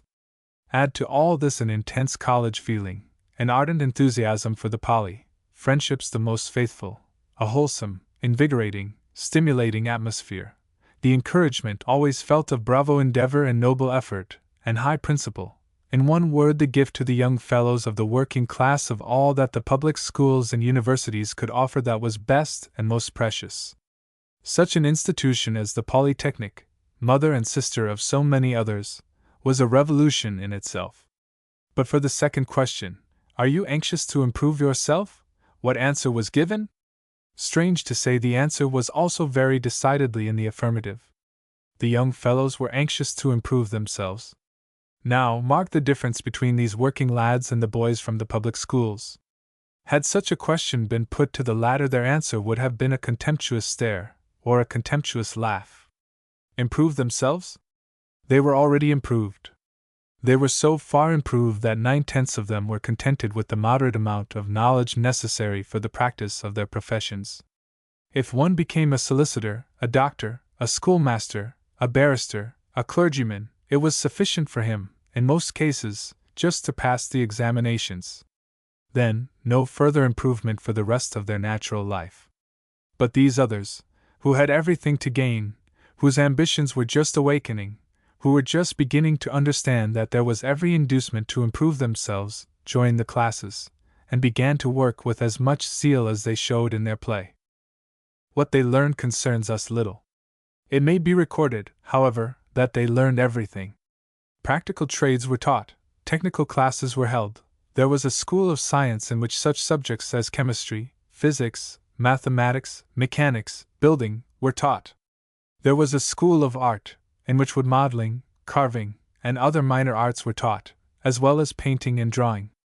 There was a commercial school for arithmetic, bookkeeping, shorthand, typewriting, French, German, etc., were taught. There were musical classes, elocution classes, a school of engineering, a school of photography. Enough. It will be seen that everything a lad might desire to learn he could learn and did learn. But the Polytechnic was only one of many such institutions. In London alone there existed, in the year 1893, between 200 and 300, large and small. There were nearly 50 branches of the university extension scheme. The continuation classes were held in many board schools, while of special clubs, mostly for athletic purposes, the number was legion. As for the numbers enrolled in these associations, already in 1893, when those things were all young, one finds 13,000 members of the Regent Street Poly, 4,000 at the People's Palace, the same number at the Birkbeck, the same at the Goldsmiths' Institute, at the City of London College, 2,500, and so on. Of the athletic clubs, the Cyclists' Union alone contained no fewer than 20,000 members. Figures may mean anything. It is, however, significant that in a population of 5 millions, which gives perhaps 700,000 young men between 15 and 20, of whom about 100,000 were below the rank of craftsmen and 100,000 above, there should have been found a few years after the introduction of the system about 70,000 youths wise enough and resolute enough to join these classes. It must be owned that only the more generous spirits, the nobler sort, were attracted by the polytechnics. They were a first selection from the mass. Of these, again, another selection was made, those few who studied the things which at first sight appeared to be least useful. Everyone who knew a craft could see the wisdom of acquiring perfection in his trade. Everyone who was a clerk, or who hoped to become a clerk, could see the advantage of learning shorthand, bookkeeping, French and German. What did that boy aim at who studied Latin, Greek, and mathematics, matriculated and took his degree at the London University, then an examining body only? Why did he learn time things? He did not learn them, remember, in the perfunctory way in which a public school boy generally works through his subjects. He learned as if he meant to know these subjects. He devoured his books. He tore the heart out of them. He compelled them to give up their secrets. He had everything to get for himself, while the public school boy had everything given to him. When it was done, when he had acquired as much knowledge as any average boy from the best public school, when he had read in the Poly reading room all that there was to read, what was he to do? For when he looked about him he saw, stretching before him, fair and stately, the long avenues which led to distinction, but before each there was a toll gate, and at the gate stood a man, saying, "Pay me first £1,000. Then, and not till then, you shall enter." Alas! And he had not a sixpence, he, or his parents. And so perforce he must stand aside, while other lads, without his intellect and courage, paid the money, and were admitted. There was but one outlet. He might become a journalist. He had learned shorthand, a necessary accomplishment. Therefore, he got an appointment as reporter and general hand on a country paper. Such a youth in these years of which we write was uncommon, but he very soon became much more common.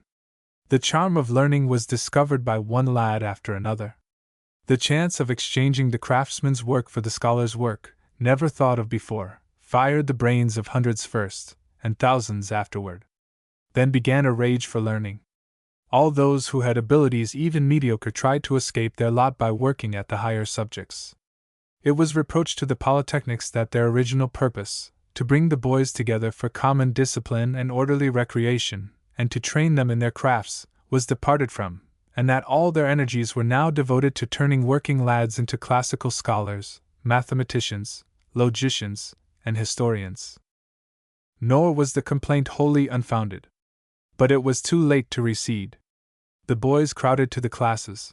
They read and worked with incredible eagerness. They thought that to be a man of books was better than to be a man with a saw and a plane. Ambition seized them by tens of thousands. They would rise. Learning was their stepping stone. The recreative side of the polytechnics was lost in the educational side. Never before had there been such an ardor, such a thirst for knowledge, yet only for knowledge as a means to rise. And there was but one outlet. That, in the course of a few years, became congested. Journalism, as the number of papers increased, demanded more workmen, and still more. These young men from the Polytechnic filled up every vacancy. They had seized upon this profession and made it their own. Those who did not belong to them were gradually, but surely, ousted. It was recognized that it was the profession of the young man who wanted to get on. Some there were who affected to lament an alleged decay. The old scholarly style, they said, was gone. There was also gone the old reverence for authority, rank, and the established order. Perhaps the journal, as the new men made it, was above all vigorous. But it was true, which could not always be said of the papers before their time. From their college, the old Poly, the young men carried away a love of truth and right dealing which, once imported into the newspaper press, made it an engine far more mighty, an influence far more potent, than ever it had been before. There may have been some loss in style, though many of them wrote gracefully, and many showed on occasion a wonderful command of wit, sarcasm, and satire. But because the papers were always truthful, the writers always knew what they wanted, and so their work had the strength of directness. A few, but very few, continued at the work, whatever it might be, to which they had been apprenticed. Then their lives were spent in a day of painful drudgery, followed by an evening of delightful study. Very few heard of these men.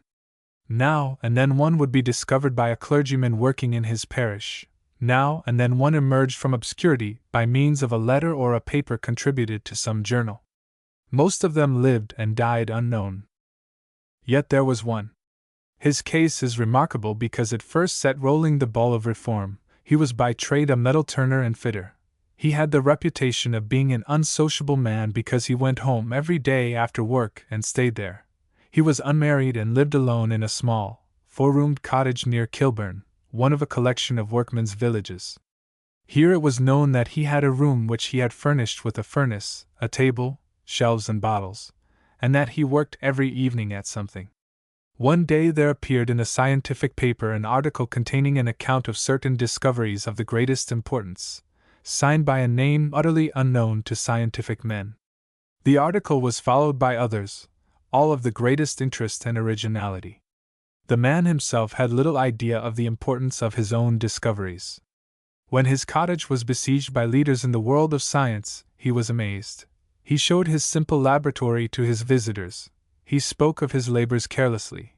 He told them that he was a metal turner by trade, that he worked every day for an employer at a wage of 35 shillings a week, and that he was able to devote his evenings to reading and research. They made him an FRS, the first working man who had ever attained that honor.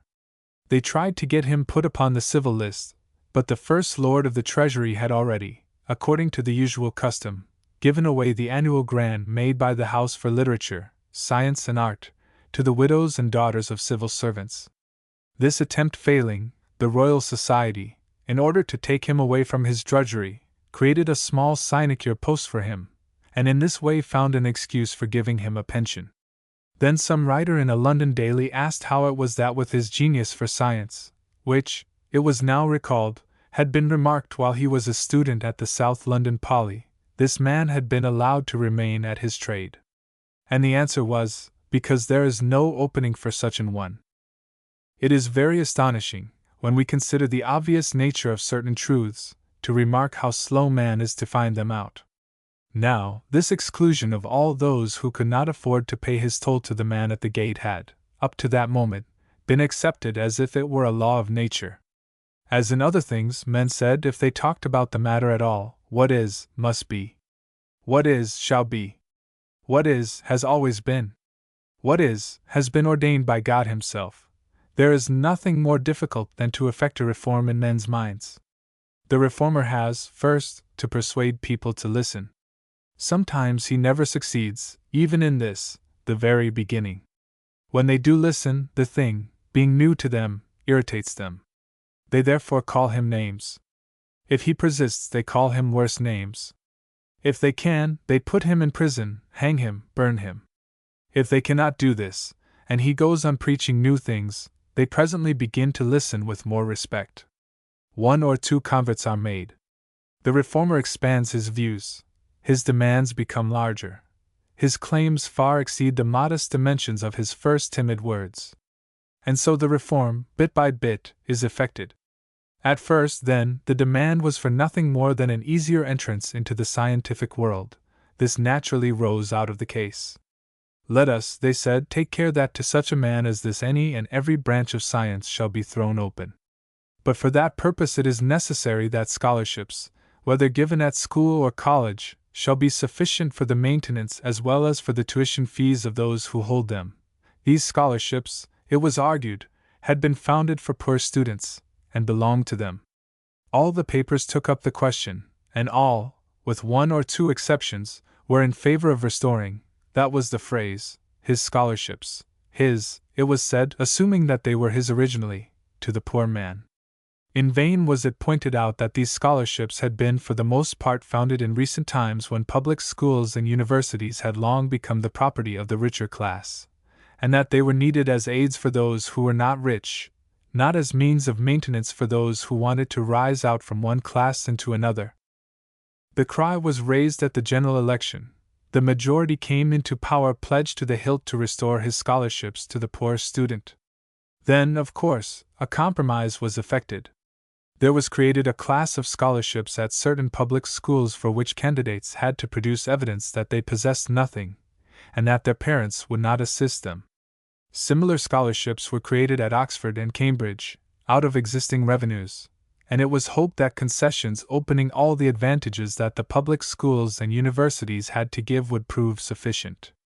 By this time the country was fully awakened to the danger of having thrown upon their hands a great class of young men who thought themselves too well educated for any of the lower kinds of work, and were too numerous for the only work open to them. No one, as yet, it must be remembered, had ventured to propose throwing open the professions. The concessions were found, however, to make very little difference. Now and then a lad with a scholarship forced his way to the head of a public school, and carried off the highest honors at the university. Mostly, however, the poor scholar was uncomfortable. He could neither speak, nor think, nor behave like his fellows. The atmosphere chilled him. Too often he failed to justify the early promise. If he succeeded in getting a poor scholarship at college, he too often ended his university career with second-class honors, which were of no use to him at all, and so he was again face to face with the question, what to do? His college would not continue to support him. He could not get a mastership in a good school because there was a prejudice against poor scholars, who were supposed incapable of acquiring the manners of a gentleman. So he, too, fell back upon the only outlet, and tried to become a journalist. Every day the pressure increased. The pay of the journalists went down, work could be got for next to nothing, and still the lads poured into the classes by the thousand, all hoping to exchange the curse of labor by their hands for that of labor by the pen. No one as yet had perceived the great truth which has so enormously increased the happiness of our time, that all labor is honorable and respectable, though to some kinds of labor we assign greater, and some lesser, honor. The one thought was to leave the ranks of the working man. It is not to be supposed that this great class would suffer and starve in silence. On the contrary, they were continually proclaiming their woes. The papers were filled with letters and articles. "What shall we do with our boys?" was the heading that one saw every day, somewhere or other. What, indeed? No one ventured to say that they had better go back to their trade. No one ventured to point out that a man might be a good cabinet maker although he knew the integral calculus. If one timidly asked what good purpose was gained by making so many scholars, that man was called Philistin, first, obstructive, next, and other stronger names afterward. And yet no one ventured to point out that all the professions, and not science only, through the universities, might be thrown open. Sooner or later this suggestion was certain to be made. It appeared, first of all, in an unsigned letter addressed to one of the evening papers. The writer of the letter was almost certainly one of the suffering class. He began by setting forth the situation, as I have described it above, quite simply and truly. He showed, as I have shown, that the professions and the services were closed to those who had no money. And he advanced for the first time the audacious proposal that they should be thrown open to all on the simple condition of passing an examination. This examination, he said, may be made as severe as can be desired or devised. There is no examination so severe that the students of our polytechnics cannot face and pass it triumphantly. Let the examination, if you will, be intended to admit none but those who have taken or can take first-class honors. The poly students need not fear to face a standard even so high as this. Why should the higher walks of life be reserved for those who have money to begin with? Why should money stand in the way of honor? Among the thousands of young men who have profited by the opportunities offered to them, there must be some who are born to be lawyers, some who are born to be doctors, some who are born to be preachers, some who are born to be administrators, and so on, at length. It was not, however, by a letter in a paper, or by the leading articles and the correspondence which followed that the suggested change was effected. But the idea was started. It was talked about. It grew as the pressure increased, it grew more and more. Meetings were held at which violent speeches were delivered. The question of opening the professions was declared of national importance. At the general election which followed some months after the appearance of the letter, members were returned who were pledged to promote the immediate throwing open of all the professions to all who could pass a certain examination. And the first step was taken in opening all commissions in the army to competitive examination. The professions, however, remained obstinate. Law and medicine refused to make the least concession. It was not until an Act of Parliament compelled them that the Inns of Court, the Law Institute, the colleges of physicians, surgeons, and apothecaries consented to admit all comers without fees and by examination alone. Then followed such a rush into the professions as had never before been witnessed. Already too full, they became at once absolutely congested and choked. Every other man was either a doctor or a solicitor. It was at first thought that by making examinations of the greatest severity possible the rush might be arrested. But this proved impossible, for the simple reason that an examination for admission, necessarily a mere pass examination, must be governed and limited by the intellect of the average candidate. Moreover, in medicine, if too severe an examination is proposed, the candidate sacrifices actual practice and observation in the hospital wards to bookwork. Therefore the examinations remained much as they always had been, and all the clever lads from all the polytechnics became, in an incredibly short time, members of the learned professions.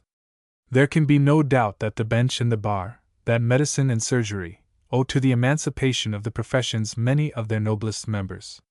Great names occur to every one which belonged to this and that polytechnic, and are written on the walls in letters of gold as an encouragement to succeeding generations. One would not go back to the old state of things. At the same time there were losses and there are regrets. So great, for instance, was the competition in medicine that the sixpenny general practitioner established himself everywhere, even in the most fashionable quarters. So numerous were solicitors that the old system of a recognized tariff was swept away and gave place to open competition as in trade. That the two branches of the law should be fused into one was inevitable. That the splendid incomes formerly derived from successful practice should disappear was also a matter of course. And there were many who regretted not only the loss of the old professional rules and the old incomes, but also the old professional esprit de corps, the old jealousy for the honor and dignity of the profession, the old brotherhood. All this was gone. Every man's hand was against his neighbor. Advocates sent in contracts for the job. The physicians undertook a case for so much. The surgeon operated for a contract price. The usages of trade were all transferred to the professions. As for the services, the Navy remained an aristocratic body. Boys were received too young for the polytechnic lads to have a chance. Also, the pay was too small to tempt them, and the work was too scientific. In the army a few appeared from time to time, but it cannot be said that as officers the working classes made a good figure. They were not accustomed to command, they were wanting in the manners of the camp as well as those of the court, they were either polished enough nor rough enough. The influence of the poly might produce good soldier obedient, high-principled, and brave, but it could not produce good officers, who must be, to begin with, lads born in the atmosphere of authority, the sons of gentlemen or the sons of officers. Yet even here there were exceptions. Every one, for instance, will remember the case of the general, once a poly boy, who successfully defended Herat against an overwhelming host of Russians in the year 1935. It was not enough to throw open the professions. Some there were in which, whether they were thrown open or not, a newcomer without family or capital or influence could never get any work. Thus it would seem that engineering was a profession very favorable to such newcomers. It proved the contrary. All engineers in practice had pupils, sons, cousins, nephews, to whom they gave their appointments. To the newcomer nothing was given. What good, then, had been effected by this revolution? Nothing but the crowding into the learned professions of penniless clever lads? Nothing but the destruction of the old dignity and self-respect of law and medicine? Nothing but the degradation of a profession to the competition of trade? Much more than this had been achieved. The democratic movement which had marked the 19th century received its final impulse from this great change. Everyone knows that the House of Lords, long before the end of that century, had ceased to represent the old aristocracy. The old names were, for the most part, extinct. A Cecil, a Stanley, a Howard, a Neville, a Bruce might yet be found, but by far the greater part of the peers were of yesterday. Nor could the House be kept up at all but for new creations. They were made from rich trade or from the law, the latter conferring respect and dignity upon the House. But lawyers could no longer be made peers. They were rough in manners, and they had no longer great incomes. Moreover, the nation demanded that its honors should be equally bestowed upon all those who rendered service to the state, and all were poor. Now a House of Poor Lords is absurd. Equally absurd is a House of Lords all brewers. Hence the fall of the House of Lords was certain. In the year 1924 it was finally abolished. In the next chapter one proposed to relate what followed this rush into the professions. We have seen how the grant of the higher education to working lads caused the conquest of the professions and brought about the change I have indicated. We have seen how this revolution was bound to sweep away in its course the last relics of the old aristocratic constitution of the country. It remains to be told how learning, when it became the common possession of all clever lads, ceased to be a possession by which money could be made, except by the very foremost. Then the boys went back to their trades. If the reign of the gentleman is over, the learning and the power and culture that has belonged to the gentleman now belongs to the craftsman. This, at least, must be admitted to be pure gain. For one man who read and studied and thought 100 years ago, there are now 1,000. Editions of good books are now issued by 100,000 at a time. The professions are still the avenues to honors. Still, as before, the men whom the people respect are the followers of science, the great advocate, the great preacher, the great engineer, the great surgeon, the great dramatist, the great novelist, the great poet. That the national honors no longer take the form of the peerage will not, I think, at this hour, be admitted to be a subject for regret by even the stanchest conservative. 1893. The land of romance. At the back of the setting sun, beyond the glories of the evening, on the other side of the broad, mysterious ocean, lay for 9 generations of Englishmen the land of romance.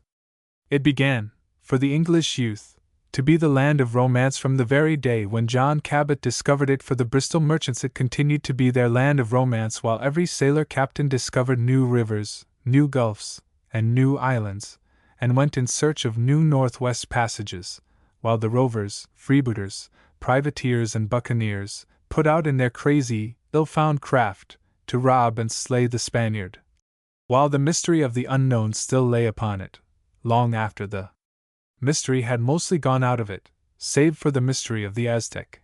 It remained the land of romance when New England was fully settled and Virginia already an old colony. It was the English land of romance while King George's redcoats fought side by side with the colonials, to drive the French out of the continent forever. We have had India as well.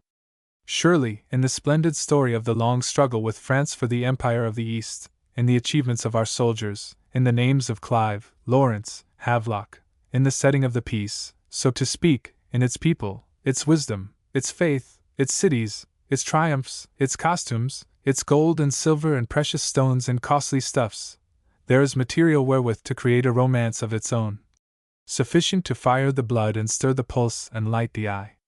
Or we have had Australia, New Zealand, the Cape of Good Hope, Coral Isles, strongholds, fortresses, islands here, and great slices and cantons of continent there.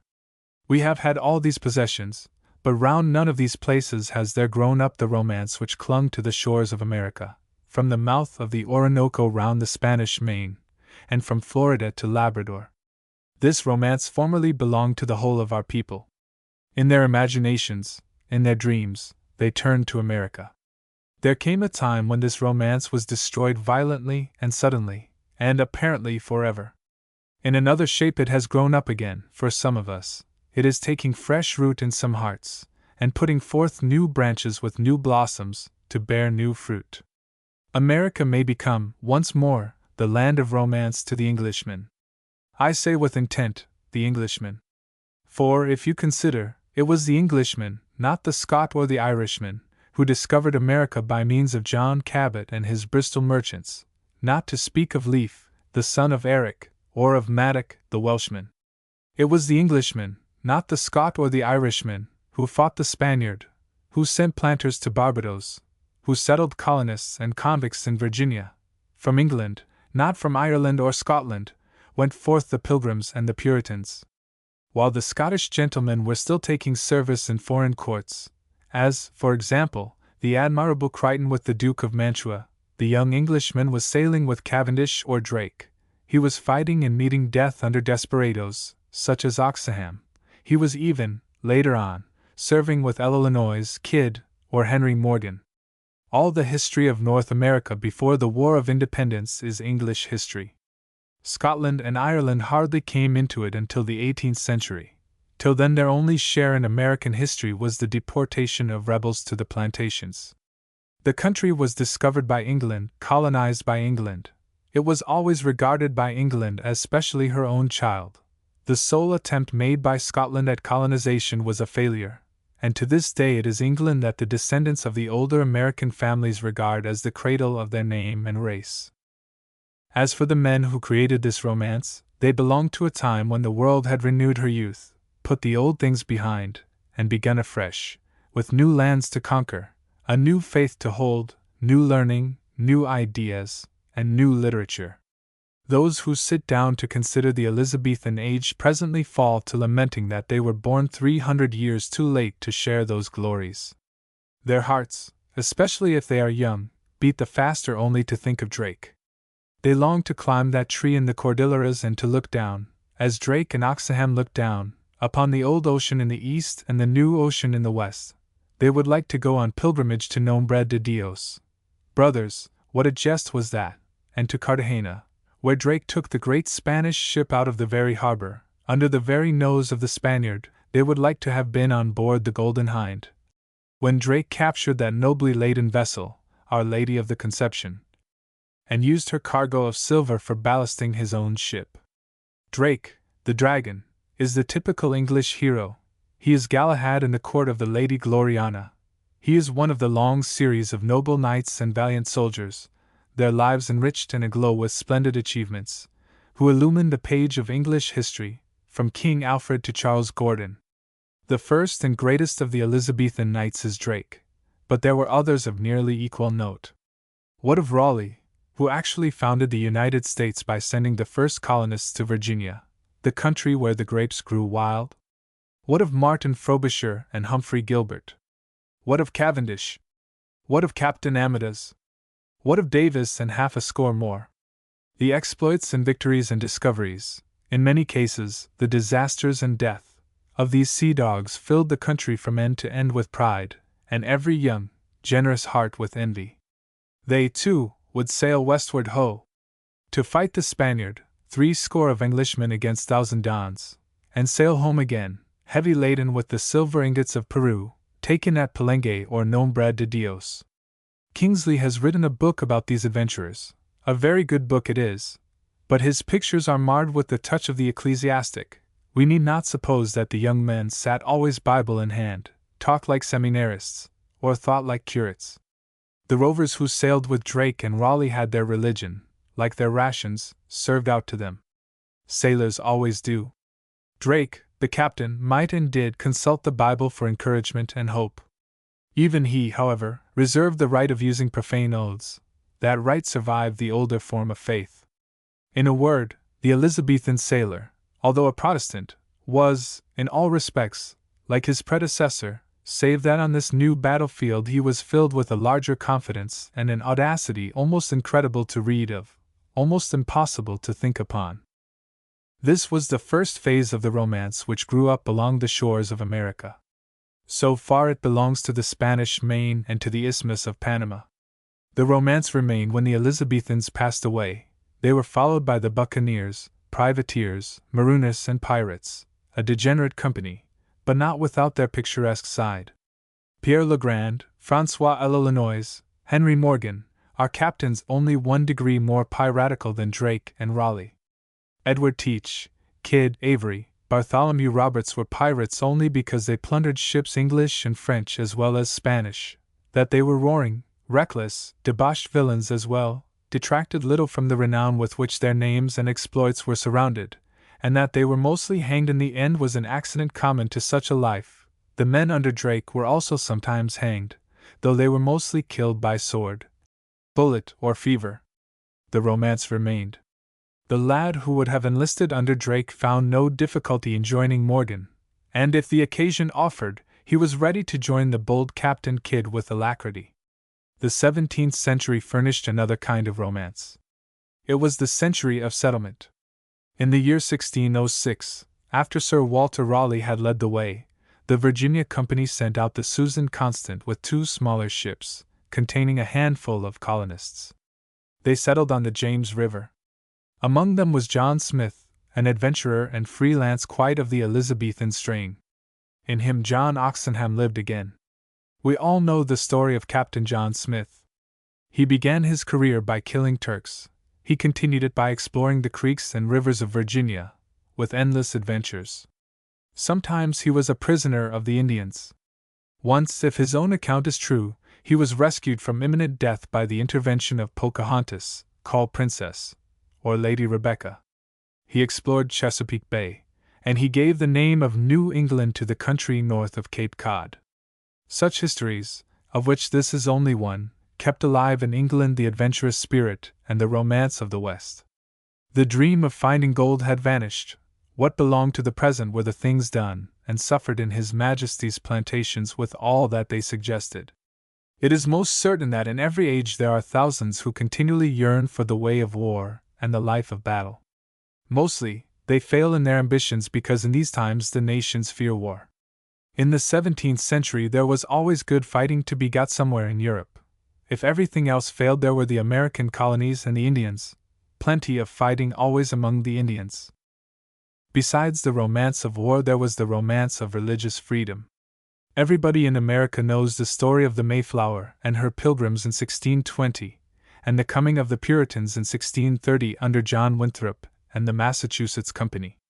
I suppose, also, that all Americans know of the Ark and the Dove, and of Lord Baltimore's Catholic, but tolerant, colony of Maryland. They know as well the very odd story of Carolina and its lords proprietors and the aristocratic form of government attempted there, of the Quakers in Pennsylvania, and the temperance colony of Georgia. One may recall as well the influx of Germans by thousands in the early part of the 18th century, and the first immigration of Irish Presbyterians, the flower of the Irish nation, driven abroad by the stupidity and fanaticism of their own government, which wanted to make them conform to the Irish Episcopal Church. In the whole history of Irish misgovernment there is nothing more stupid than this persecution of Irish Presbyterians. But indeed, we may not blame our forefathers for this stupidity. Persecution of this kind belonged to the times.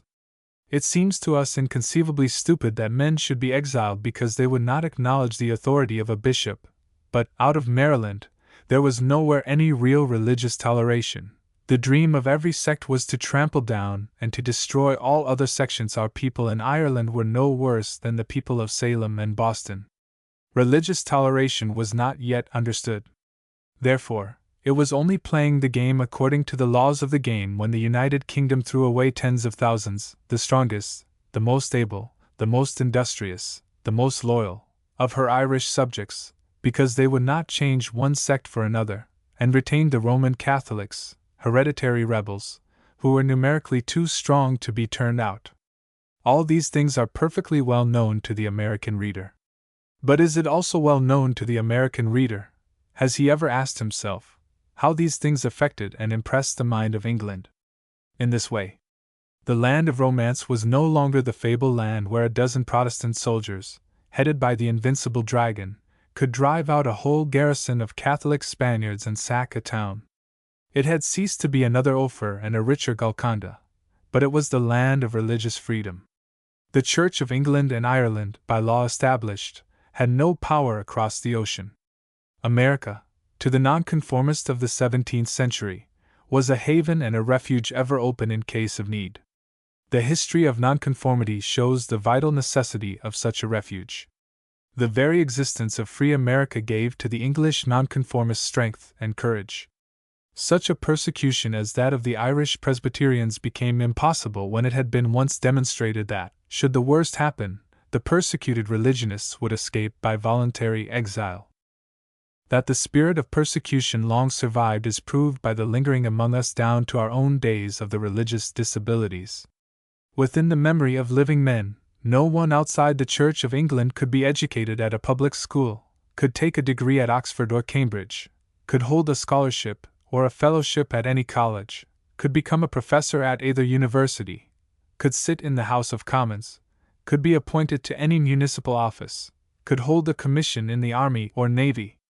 These restrictions practically, though with some exceptions, reduced nonconformity in England to the lower middle class, the small traders. Their ministers, who had formerly been scholars and theologians, fell into ignorance, their creeds became narrower, they had no social influence. But for the example of their brethren across the ocean they would have melted away and been lost like the nonjurors who expired 50 years ago in the last surviving member, or, like 100 sects which have arisen, made a show of flourishing for a while, and then perished.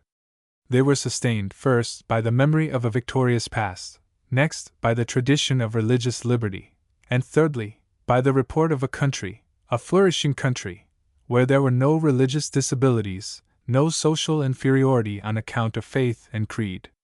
Not reports only, there was a continual passing to and fro between Bristol and Boston during 3/4 of the 18th century. The colonies were visited by traders, soldiers, and sailors. John Dunton in the year 1710 thought nothing of a voyage to Boston with a consignment of books for sale. Ned Ward, another bookseller, made the same journey with the same object. There exists a whole library of Quaker biographies showing how these restless apostles traveled backwards and forwards, crossing and recrossing the Atlantic, and journeying up and down the country, to preach their gospel. And the life of John Wesley also proves that the colonies were regarded as easily accessible. I have seen a correspondence between a family in London and their cousins in Philadelphia, in the reign of Queen Anne, which brings out very clearly the fact that they thought nothing of the voyage, and fearlessly crossed the ocean on business or pleasure. The connection between the colonies and England was much closer than we are apt to imagine. The colonies were much better known by us than we are given to believe. They were regarded by the ecclesiastical mind as the home of schismatic rebellion, but by the layman as the land where thought was free. That was one side, perhaps the most important side. But the halo of adventure still lay glowing in the western land. No colony but had its history of massacre, treachery, and war to the knife with the Red Indian.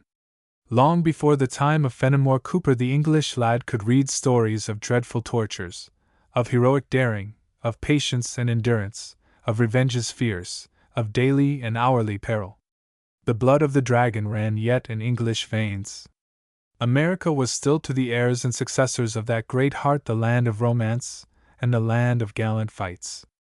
And such stories, that of Captain John Smith laying his head upon the block that it might be smashed by the Indians' clubs, and of his rescue by the Indian girl, afterwards the Princess Rebecca, the massacre of 350 men, women, and children of the infant colony of Virginia, 100 stories of massacre. Or that story of the mother's revenge, told, I believe, by Thoreau. Her name was Hannah Dunstan. Her house was attacked by Indians. Her husband and her elder children fled for their lives. She, with an infant of a fortnight and her nurse, were left behind. The Indians dashed out the brains of the baby and forced the 2 women to march with them through the forest to their camp. Here they found an English boy, also a prisoner. Hannah Dunstan made the boy find out from one of the Indians the quickest way to strike with the tomahawk so as to kill and to secure the scalp. The Indian told the boy. Now there were in the camp 2 men, 3 women, and 7 children. In the dead of night Hannah got up, awakened her nurse and the boy, secured the tomahawks, and in the way the unsuspecting Indian had taught the boy, she tomahawked every one, man, woman, and child, except a boy who fled into the woods, and took their scalps. Then she scuttled all the canoes but one, and taking the scalps with her as proof of her revenge, she put the nurse and the boy into the canoe and paddled down the river. She escaped all roving bands and won her way home again to find her husband and sons safe and well, and to show the scalps, the blood payment for her murdered child. Such were the stories told and retold in every colonial township, round every fire. Such were the stories brought home by the sailors and the merchants. They were published in books of travel. Think you that our English blood had grown so sluggish that it could not be fired by such tales? Think you that the romance of the colonies was one whit less enthralling than the romance of the Spanish Main?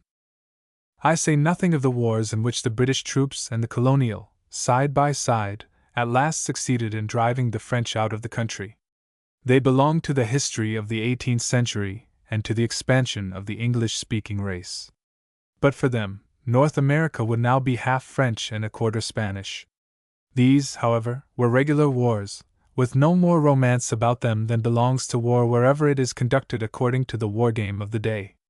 The maneuvers of generals and the deploying of men in masses inspire none but students, just as a fine game of chess can only be judged by one who knows the game. Louisbourg, Quebec, Queen Anne's War, King George's War, Wolfe and Montcalm, these things and these men produce little effect upon the popular view of America. In the colonies themselves murmurings and complaints began to make themselves heard. As they became stronger, the discontent increased.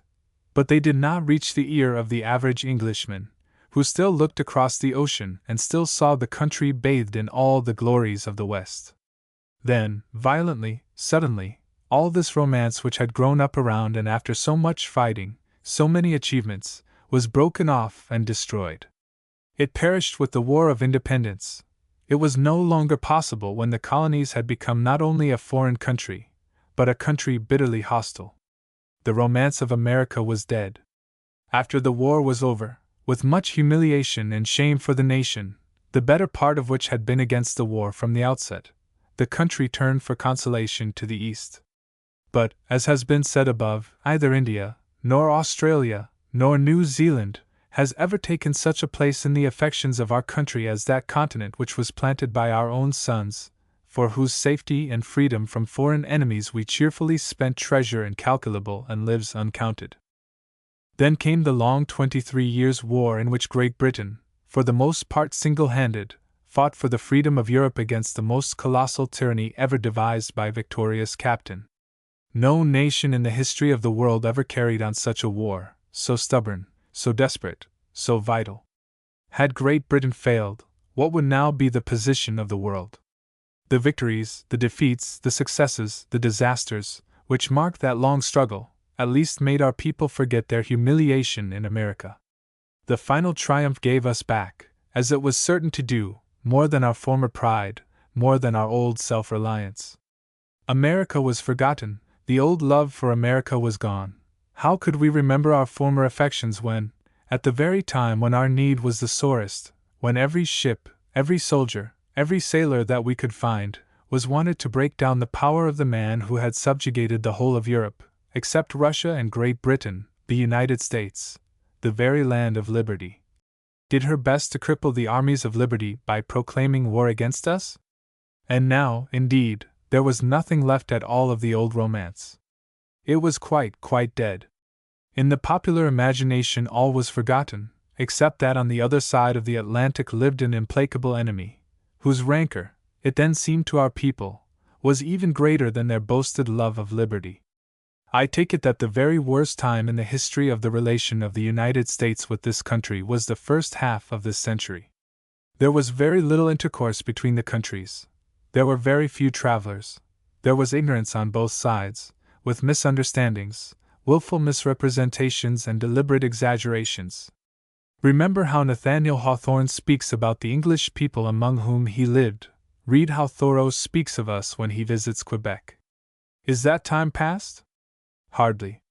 Among the better class of Americans one seldom finds any trace of hatred to Great Britain. I think that, with the exception of Mr. W. D. Howells, I have never found any American gentleman who would manifest such a passion.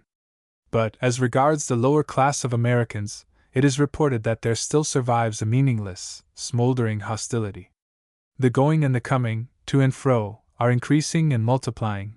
Arbitration seems to be established as the best way of terminating international disputes. If the tone of the press is not always gracious, it is not often openly hostile. We may, perhaps, begin to hope, at last, that the future of the world will be secured for freedom by the confederation of all the English-speaking nations. The old romance is dead. Yet, as Kingsley cried, when he landed on a West Indian island, at last, so I, also, when I found myself in New England, was ready to cry. At last!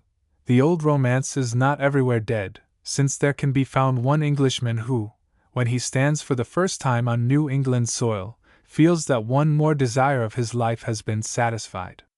To see the East, to see India and far Cathay, to see the tropics and to live for a while in a tropical island, to be carried along the Grand Canal of Venice in a gondola, to see the gardens of Boccaccio and the cell of Savonarola, to camp and hunt in the backwoods of Canada, and to walk the streets of New York, all these things have I longed, from youth upwards, to see and to do, as ardently as ever Drake desired to set an English sail upon the great and unknown sea, and all these things, and many more, have been granted to me. One great thing, perhaps more than one thing, one unsatisfied desire, remained undone. I would set foot on the shore of New England. It is a sacred land, consecrated to me long years ago, for the sake of the things which I used to read, for the sake of the long yearning thoughts of childhood and the dim and mystic splendors which played about the land beyond the sunset, in the days of my sunrise. At last! Wherever a boy finds a quiet place for reading, an attic lumbered with rubbish, a bedroom cold and empty, even a corner on the stairs, he makes of that place a theater, in which he is the sole audience. Before his eyes, to him alone, the drama is played, with scenery complete and costume correct, by such actors as never yet played upon any other stage, so natural, so lifelike, nay, so godlike, and for that very reason so lifelike. This boy sat where he could. In a crowded household it is not always possible to get a quiet corner. Wherever he sat, this stage rose up before him and the play went on. He saw upon that stage all these things of which I have spoken, and more. He saw the fight at Nombre de Dios, the capture of the rich galleon, the sacking of Maracaibo. I do not know whether other boys of that time were reading the American authors with such avidity, or whether it was by some chance that these books were thrown in his way. Washington Irving, Fenimore Cooper, Prescott, Emerson, in parts, Longfellow, Whittier, Bryant, Edgar Allan Poe, Lowell, Holmes, not to mention Thoreau, Herman Melville, Dana, certain religious novelists and many others whose names I do not recall, formed a tolerably large field of American reading for an English boy, without prejudice, be it understood, to the writers of his own country. To him the country of the American writers became almost as well known as his own. One thing alone he could not read. When he came to the War of Independence, he closed the book and ordered his theater to vanish. And to this day, the events of that war are only partly known to him. No boy who is jealous for his country will read, except upon compulsion, the story of a war which was begun in stupidity, carried on with incompetence, and concluded with humiliation. The attack on Panama, the beginning of the colonies, the exiles for religion, the long struggle with the French, the driving back of the Indians. It was a very fine drama, the romance of America, in ever so many acts, and twice as many tableaux, that this boy saw. And always on the stage, now like Drake, now like Raleigh, now like Miles Standish, now like Captain John Smith, he saw a young Englishman, performing prodigies of valor and bearing a charmed life. Yet do not think that it was a play with nothing but fighting in it. There were the Dutch burghers of New Amsterdam, under Walter the Doubter, or the renowned Peter Stuyvesant. There was Rip Van Winkle on the Catskill Mountains. There were the Kingkillers, hiding in the rocks beside New Haven. There were the witch trials of Salem. There was the peaceful village of Concord, from which came voices that echoed round and round the world. There was the lake, lying still and silent, ringed by its woods, where the solitary student of nature loved to sit and watch and meditate. Hundreds of things, too many to mention, were acted on that boy's imaginary stage and lived in his brain as much as if he had himself played a part in them. As that boy grew up, the memory of this long pageant survived.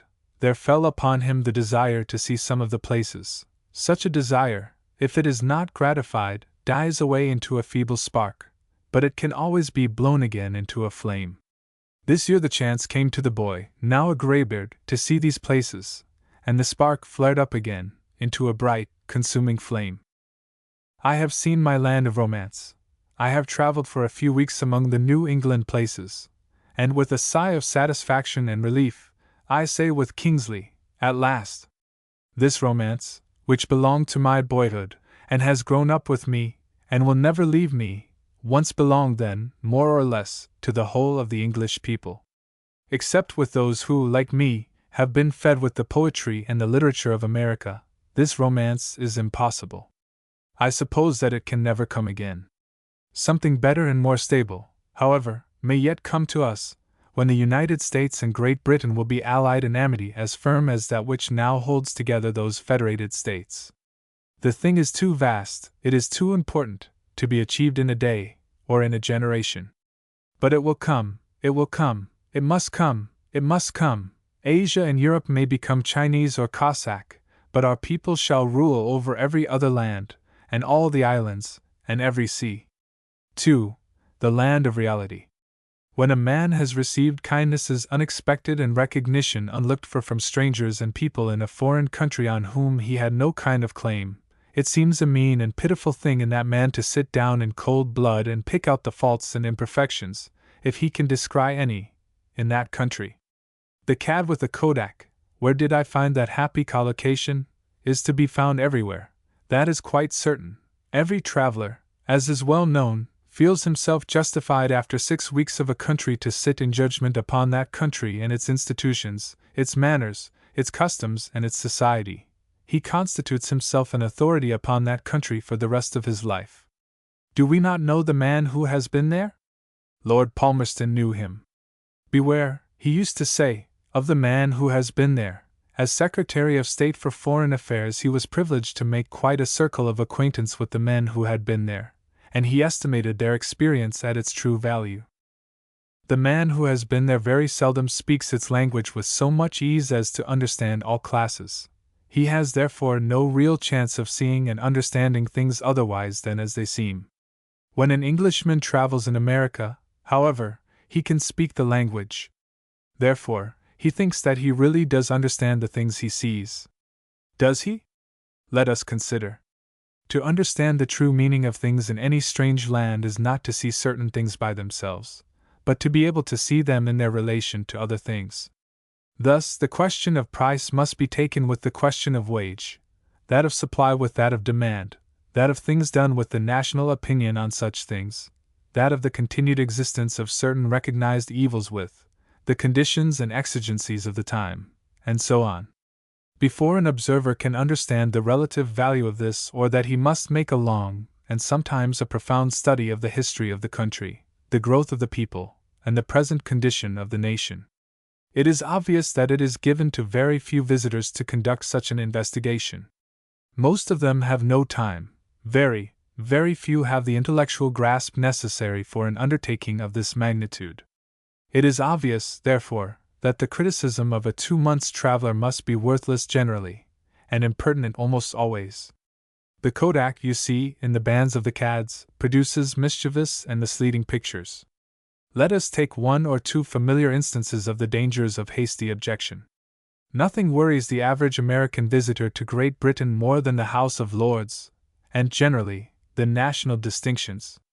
He sees very plainly that the House of Lords no longer represents an aristocracy of ancient descent, because by far the greater number of peers belong to modern creations and new families, chiefly of the trading class, that it no longer represents the men of whom the country has most reason to be proud, because out of the whole domain of science, letters, and art there have been but 2 creations in the history of the peerage.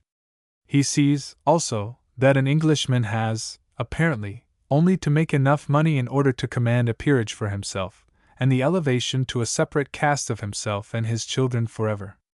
Again, as regards the lower distinctions, he perceives that they are given for this reason and for that reason, but he knows nothing at all of the services rendered to the state by the dozens of knights made every year, while he can see very well that the men of real distinction, whom he does know, never get any distinctions at all.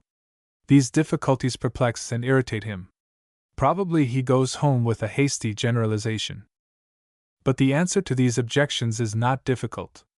Without posing as a champion of the House of Lords, one may point out that it is a very ancient and deep-rooted institution, that to pull it up would cost an immense deal of trouble, that it gives us a second or upper house quite free from the acknowledged dangers of popular election, that the Lords have long ceased to oppose themselves to changes once clearly and unmistakably demanded by the nation, that the hereditary power is actually exercised by the very small number of peers who sit in the House to give us an average exhibition of brain power quite equal to that found in the House of Commons, in which are the 600 chosen delegates of the people, that, as regards the elevation of rich men, a poor man cannot well accept a peerage, because custom does not permit a peer to work for his livelihood, that it is necessary to create new peers continually, in order to keep as close a connection as possible between the Lords and the Commons, e.g., if a peer has 100 brothers, sisters, sons, daughters, cousins, they are all commoners and he is the one peer, so that for 600 peers there may be 100,000 people closely allied to the House of Lords.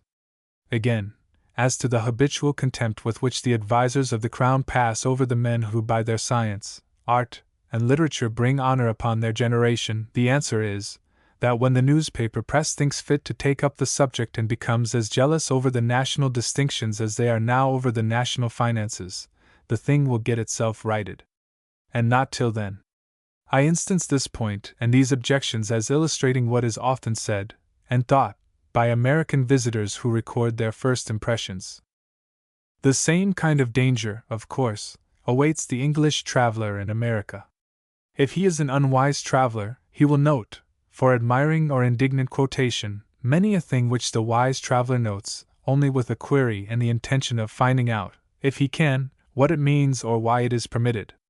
The first questions, in fact, for the student of manners and laws are why a thing is permitted, encouraged, or practiced, how the thing in consideration affects the people who practice it, and how they regard it. Thus, to go back to ancient history, English people, 40 years ago, could not understand how slavery was allowed to continue in the States. We ourselves had virtuously given freedom to all our slaves. Why should not the Americans? We had not grown up under the institution, you see. We had little personal knowledge of the Negro. We believed that, in spite of the discouraging examples in Haiti and in our own Jamaica, there was a splendid future for the black, if only he could be free and educated. Again, none of our people realized, until the Civil War actually broke out, the enormous magnitude of the interests involved. We had read Uncle Tom's Cabin, and our hearts glowed with virtuous indignation. We could not understand the enormous difficulties of the question. Finally, we succeeded in enraging the South against us before the war began, because of our continual outcry against slavery, and in enraging the North after the war began, by reason of our totally unexpected Southern sympathies. It is a curious history of wrong-headedness and ignorance. This was a big thing. The things which the English traveler in the States now notices are little things. As life is made up of little things, he is noting differences all day long, because everything that he sees is different. Speech is different, the manner of enunciating the words is different, it is clearer, slower, more grammatical, among the better sort it is more careful, it is even academical.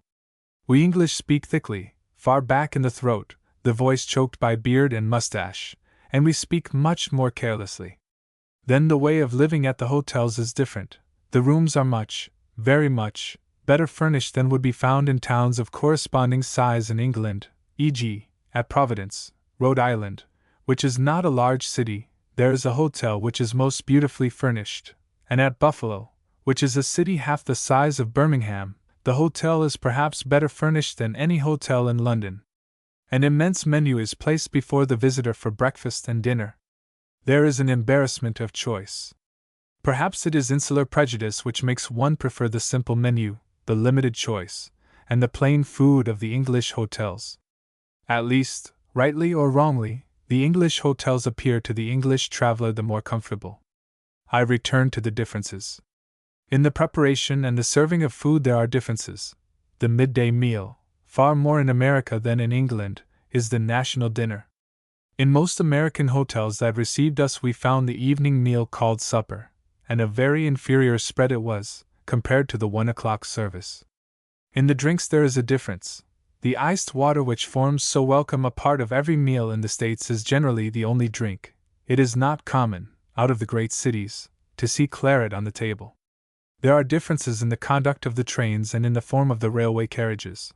Differences in the dispatch and securing of luggage, difference in the railway whistle, difference in the management of the station, until one knows the way about. Traveling in America is a continual trial to the temper. Until, for instance, an understanding of the manners and customs in this respect has been attained, the conveyance of the luggage to the hotel is a ruinous expense. And unless one understands the rough usage of luggage on American lines, there will be further trials of temper over the breakage of things. In France and Italy such small differences do not exasperate, because they ain't known to exist. One expects them, they are benighted foreigners who know no better. But in America, where they speak our own language, one seems to have a right, somehow, to expect that all the usages will be exactly the same, and they are not, and so the cad with the Kodak gets his chance. I can quite understand, even at this day, the making of a book which should hold up to ridicule the whole of a nation on account of these differences. The Americans a great nation? Why, sir, I could not get, the whole time that I was them, such a simple thing as English mustard. The Americans a great nation? Well, sir, all I can say is that their breakfast in the Wagner car is a greasy pretense. The Americans a great nation? They may be, sir. But all I can say is that there isn't such a thing, that I could discover, as an honest bar parlor, where a man can have his pipe and his grog in comfort, and so on. The kind of thing may be multiplied indefinitely. What Mrs. Trollope did 60 years ago might be done again. But if I had the time, I would write the companion volume, that of the American in England, in which it should be proved, after the same fashion, that this poor old country is in the last stage of decay, because we have compartment carriages on the railway, no checks for the luggage, no electric trolleys in the street, at the hotels no elaborate menu, but only a simple dinner of fish and roast beef, no iced water, an established church, the clergy all bursting with fatness, a House of Lords, all profligates, and a queen who chops off heads when so disposed.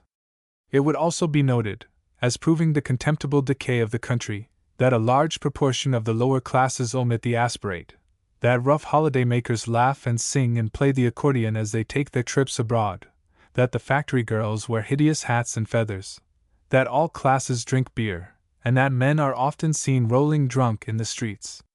Nor would the American traveler in Great Britain fail to observe, with the scorn of a moralist, the political corruption of the time. He would hold up to the contempt of the world the statesman who with the utmost vehemence condemns a movement one day which, on the following day, in order to gain votes and recover power, he adopts, and with equal vehemence advocates. He would ask what can be the moral standards of a country where a great party turns right round, at the bidding of their leader. and follows him like a flock of sheep, applauding, voting, advocating as he bids them, today, this, tomorrow, its opposite. These things and more will be found in that book of the American in England when it appears. You see how small and worthless and prejudiced would be such a volume. Well, it is precisely such a volume that the ordinary traveler is capable of writing. All the things that I have mentioned are accidentals. They are differences which mean nothing. They are not essentials. What I wish to show is that he who would think rightly of a country must disregard the accidentals and get at the essentials. What follows is my own attempt, which I am well aware must be of the smallest account, to feel my way to 2 or 3 essentials. First and foremost, one essential is that the country is full of youth. I have discovered this for myself, and I have learned what the fact means and how it affects the country. I had heard this said over and over again. It used to irritate me to hear a monotonous repetition of the words, "Sir, we are a young county." Young? At least, it is 300 years old, nor was it till I had passed through New England, and seen Buffalo and Chicago, those cities which stand between the East and time West, and was able to think and compare, that I began to understand the reality and the meaning of those words, which have now become so real and mean so much. It is not that the cities are new and the buildings put up yesterday. It is in the atmosphere of buoyancy, elation, self-reliance, and energy, which one drinks in everywhere, that this sense of youth is apprehended. It is youth full of confidence. Is there such a thing anywhere in America as poverty, or the fear of poverty? I do not think so. Men may be hard up or even stone broke. There are slums. There are hard-worked women. But there is no general fear of poverty. In the old countries the fear of poverty lies on all hearts like lead. To be sure, such a fear is a survival in England. In the last century the strokes of fate were sudden and heavy, and a merchant sitting today in a place of great honor and repute, and authority on 'Change, would find himself on the morrow in the Marshalsea or the Fleet, a prisoner for life. Once down a man could not recover. He spent the rest of his life in captivity, he and his descendants, to the 3rd and 4th generations. For it was as unlucky to be the son of a bankrupt as the son of a convict, grovelled in the gutter. There is no longer a Marshalsea or a Fleet prison, but the dread of failure survives. In the States that dread seems practically absent. Again, youth is extravagant, spends with both hands, cannot hear of economy, burns the candle at both ends, eats the corn while it is green, trades upon the future, gives bills at long dates without hesitation, and while the golden flood rolls past takes what it wants and sends out its sons to help themselves. Why should youth make provisions for the sons of youth? The world is young, the riches of the world are beyond counting, they belong to the young. Let us work, let us spend, let us enjoy, for youth is the time for work and for enjoyment. In youth, again, one is careless about little things, they will right themselves. Persons of the baser sort pervert the freedom of the country to their own uses. They make corners and rings and steal the money of the municipality. Never mind, some day, when we have time, we will straighten things out. In youth, also, one is tempted to gallant apparel, bravery of show, a defiant bearing, gold and lace and color. In cities this tendency of youth is shown by great buildings and big institutions. In youth, there is a natural exaggeration in talk, hence the spread eagle of which we hear so much. Then everything which belongs to youth must be better, beyond comparison better, than everything that belongs to age. In the last century, if you like, youth followed and imitated age. It is the note of this, our country, that youth is always advancing and stepping ahead of age. Even in the daily press the youth of the country shows itself. Let age sit down and meditate. Let such a paper as the London Times, that old paper, give every day 3 labored and thoughtful essays written by scholars and philosophers on the topics of the day. It is not for youth to ponder over the meaning and the tendencies of things. It is for youth to act, to make history, to push things along. Therefore let the papers record everything that passes.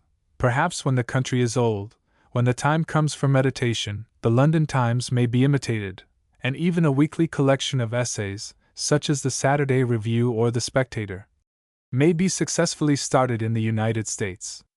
Again, youth is apt to be jealous over its own pretensions.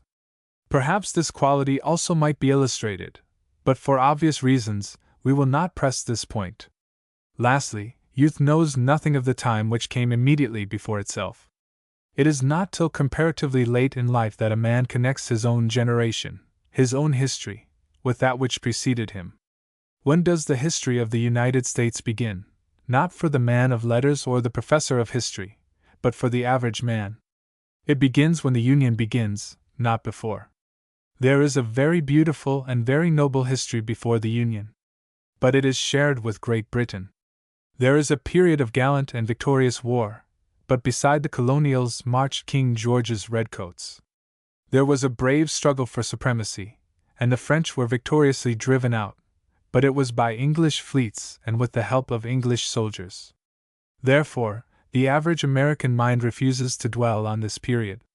His country must spring at once, full armed, into the world. His country must be all his own. He wants no history, if you please, in which any other country has also a share. In a word, America seems to present all the possible characteristics of youth. It is buoyant, confident, extravagant, ardent, elated, and proud. It lives in the present. The young man of 21 cannot believe in coming age. People do get to 50, he believes. But for himself, age is so far off that he need not consider it. I observed the youthfulness of America even in New England, but the country as one got farther west seemed to become more youthful. At Chicago, I suppose, no one owns to more than 25. Youth is infectious.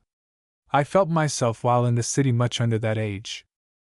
Let us pass to another point, also an essential, the flaunting of the flag. I had the honor of assisting at the Solemnia Academica, the commencement of Harvard on the 28th of June last. I believe that Harvard is the richest, as it is also the oldest, of American universities. It is also the largest in point of numbers.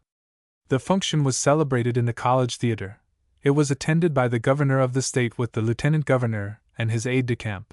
There was a notable gathering on the stage or platform, consisting of the president, professors and governors of the university, together with those men of distinction whom the university proposed to honor with a degree. The floor, or pit, of the house was filled with the commencing bachelors. The gallery was crowded with spectators, chiefly ladies. After the ceremony, we were invited to assist at the dinner given by the students to the president, and a company among whom it was a distinction for a stranger to sit. The ceremony of conferring degrees was interesting to an Englishman and a member of the older Cambridge, because it contained certain points of detail which had certainly been brought over by Harvard himself, the founder, from the old to the new Cambridge. The dinner, or luncheon, was interesting for the speeches, for which it was the occasion and the excuse. The president, for his part, reported the addition of $750,000 to the wealth of the college, and called attention to the very remarkable feature of modern American liberality in the lavish gifts and endowments going on all over the states to colleges and places of learning. He said that it was unprecedented in history. With submissions to the learned president, not quite without precedent. The 14th and 15th centuries witnessed a similar spirit in the foundation and endowment of colleges and schools in England and Scotland. About half the colleges of Oxford and Cambridge, and 3 out of the 4 Scottish universities, belonged to the period. Still, it is very remarkable to find this new largeness of mind. Since one has received great fortune, let this wealth be passed on, not to make a son into an idle man, but to endow, with the best gifts of learning and science, generation after generation of men born for work. We, who are ourselves so richly endowed, and have been so richly endowed for 400 years, have no need to envy Harvard all her wealth. We may applaud the spirit which seeks not to enrich a family but to advance the nation, all the more because we have many instances of a similar spirit in our own country. It is not the further endowment of Oxford and Cambridge that is continued by one rich man, but the foundation of new colleges, art galleries, and schools of art. Angerstein, Vernon, Alexander, Tate are some of our benefactors in art. The endowments of Owens College, the Mason College, the Firth College, University College, London, are gifts of private persons. Since we do not produce rich men so freely as America, our endowments are either so many nor so great, but the spirit of endowment is with us as well. Presently one observed at this dinner a note of difference, which afterwards gave food for reflection. It was this: all the speakers, one after the other, without exception, referred to the free institutions of the nation, to the duty of citizens, and especially to the responsibilities of those who were destined by the training and education of this venerable college to become the leaders of the country. Nothing whatever was said by any of the speakers on the achievements in scholarship, literature, or science made by former scholars of the college. Nothing was said of the promise in learning or science of the young men now beginning the world. Now, a year or so ago, the master and fellows of a certain college of the older Cambridge bade to a feast as many of the old members of that college as would fill the hall. It was, of course, a very much smaller hall than that of Harvard, but it was still a venerable college, the mother, so to speak, of Emmanuel, and therefore the grandmother of Harvard. The master, in his speech after dinner, spoke about nothing but the glories of the college in its long list of worthies and the very remarkable number of men, either living or recently passed away, whose work in the world had brought distinction to themselves and honor to the college. In short, the college only existed in his mind, and in the minds of those present, for the advancement of learning, nor was there any other consideration possible for him in connection with the college. Is there, then, another view of Harvard College? There must be. The speakers suggested this new and American view. The college, if my supposed discovery is true, is regarded as a place which is to furnish the state, not with scholars, for whom there will always be a very limited demand, but with a large and perennial supply of men of liberal education and sound principles, whose chief duty shall be the maintenance of the freedom to which they are born, and a steady opposition to the corruption into which all free institutions readily fall without unceasing watchfulness. This thing I advance with some hesitation. But it explains the inflated patriotism of the carefully prepared speech of the governor, and the political, not partisan, spirit of all the other speakers. Oxford and Cambridge have long furnished the country with a learned clergy, a learned bar, and, but this is past, a learned House of Commons. The tradition of learning lingers still, nay, they are centers of learning beyond comparison with any other universities in the world.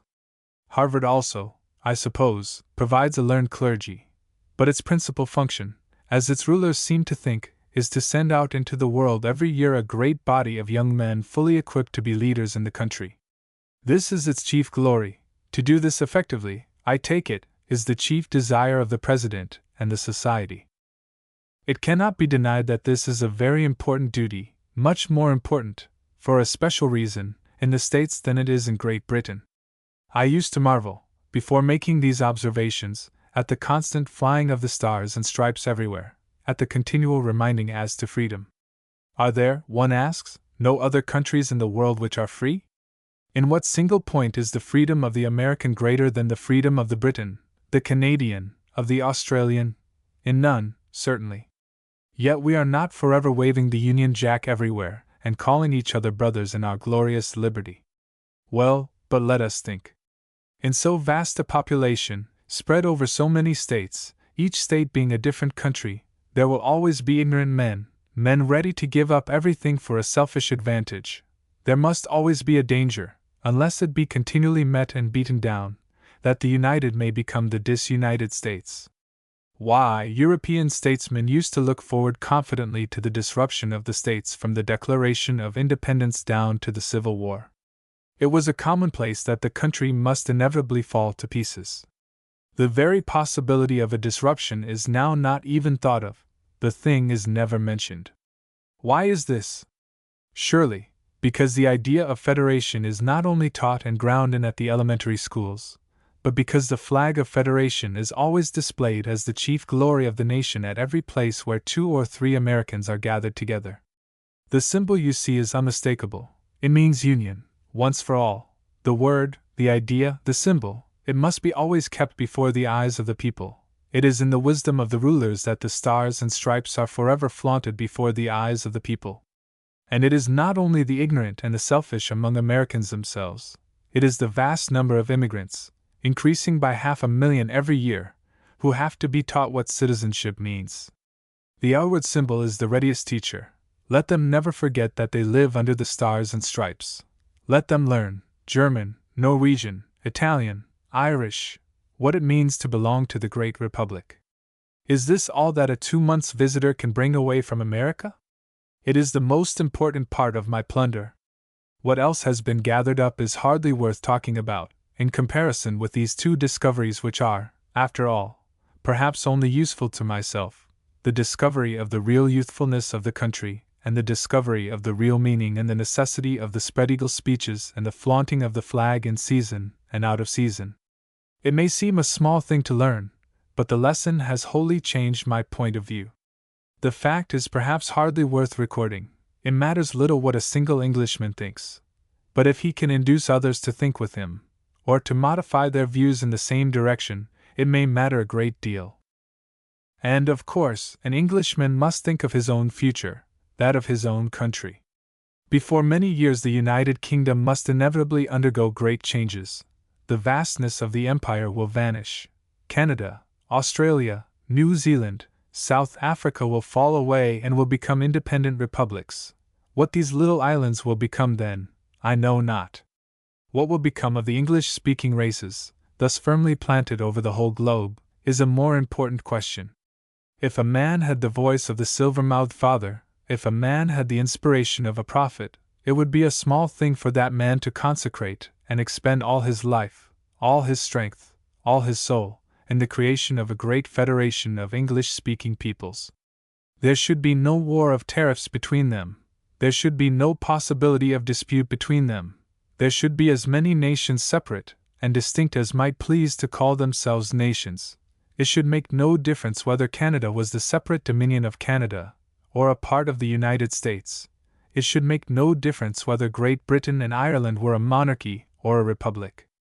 The one thing of importance would be an indestructible alliance for offense and defense among the people who have inherited the best part of the whole world. This alliance can best be forwarded by a promotion of friendship between private persons, by a constant advocacy in the press of all the countries concerned, and by the feeling, to be cultivated everywhere, that such a confederation would present to the world the greatest, strongest, wealthiest, most highly cultivated confederacy of nations that ever existed. It would be permanent, because here would be no war of aggression in tariffs, or of personal quarrel, no territorial ambitions, no conflict of kings. Naturally, I was not called upon to speak at the Harvard dinner. Had I spoken, I should like to have said, men of Harvard, grandsons of that benignant mother, still young, who sits crowned with laurels, ever fresh, on the sedgy bank of Granta, think of the country from which your fathers have sprung. Go out into the world, your world of youthful endeavor and success. Do your best to bring the hearts of the people whom you will have to lead back to their kin across the seas to east and west, over the Atlantic and over the Pacific. Do your best to bring about the indestructible fraternity of the whole English-speaking races. Do this in the sacred name of that freedom of which you have this day heard so much, and of that Christianity to which by the very stamp and seal of your college you are the avowed and sworn servants. Ra. 1893. Art and the People.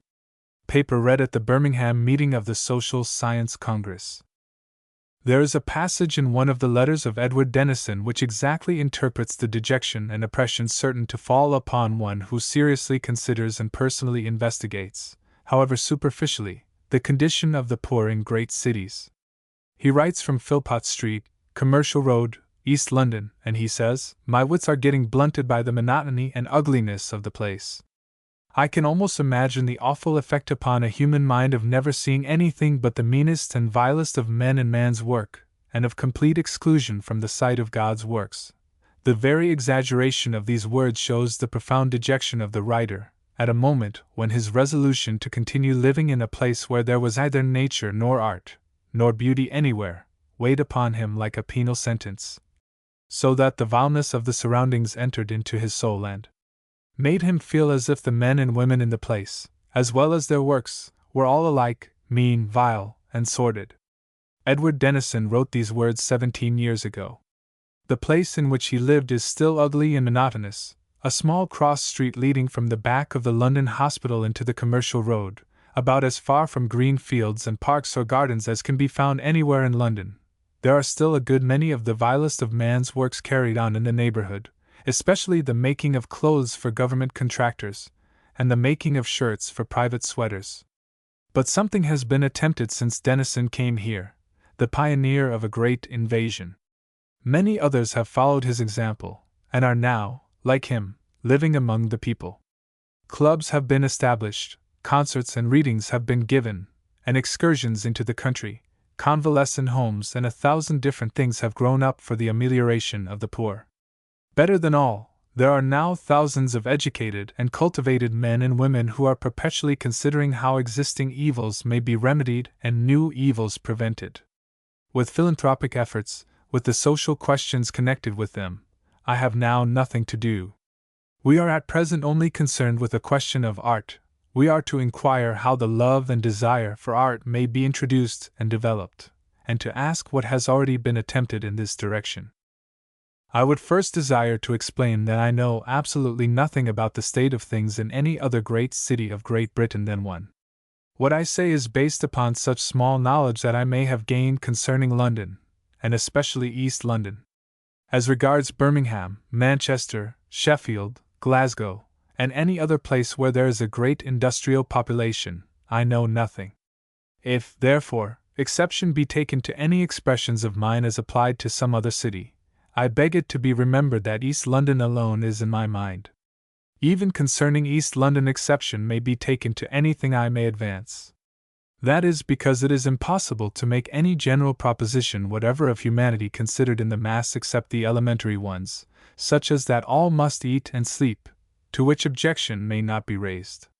Thus, I know that it is true, and I am prepared to maintain the assertion, that the lower classes in London care nothing about art, and know nothing about art, and have only an elementary appreciation of things beautiful. It is equally true, on the other hand, that there are everywhere some whose hearts are yearning and whose hands are stretched out in prayer for greater beauty and fullness of life.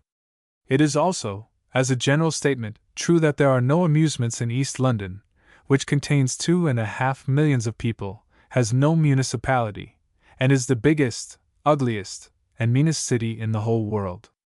Yet it is equally true that there are in it institutes for education and science, art, and literature, mutual improvement societies, clubs at which there are evenings for singing, dancing, and private theatricals, and rowing, swimming, and cricket clubs.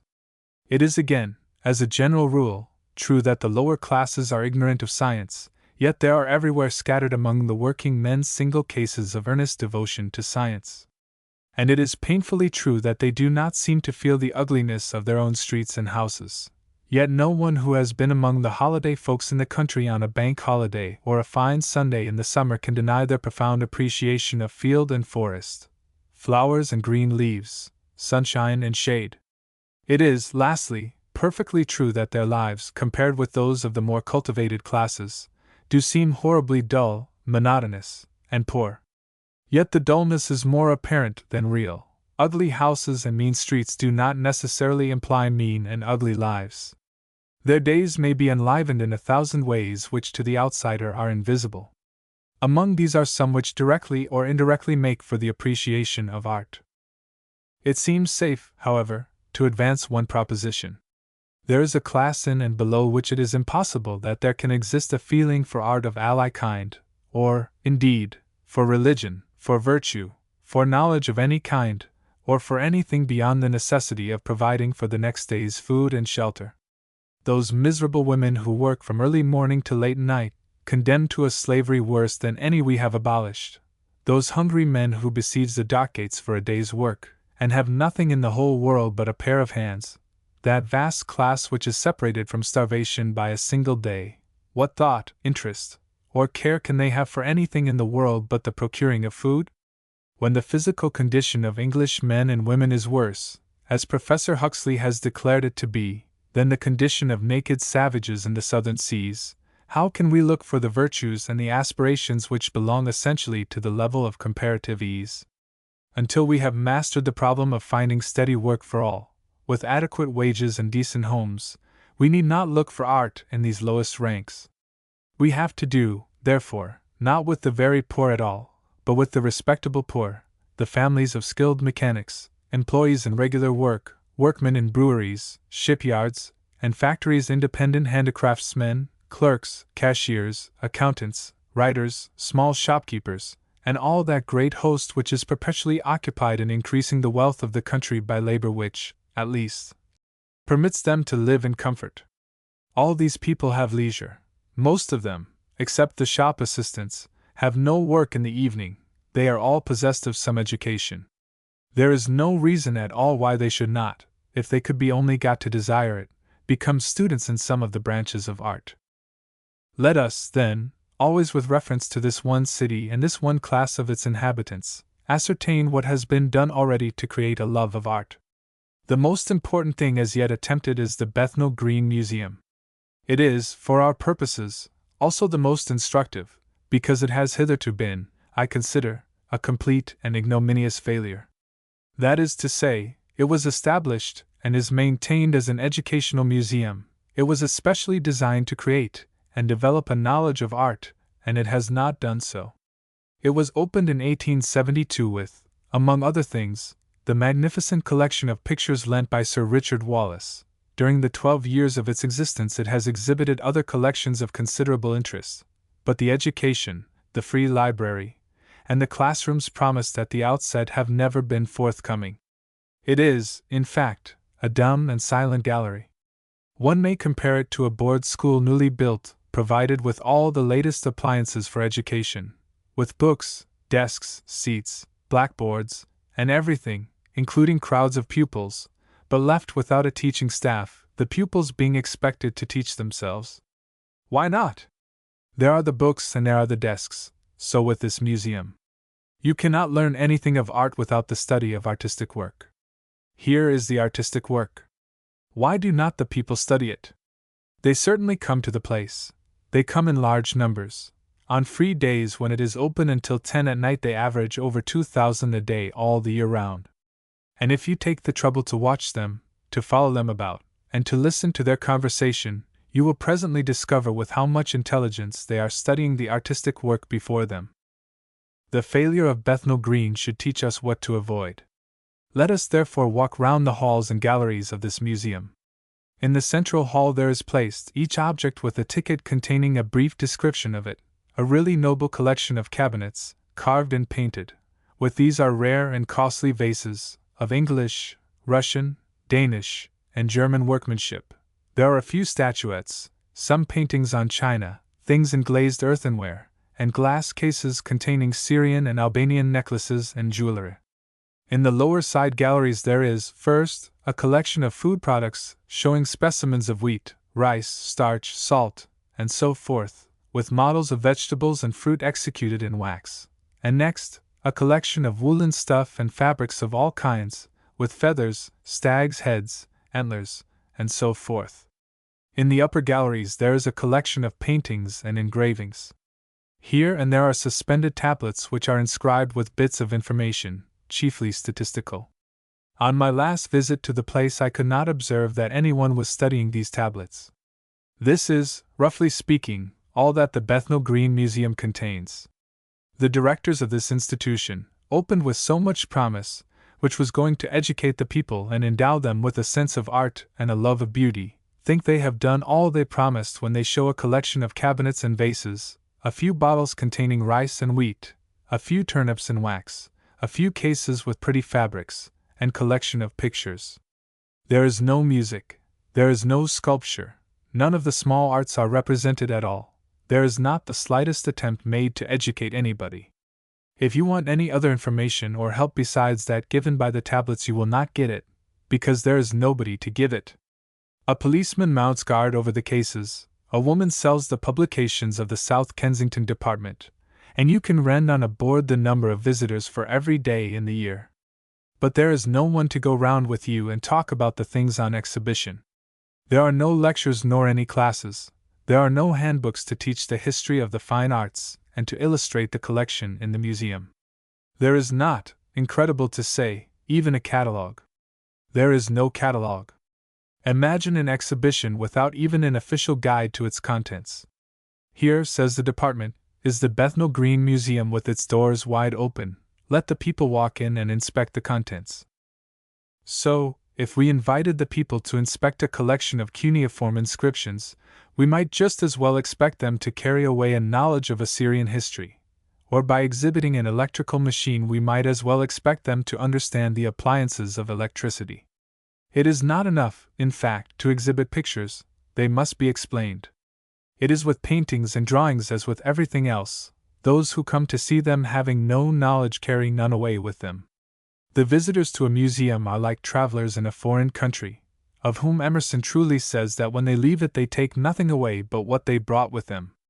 The finest wood carving, the most beautiful vase, the richest classic painting, produces on the uncultivated eye no more valuable or lasting impression than the sight of a sailing ship for the first time produces on the mind of a savage. That is to say, the impression at the best is of wonder, not of delight or curiosity at all.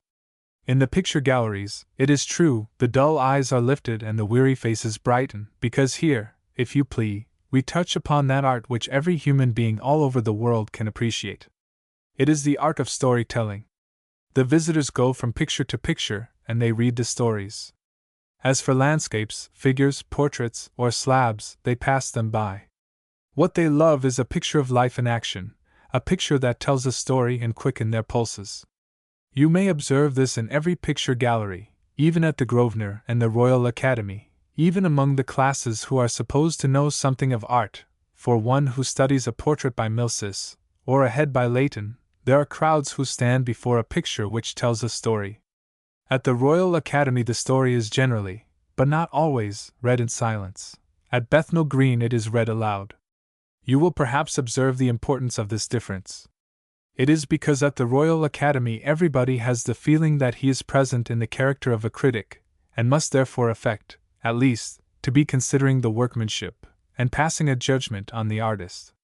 But at Bethnal Green the visitors feel that they have been invited to be pleased, to wonder, and to admire the beautiful stories represented on the canvas by clever men who have learnt this trade. As for how a story may be told on canvas, the way in which the conception of the artist has been executed, the truth of the drawing, the fidelity of coloring, on these points no questions are asked and no curiosity is expressed. Why should they? Painting they regard as one of the arts which may be learned for a trade, like matchmaking or shoemaking. Remember that it never occurs to people to learn the mysteries of any trade beside their own. On my last visit to this museum, for instance, I chanced upon two women who were standing before a vase.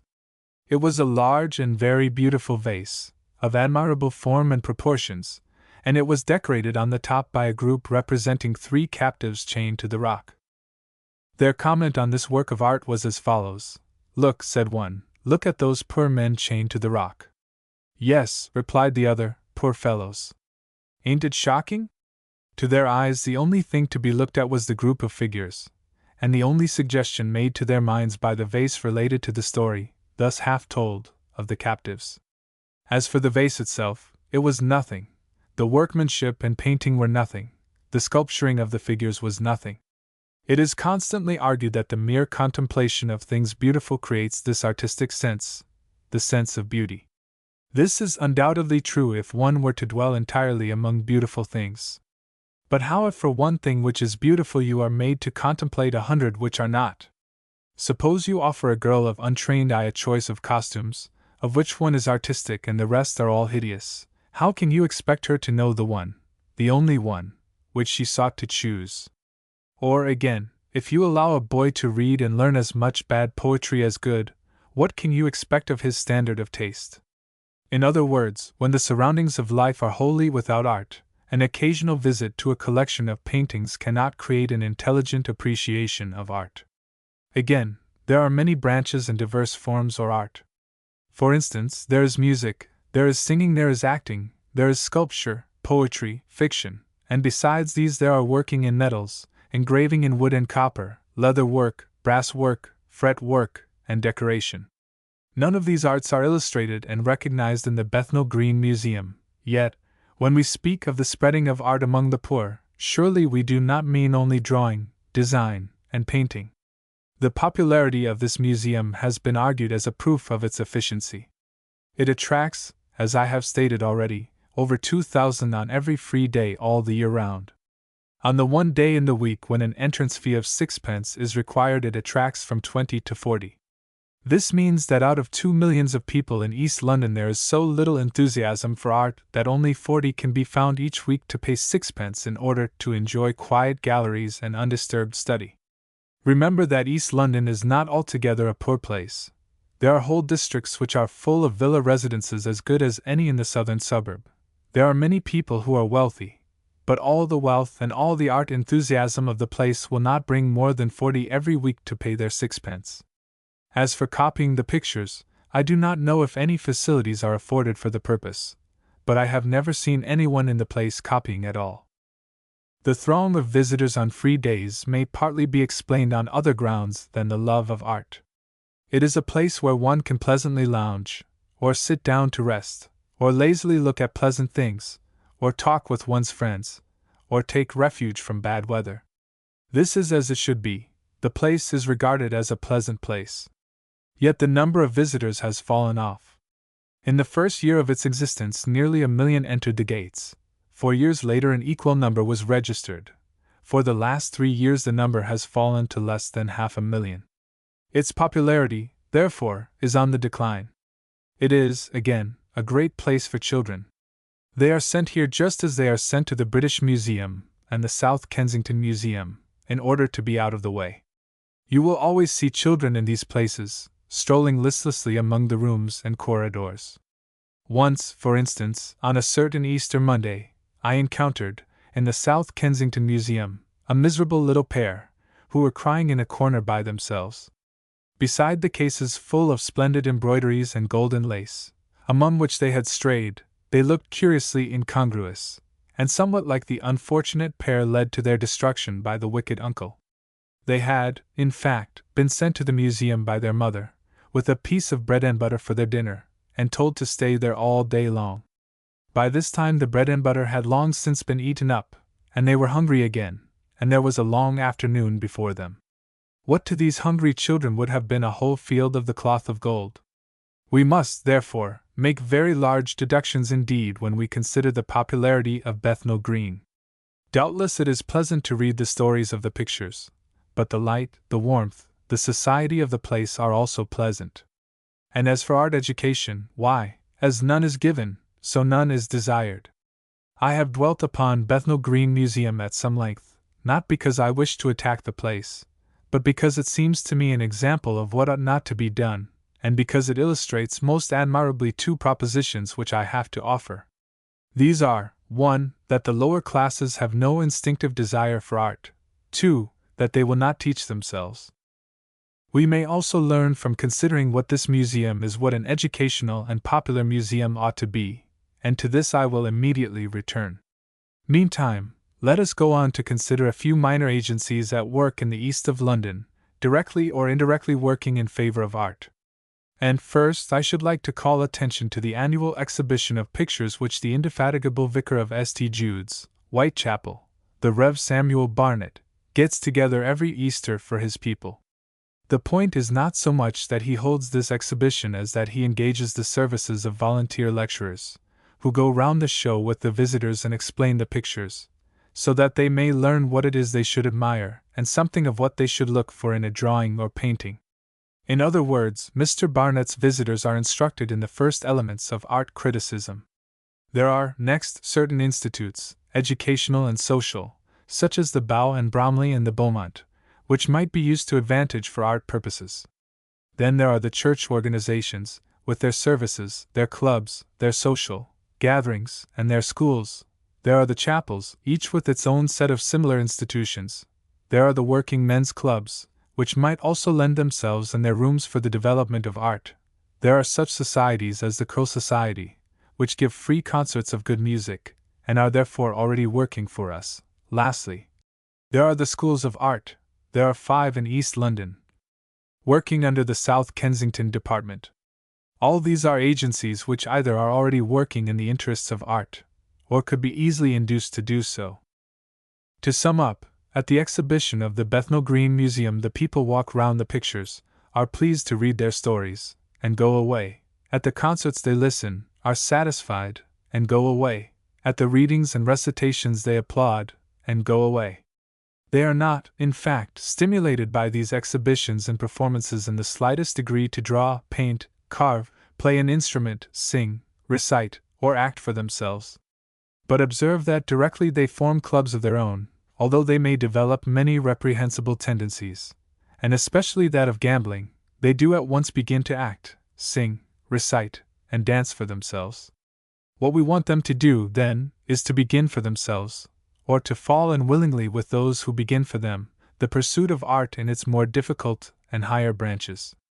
What we desire is that they should realize what we know, that to teach a lad or a girl one of these fine arts is to confer upon him an inestimable boon, that no life can be wholly unhappy which is cheered by the power of playing an instrument, dancing, painting, carving, modeling, singing, making fiction, or writing poetry, that it is not necessary to do these things so well as to be able to live by them, but that every man who practices one of these arts is, during his work, drawn out of himself and away from the bad conditions of his life. If, I say, the people can be got to understand something of this, the rest will be easy. A few examples in their midst would be enough to show them that it wants little to be an artist, that the practice of art is a lifelong delight, and that in the exercise and improvement of the faculties of observation, comparison, and selection, in the daily consideration of beauty in its various forms, the years roll by easily and are spent in a continual dream of happiness. You know that it has been observed especially of actors, that they never grow old. The thing is true with artists of every kind, they never grow old. Their hair may become gray and may fall off, they may be afflicted with the same weaknesses as other men, but their hearts remain always young to the very end. But this is not an inducement, I am afraid, that we can put forth in an appeal to the people to follow art. I am sure, moreover, that it is the desire of all to include the encouragement of every kind of art, not that of drawing and painting only. We wish that every boy and every girl shall learn something, and it matters little whether we make him draw, design, paint, decorate, carve, work in brass or leather, whether we make him a musician, a painter, a sculptor, a poet, or a novelist, provided he be instructed in the true principles of art. Imagine, if you can, a time when in every family of boys and girls one shall be a musician, and another a carver of wood, and a third a painter, when every home shall be full of artistic and beautiful things, and the present ugliness be only remembered as a kind of bad dream. This may appear to some impossible, but it is, on the other hand, very possible and sure to come in the immediate future. It is true that, as a nation, we are not artistic, but we might change our character in a single generation. It has taken less than a single generation to develop the enormous increase of art which we now see around us in the upper classes. Think of such a thing as house decoration and furniture. We have to extend this development into regions where it is as yet unfelt, and among a class which have, as yet, shown no willingness or desire for such extension. All this has been said by way of apology for the practical scheme which I venture now to lay before you. You have already heard from Mr. Leland's own lips what has been for 5 years his work in Philadelphia. You have heard how he has brought the small arts into hundreds of homes, and has given purpose and brightness to hundreds of lives. I have followed this work of his from the beginning with the greatest interest. Before he began it, he told me what he was going to try, and how he meant to try. But I think that, courageous and self-reliant as he is, he did not and could not, at the outset, anticipate such a magnificent success as he has obtained. You have also heard something of the society called the Cottage Arts Association, founded by Mrs. Jebb, by which the villagers are taught some of the minor arts. This association is, I am convinced, going to do a great work, and I am very glad to be able to read you Mrs. Jebb's own testimony, the fruit of her long experience. She says we must give the people, children of course included, opportunities of unofficial intercourse with those who already love art, and who can help them to see and to discriminate. We must teach them to use their own hands and eyes in doing actual art work. Even if the work done does not count for much, it will develop their observation and quicken their appreciation in a way which I believe nothing else will do, no mere looking or explaining. They must be helped to make their own homes and the things they use beautiful. They must not be helped only to learn to do art work, but also given ideas as to its application, shown how and where to get materials, etc. Further, it has been resolved that prizes shall be given to the pupils for the best copies drawn, modeled, carved, or repoussé of the casts and designs circulated among the various classes. I propose, therefore, that, with such modifications as suit our own way of working, we should initiate on a more extended scale the example set us by Mrs. Jebb and Mr. Leland.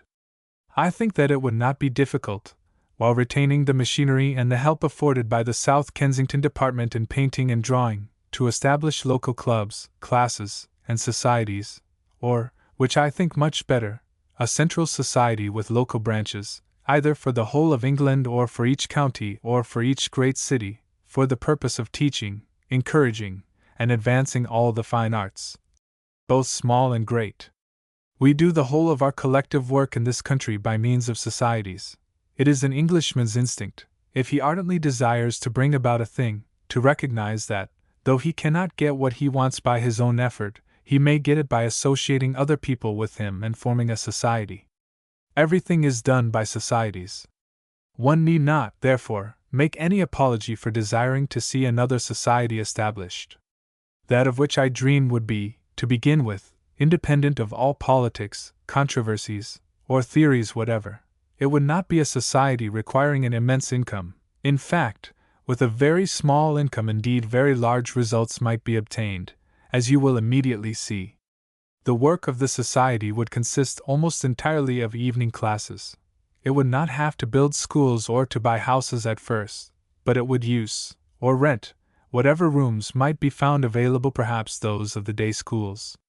All the arts would be taught in these schools, except those already taught by the South Kensington Department, but especially the minor arts, for this very important and practical reason that these would be found almost immediately to have a money value, and would therefore serve the useful purpose of attracting pupils. At the outset there must be no fees, but everybody must be invited to come in and learn. After the value of the school has been established in the popular mind, there would be no difficulty in exacting a small fee towards the expenses of maintenance. But from the very first, there must be established a system of prizes, public exhibitions of work done by the students, concerts at which the musicians would play and the choirs would sing, and theatricals at which the actors would perform. Partly by these public honors, and partly by showing an actual market value for the work, we may confidently look forward to creating and afterwards fostering a genuine enthusiasm for art. How are the funds to be provided for all this work? The money required for a commencement will be in reality very little. There are the necessary tools and materials to be found, a certain amount of house service to be done and paid for, gas and firing, and perhaps rent. Observe, however, that the materials for art students of all kinds are not expensive, that house service costs very little, light and firing not a great deal, and even the rent would not be heavy, since all our schools would be situated in the poor neighborhoods. There only remain the teachers, and here comes in the really important part of the scheme. The teachers will cost nothing at all. They will all be members of our new society, and they will give, in addition to or in lieu of an annual subscription, their personal services as gratuitous teachers. This part of the scheme is sure to command your sympathies, the more so if you consider the current of contemporary thought. More and more we are getting volunteer labor in almost every department. Everywhere, in every town and in every parish, along with the professional workers, are those who work for nothing. As for the women who work for nothing, the sisters of religious orders, the women who collect rents, the women who live among the poor, those who read aloud to patients in hospitals, those who go about in the poorest places, their name is legion. And as for the men, we have no cause to be ashamed of the part which they take in this great voluntary movement, which is the noblest thing the world has ever seen, and which I believe to be only just beginning. All our great religious societies, all our hospitals, all our philanthropic societies, are worked by unpaid committees. All our school wards over the whole country, not to speak of the House of Commons, are unpaid. At this very moment there are springing up here and there in East London actual monasteries, only without monastic vows, in which live young men who devote themselves, either wholly or in part, to work among the poor, often to evening and night work after their own day's labors. It is no longer a visionary thing, it is a great and solid fact, that there are hundreds of men willing, without vows, orders, or any rule, and without hope of reward, not even gratitude, to live for their brother men. They give, not their money or their influence, or their exhortations, but they give themselves. Greater love hath no man. As for us, we shall not ask our teachers to give their whole time, unless they offer it.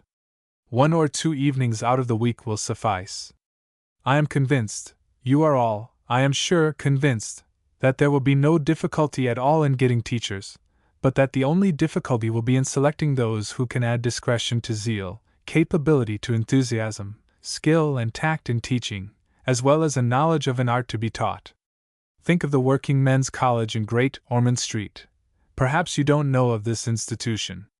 It is a great school for working men, it teaches all subjects, and it has been running for nearly 30 years.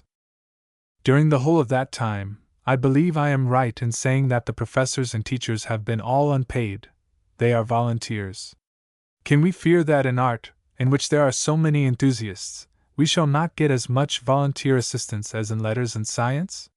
This, then, is my proposal for creating and developing an enthusiasm for art.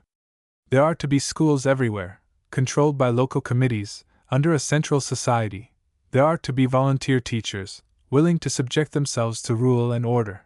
There are to be public exhibitions and prize-givings. All the arts, not one only, are to be taught. Great prominence is to be given to the minor arts. At first there will be no fees. Above all and before all, the great college of ours is not to be made a government department, to be tied and bound by the hard and fast rules and red tape which are the curse of every department, nor is it to be under the direction of any school board, but like most things in this country that are of any use, it is to be governed by its own council. One thing more. I am firmly convinced that the only institutions in any country which endure are those which take a firm hold of the popular mind and are supported by the people themselves. In order to make the College of Art permanent, it must belong absolutely to the people. This can only be effected by the gradual retirement of the wealthy class, who will start it, from the management, and the substitution of actual working men in their place. Working men, I mean, who have themselves been through some course of study in the college, and have, perhaps, become teachers. And as working men will certainly do nothing without pay, in London, whatever may be the case elsewhere, their strongest feeling is that their only possessions are their time and their hands. We shall have to provide that the teachers of the schools, the directors of the college, and the clerks in the secretariat, shall never be paid at a higher rate than the current rate of wage for manual work. The people themselves will in the end supply counsel, executive officers, and teaching staff. The time is ripe, we are ready to begin the work. I do not fear for a moment that the working man will not, if we begin with prudence, presently respond, and through him, the boys and girls. We must, however, have a museum, although on this subject I cannot dwell. I should like to take the Bethnal Green Institution entirely out of South Kensington hands. They have had it for 14 years, and you have heard what they have made of it. I think they should hand it over, if not to our new College of Art, then to a local committee, who would at least try to show what an educational museum should be. Our educational museum will be a branch of the College of Art. It will be in all respects the exact opposite of the Bethnal Green Museum.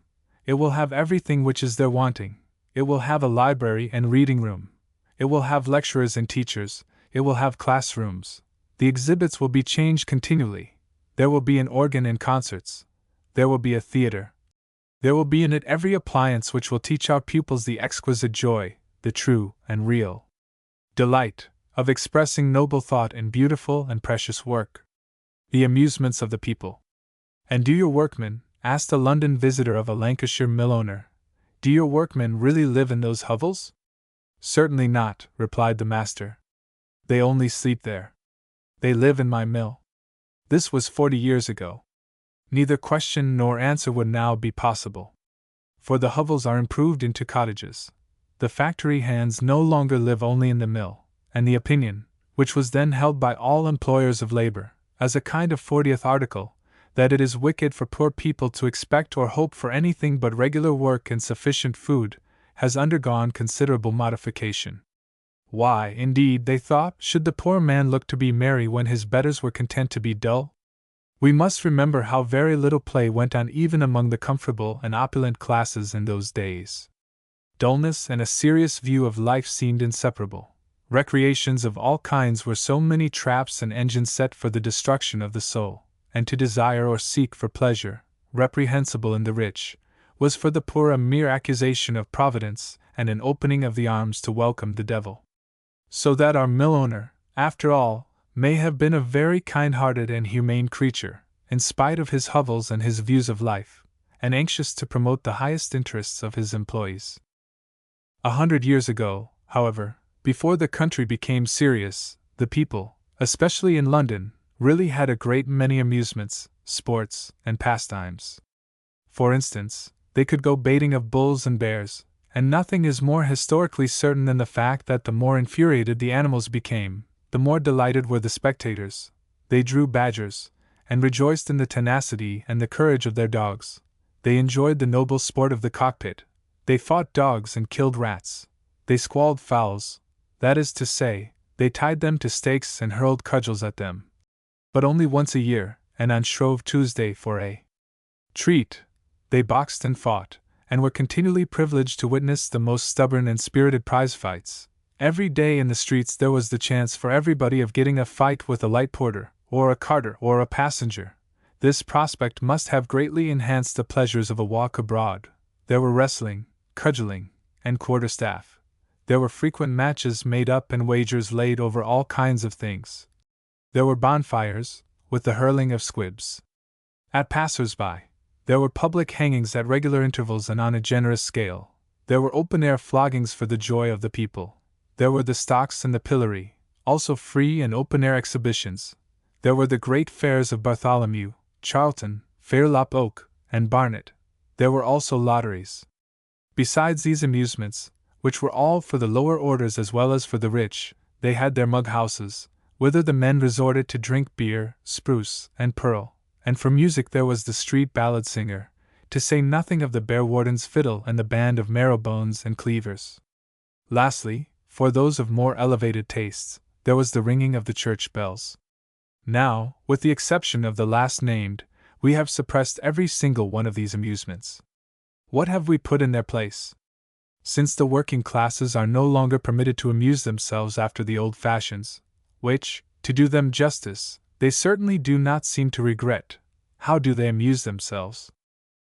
Everybody knows, in general terms, how the English working classes do amuse themselves.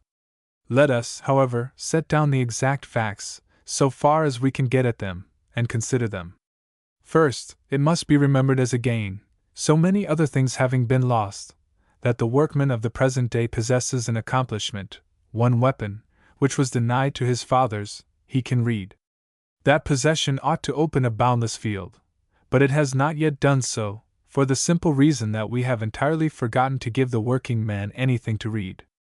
This, if any, is a case in which the supply should have preceded and created the demand. Books are dear.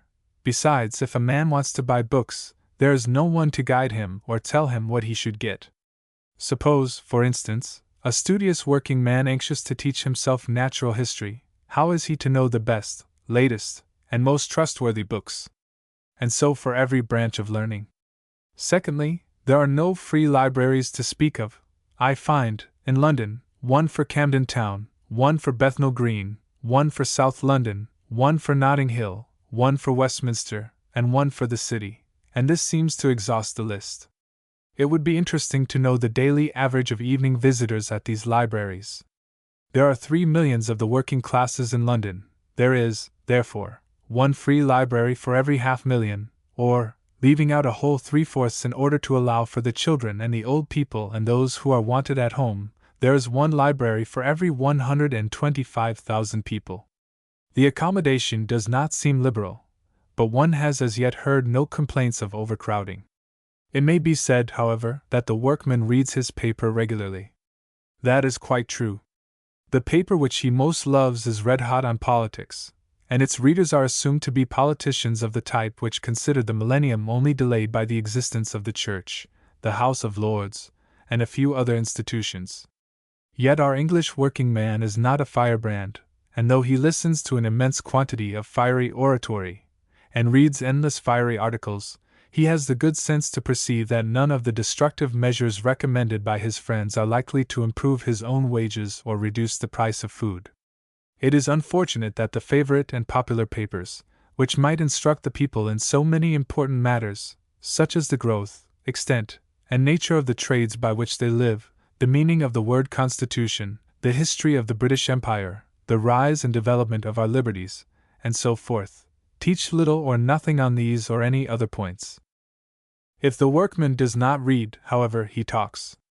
At present he talks for the most part on the pavement and in public houses, but there is every indication that we shall see before long a rapid growth of workmen's clubs, not the tea and coffee make-believe set up by the well-meaning, but honest, independent clubs, in every respect such as those in Pall Mall, managed by the workmen themselves, who are not, and never will become, total abstainers, but have shown themselves, up to the present moment, strangely tolerant of those weaker brethren, who can only keep themselves sober by putting on the blue ribbon. Meantime, there is the public house for a club, and perhaps the workman spends, night after night, more than he should upon beer. Let us remember, if he needs excuse, that his employers have found him no better place and no better amusement than to sit in a tavern, drink beer, generally in moderation, and talk and smoke tobacco. Why not? A respectable tavern is a very harmless place. The circle which meets there is the society of the workman. It is his life. Without it he might as well have been a factory hand of the good old time, such as hands were 40 years ago, and then he would have made but 2 journeys a day, one from bed to mill, and the other from mill to bed. Another magnificent gift he has obtained of late years, the excursion train and the cheap steamboat. For a small sum he can get far away from the close and smoky town, to the seaside perhaps, but certainly to the fields and country air. He can make of every fine Sunday in the summer a holiday indeed. Is not the cheap excursion an immense gain? Again, for those who cannot afford the country excursion, there is now a park accessible from almost every quarter. And I seriously recommend to all those who are inclined to take a gloomy view concerning their fellow creatures, and the mischievous and dangerous tendencies of the lower classes, to pay a visit to Battersea Park on any Sunday evening in the summer. As regards the working man's theatrical tastes, they lean, so far as they go, to the melodrama. But as a matter of fact, there are great masses of working people who never go to the theatre at all. If you think of it, there are so few theatres accessible that they cannot go often. For instance, there are for the accommodation of the West End and the visitors to London some 30 theatres, and these are nearly always kept running, but for the densely populous districts of Islington, Somers Town, Pentonville, and Clerkenwell, combined, there are only 2, for Hoxton and Haggerston, there is only 1, for the vast region of Marylebone and Paddington, only 1, for Whitechapel, and her daughters 2, for Shoreditch and Bethnal Green, 1, for Southwark and Blackfriars, 1, for the towns of Hampstead, Highgate, Camden Town, Kentish Town, Stratford, Bow, Bromley, Bermondsey, Camberwell, Kensington, or Deptford, not 1. And yet each one of these places, taken separately, is a good large town. Stratford, for instance, has 60,000 inhabitants, and Deptford 80,000. Only half a dozen theatres for 3 millions of people. It is quite clear, therefore, that there is not yet a craving for dramatic art among our working classes.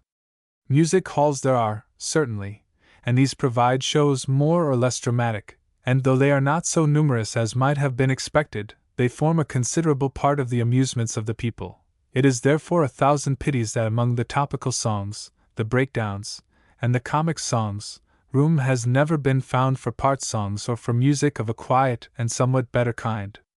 The proprietors doubtless know their audience, but wherever the Curl Society have given concerts to working people, they have succeeded in interesting them by music and songs of a kind to which they are not accustomed in their music halls.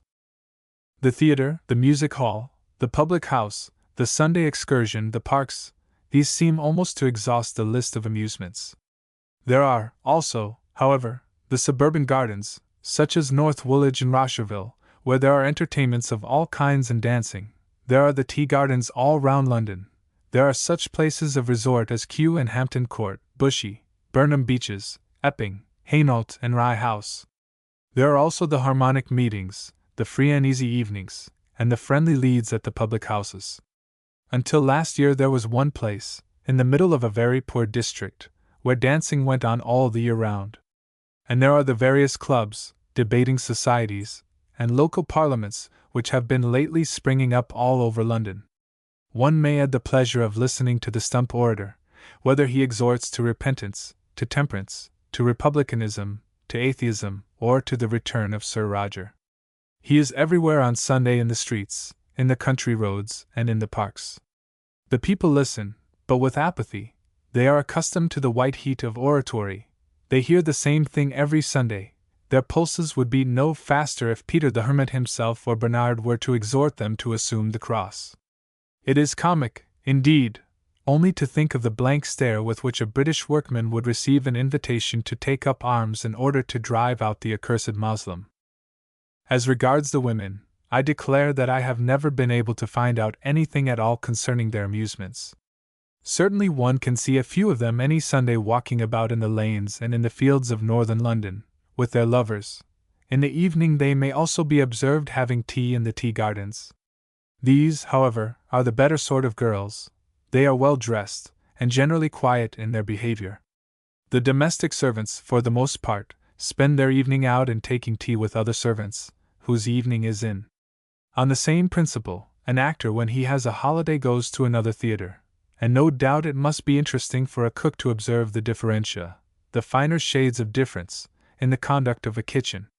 When women are married and the cares of maternity set in, one does not see how they can get any holiday or recreation at all, but I believe a good deal is done for their amusement by the mothers' meetings and other clerical agencies. There is, however, below the shop girls, the dressmakers, the servants, and the working girls whom the world, so to speak, knows, a very large class of women whom the world does not know, and is not anxious to know. They are the factory hands of London. You can see them, if you wish, trooping out of the factories and places where they work on any Saturday afternoon, and thus get them, so to speak, in the lump. Their amusement seems to consist of nothing but walking about the streets, 2 and 3 abreast, and they laugh and shout as they go so noisily that they must needs be extraordinarily happy. These girls are, I am told, for the most part so ignorant and helpless, that many of them do not know even how to use a needle. They cannot read, or, if they can, they never do. They carry the virtue of independence as far as they are able, and insist on living by themselves, 2 sharing a single room, nor will they brook the least interference with their freedom, even from those who try to help them. Who are their friends? What becomes of them in the end? Why, they all seem to be about 18 years of age. At what period of life they begin to get tired of walking up and down the streets, who their sweethearts are, what are their thoughts, what are their hopes? These are questions which no man can answer, because no man could make them communicate their experiences and opinions.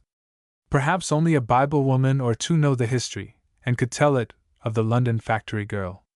Their pay is said to be wretched, whatever work they do. Their food, I am told, is insufficient for young and hearty girls, consisting generally of tea and bread or bread and butter for breakfast and supper, and for dinner a lump of fried fish and a piece of bread. What can be done? The proprietors of the factory will give no better wage, the girls cannot combine, and there is no one to help them. One would not willingly add another to the rights of man or woman, but surely, if there is such a thing at all as a right, it is that a day's labor shall earn enough to pay for sufficient food, for shelter, and for clothes. As for the amusements of these girls, it is a thing which may be considered when something has been done for their material condition. The possibility of amusement only begins when we have reached the level of the well-fed. Great Gaster will let no one enjoy play who is hungry. Would it be possible, one asks in curiosity, to stop the noisy and mirthless laughter of these girls with a hot supper of chops fresh from the grill? Would they, if they were first well fed, incline their hearts to rest, reflection, instruction, and a little music? The cheap excursions, the school feasts, the concerts given for the people, the increased brightness of religious services, the bank holidays, the Saturday half-holiday, all point to the gradual recognition of the great natural law that men and women, as well as boys and girls, must have play. At the present moment we have just arrived at the stage of acknowledging this law. The next step will be that of respecting it, and preparing to obey it, Just now we are willing and anxious that all should play, and it grieves us to see that in their leisure hours the people do not play because they do not know how.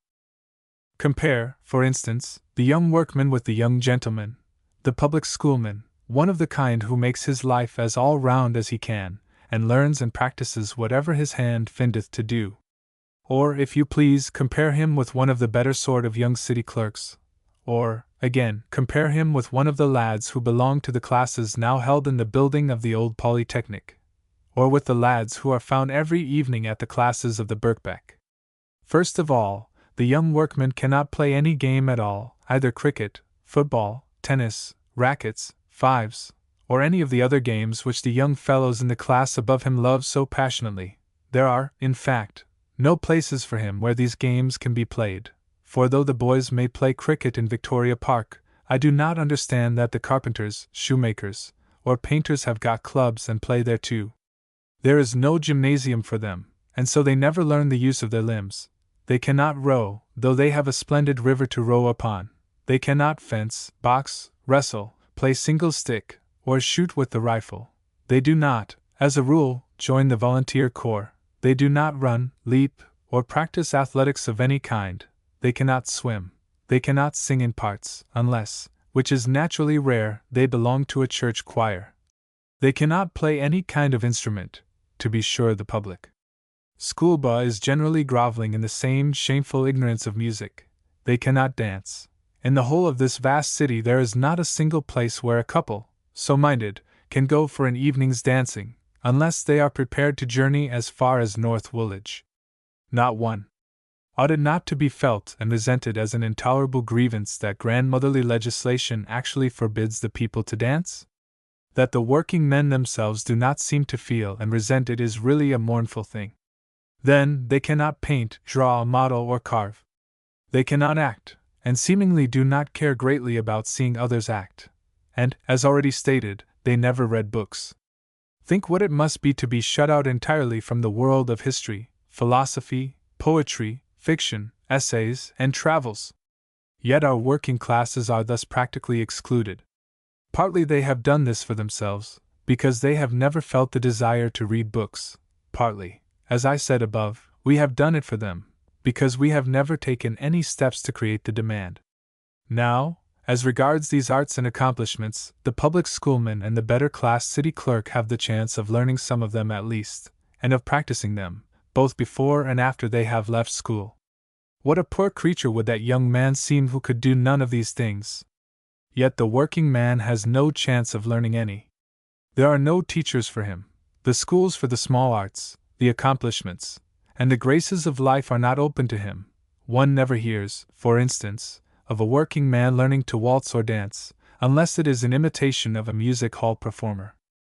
In other words, the public schoolman has gone through a mill of discipline out of school as well as in. Law reigns in his sports as in his studies. Whether he sits over his books or plays in the fields, he learns to be obedient to law, order, and rule. He obeys, and expects to be obeyed. It is not himself whom he must study to please, it is the whole body of his fellows. And this discipline of self, much more useful than the discipline of books, the young workman knows not. Worse than this, and worst of all, not only is he unable to do any of these things, but he is even ignorant of their uses and their pleasures, and has no desire to learn any of them, and does not suspect at all that the possession of these accomplishments would multiply the joys of life. He is content to go on without them. Now contentment is the most mischievous of all the virtues. If anything is to be done, and any improvement is to be effected, the wickedness of discontent must first be explained away. Let us, if you please, brighten this gloomy picture by recognizing the existence of the artisan who pursues knowledge for its own sake. There are many of this kind. You may come across some of them botanizing, collecting insects, moths, and butterflies in the fields on Sundays. Others you will find reading works on astronomy, geometry, physics, or electricity. They have not gone through the early training, and so they often make blunders, but yet they are real students.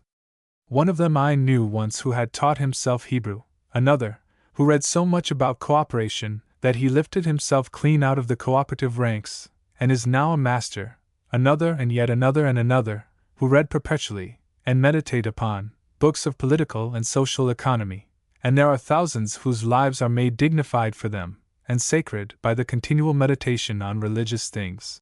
Let us make every kind of allowance for these students of the working class, and let us not forget, as well, the occasional appearance of those heaven-born artists who are fain to play music or die, and presently get into orchestras of one kind or another, and so leave the ranks of daily labor and join the great clan or caste of musicians, who are a race or family apart, and carry on their mystery from father to son. But as regards any place or institution where the people may learn or practice or be taught the beauty and desirability of any of the commoner amusements, arts, and accomplishments, there is not one, anywhere in London. The Bethnal Green Museum certainly proposed unto itself, at first, to do something, in a vague and uncertain way, for the people. Nobody dared to say that it would be first of all necessary to make the people discontented, because this would have been considered as flying in the face of Providence, and there was, besides, a sort of nebulous hope, not strong enough for a theory, that by dint of long gazing upon vases and tapestry everybody would in time acquire a true feeling for art, and begin to crave for culture. Many very beautiful things have, from time to time, been sent there, pictures, collections, priceless vases, and I am sure that those visitors who brought with them the sense of beauty and feeling for artistic work which comes of culture, have carried away memories and lessons which will last them for a lifetime. On the other hand, to those who visit the museum chiefly in order to see the people, it has long been painfully evident that the folk who do not bring that sense with them go away carrying nothing of it home with them. Nothing at all. Those glass cases, those pictures, those big jugs, say no more to the crowd than a cuneiform or a Hittite inscription.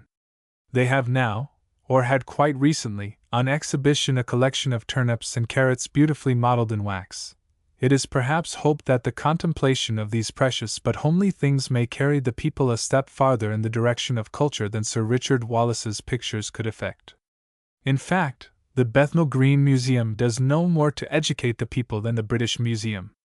It is to them simply a collection of curious things which is sometimes changed. It is cold and dumb. It is merely a dull and unintelligent branch of a department, and it will remain so, because whatever the collections may be, a museum can teach nothing, unless there is someone to expound the meaning of the things. Why, even that wonderful museum of the House Beautiful could teach the pilgrims no lessons at all until the sisters explained to them what were the rare and curious things preserved in their glass cases. Is it possible that, by any persuasion, attraction, or teaching, the walking men of this country can be induced to aim at those organized, highly skilled, and disciplined forms of recreation which make up the better pleasure of life? Will they consent, without hope of gain, to give the labor, patience, and practice required of every man who would become master of any art or accomplishment, or even any game? There are men, one is happy to find, who think that it is not only possible, but even easy, to effect this, and the thing is about to be transferred from the region or theory to that of practice, by the creation of the People's Palace. The general scheme is already well known. Because the Mile End Road runs through the most extensive portion of the most dismal city in the world, the city which has been suffered to exist without recreation, it has been chosen as the fitting site of the palace. As regards simple absence of joy, Hoxton, Haggerston, Pentonville, Clerkenwell, or Kentish Town might contend, and have a fair chance of success, with any portion whatever of the East End proper.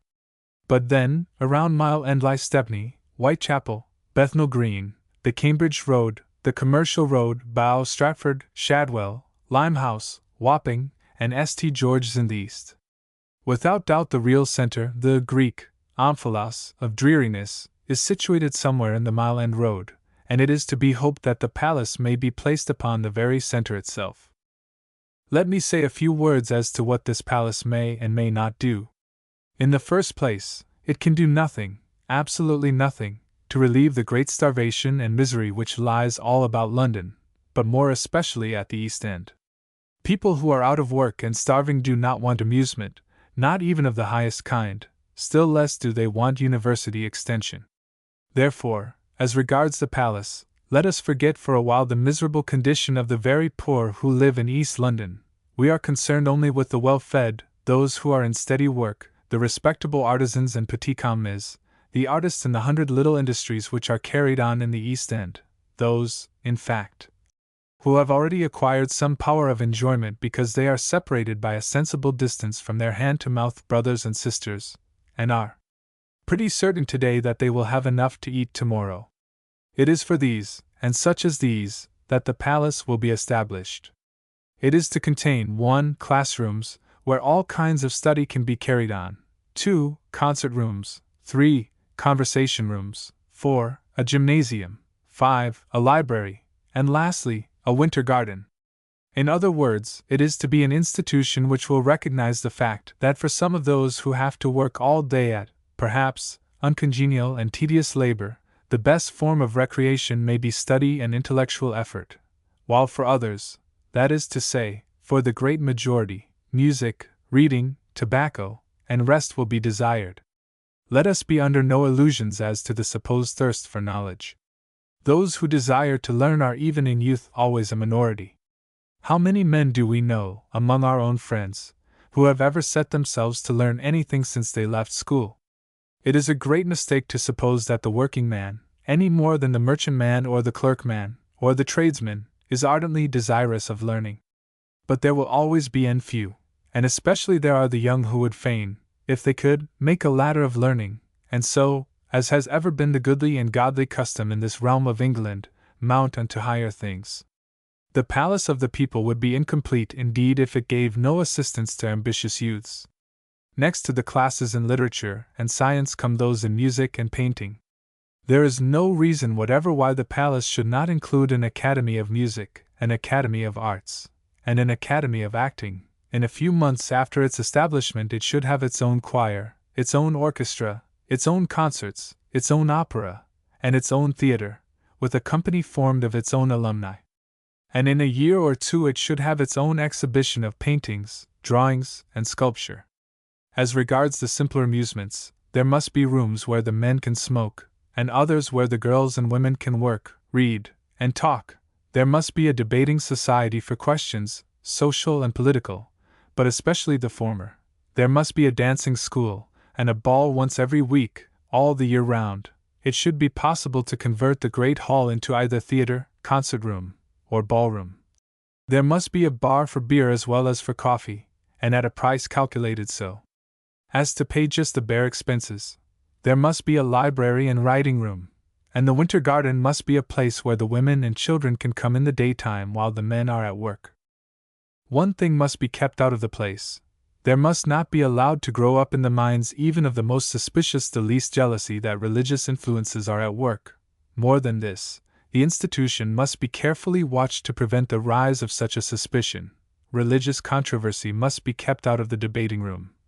And even in the conversation rooms there ought to be power to exclude a man who makes himself offensive by the exhibition and parade of his religious or irreligious opinions. As for the teaching of the classes, we must look for voluntary work rather than to a great endowment. The history of the college in Great Ormond Street shows how much may be done by unpaid labor, and I do not think it too much to expect that the palace of the people may be started by unpaid teachers in every branch of science and art.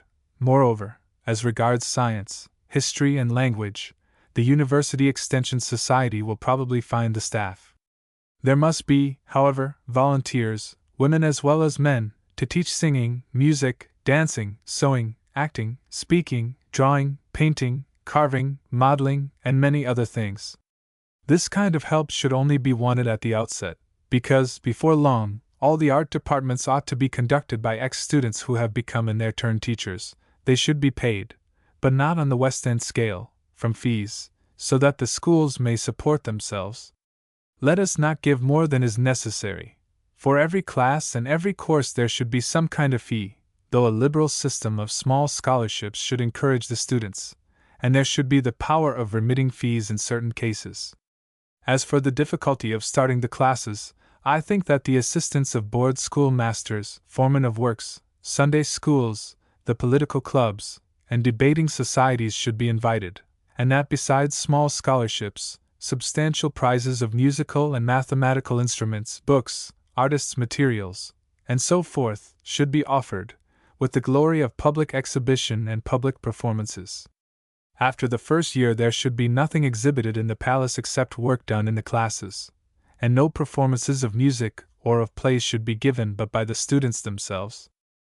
There has been going on in Philadelphia for the last 2 years an experiment, conducted by Mr. Charles Leland, whose sagacious and active mind is as pleased to be engaged upon things practical as upon the construction of humorous poems. He has founded, and now conducts personally, an academy for the teaching of the minor arts. He gets shop girls, work girls, factory girls, boys and young men of all classes together, and teaches them how to make things, pretty things, artistic things. Nothing, he writes to me, can describe the joy which fills a poor girl's mind when she finds that she, too, possesses and can exercise a real accomplishment.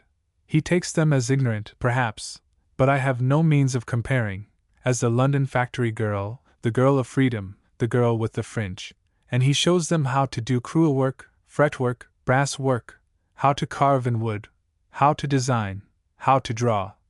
He maintains that it is possible to teach nearly everyone to draw, how to make and ornament leather work, boxes, rolls, and all kinds of pretty things in leather. What has been done in Philadelphia amounts, in fact, to this: that one man who loves his brother man is bringing purpose, brightness, and hope into thousands of lives previously made dismal by hard and monotonous work. He has put new and higher thoughts into their heads. He has introduced the discipline of methodical training. He has awakened in them the sense of beauty. Such a man is nothing less than a benefactor to humanity. Let us follow his example in the palace of the people. I venture, further, to express my strong conviction that the success of the palace will depend entirely upon its being governed, within limits at first, but these limits constantly broadening, by the people themselves. If they think the palace is a trap to catch them, and make them sober, good, religious and temperate, there will be an end. In the first place, therefore, there must be a real element of the working man upon the council. There must be real working men on every subcommittee or branch. The students must be wholly recruited from the working classes, and gradually the council must be elected by the people who use the palace. Fortunately, there would be no difficulty at the outset in introducing this element, because the great factories and breweries in the neighborhood might be asked each to elect one or more representatives to sit upon the council of the new university. It goes without saying that the police work, the maintenance of order, the out-kicking of offenders, must be also entirely managed by a voluntary corps of efficient working men. Rows there will undoubtedly be, since we are all of us, even the working man, human, but there need be no scandals. I must not go on, though there is so much to be said. I see before us in the immediate future a vast university whose home is in the Mile End Road, but it has affiliated colleges in all the suburbs, so that even poor, dismal, uncared for Hoxton shall no longer be neglected. The graduates of this university are the men and women whose lives, now unlovely and dismal, shall be made beautiful for them by their studies, and their heavy eyes uplifted to meet the sunlight.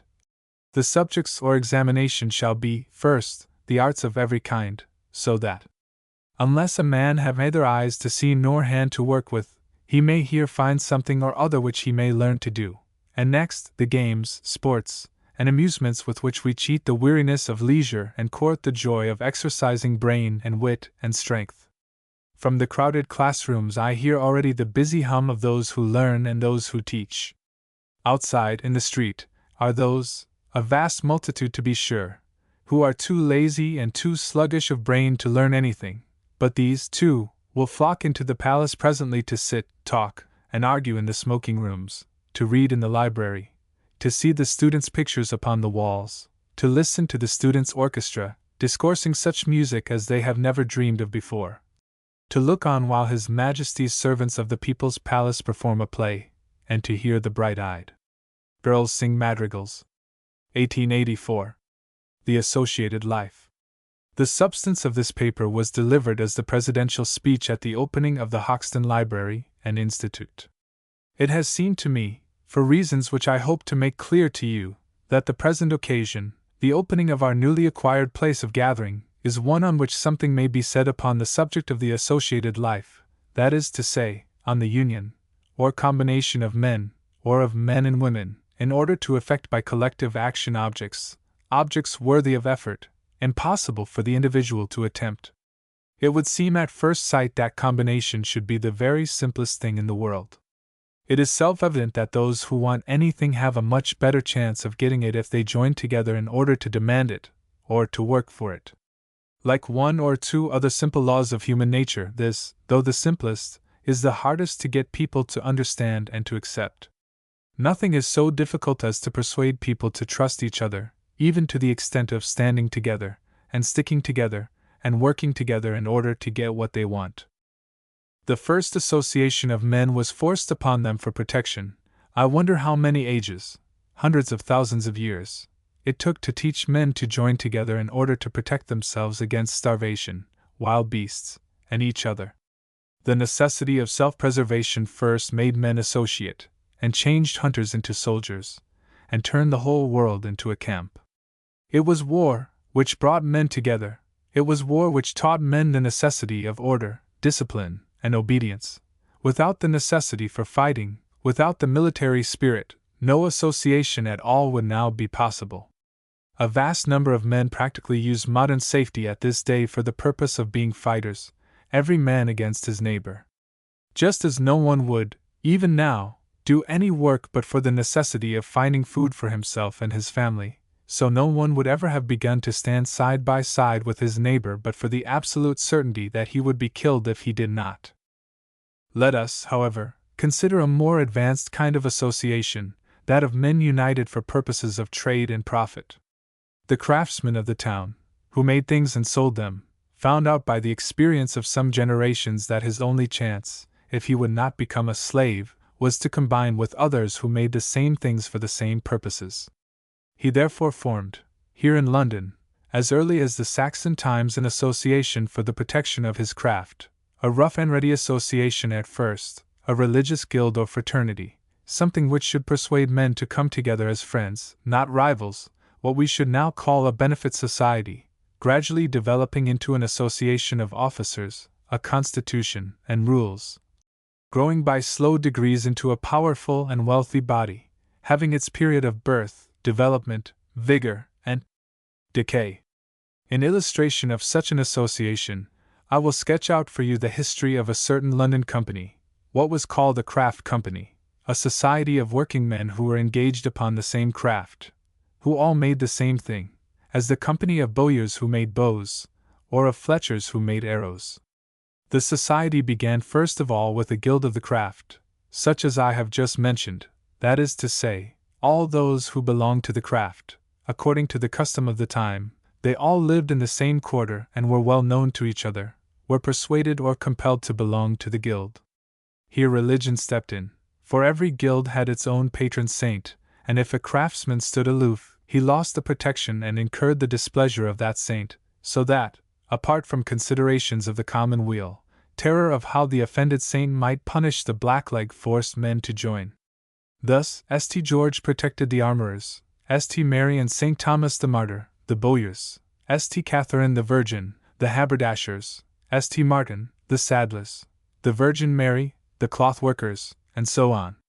On the saint's day they marched in procession to the parish church and heard Mass.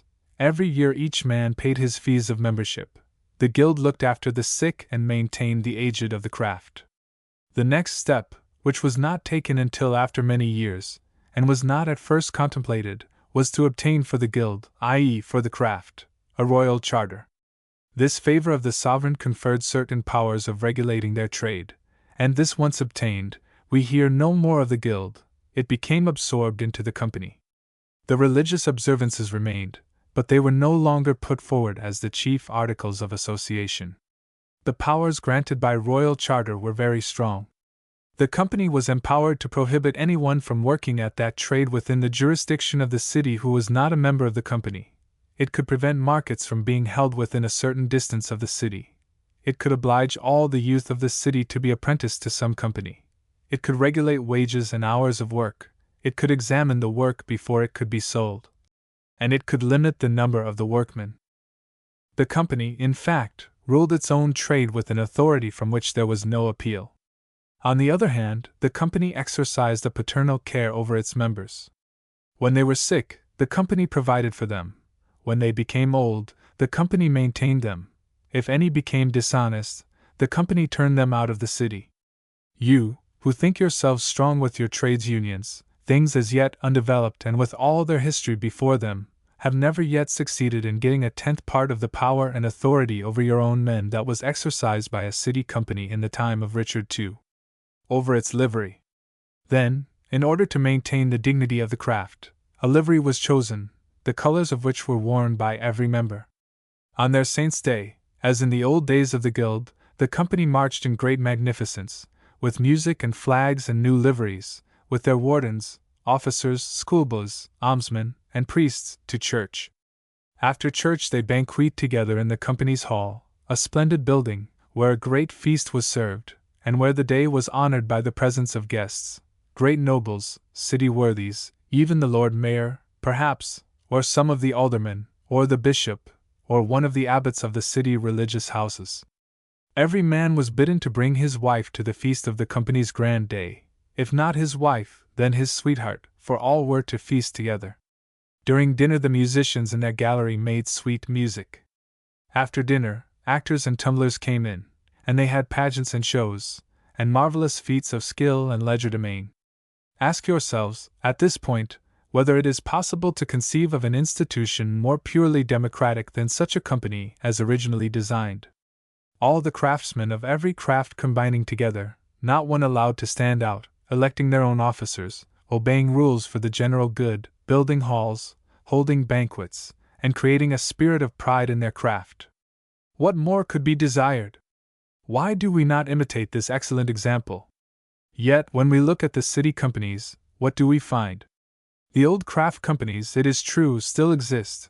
They have an income of many thousands a year, and a livery, or list of members, in number varying from 20 to 400, and not one single craftsman left among them. What has become, then, or the association? Well, that remains, the shadow remains, but the substance has long since gone. Even the craft itself, in many cases, has disappeared. There are no longer in existence, for instance, armorers, bowyers, fletchers, or poulterers. What has happened, then? Why did this essentially democratic company, in which all were subject to rules for the general good, and none should undersell his brother, and the rate of wages and the hours of labor were regulated, so completely fail? For many reasons, some of which concern ourselves, it failed, because the members themselves forgot the original reason of their combination, and neglected to look after their own interests. It failed, because the members were too ignorant to remember, or to know, that the company was founded for the interests of the craft itself, and not for those of the masters alone or the men alone. Now every association must needs, of course, have wardens or masters. It must needs elect to those posts of dignity and responsibility such men as could understand law and maintain their privileges if necessary before the dread sovereign, His Highness the King. The men they necessarily elected were therefore those who had received some education, master workmen, their own employers, not their fellows. It speedily came about, therefore, that the masters, not the men, ruled the hours of work, the wages of work, the quantity and quality of work. The masters, not the craftsmen, admitted members and limited their number. Do you now understand? The officers ruled the company of the craftsmen for the benefit of the masters and not the men. Nay, they did more. Since in some trades the men showed a disposition, on dimly perceiving the reality, to form a union within a union, the masters were strong enough to put down all combinations for the raising of wages as illegal. To attempt such combinations was ruled to be conspiracy. And conspiracy all unions of working men have remained down to the present day, as the founders of the first trades unions in this country discovered to their cost. So the men were gagged, they were silenced, they were enslaved by the very institution that they had founded for the insurance of their own freedom. The thing was inevitable because they were ignorant, and because, if you put into any man's hands the power of robbing his neighbor with impunity, that man will inevitably sooner or later rob his neighbor. I fear that we must acknowledge the sorrowful fact that not a single man in the whole world, whatever his position, can be trusted with irresponsible and absolute power, with the power of robbery coupled with the certainty of immunity. Well, in this way came about the first enslavement of the working man. It lasted for 300 years. Then followed a time of comparative freedom, when, the wealth and population of the city increasing, the craftsmen found themselves pushed out beyond the walls, and taking up their quarters beyond the power of the companies. But it was a freedom without knowledge, without order, without forethought. It was the freedom of the savage who lives only for himself. For they were now unable to combine. In the long course of centuries they had lost the very idea of combination. They had forgotten that in an age we call rude and rough they possessed the power and perceived the importance of combination. The great-grandchildren of the men who had formed this union of the trade had entirely forgotten the meaning, the reason, the possibility, of the old combination. In this way, then, the companies gradually lost their craftsmen, but retained their property. One very remarkable result may be noticed. Formerly, the Lord Mayor of London was elected by the whole of the commonalty. All the citizens assembled at Paul's Cross, and there, sometimes with tumult and sometimes with fighting, they elected their mayor for the next year. But since every man in the city was compelled to belong to his own company, to speak of the commonalty meant to speak of the companies.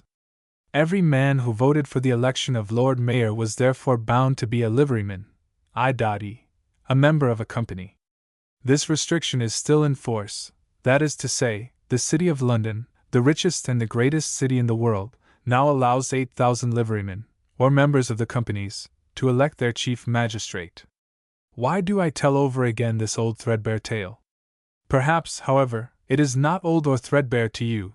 Perhaps there are some here who learn for the first time that association, trade union, combination, is 1,000 years old in this ancient city.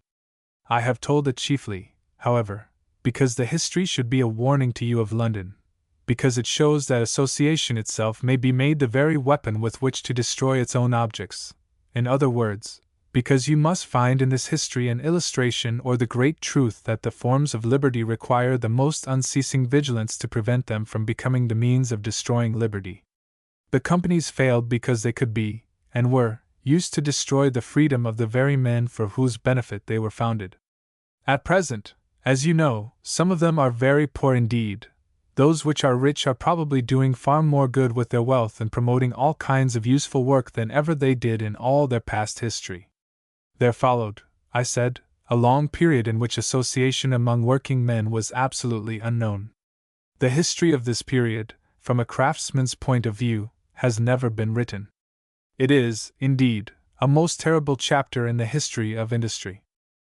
Imagine, if you can, crowded districts in which there were no schools, or but one school for a very few, no churches, no newspapers or books, a place in which no one could read, a place in which every man, woman and child regarded the government of the country, in which they had not the least share, as their natural enemy and oppressor. Among them lurked the housebreaker, the highway robber, and the pickpocket.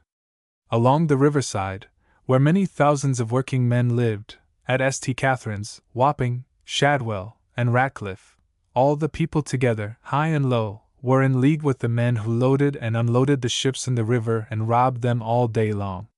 What could be expected of people left thus absolutely to themselves, without any power of action, without the least thought that amendment was possible or desirable?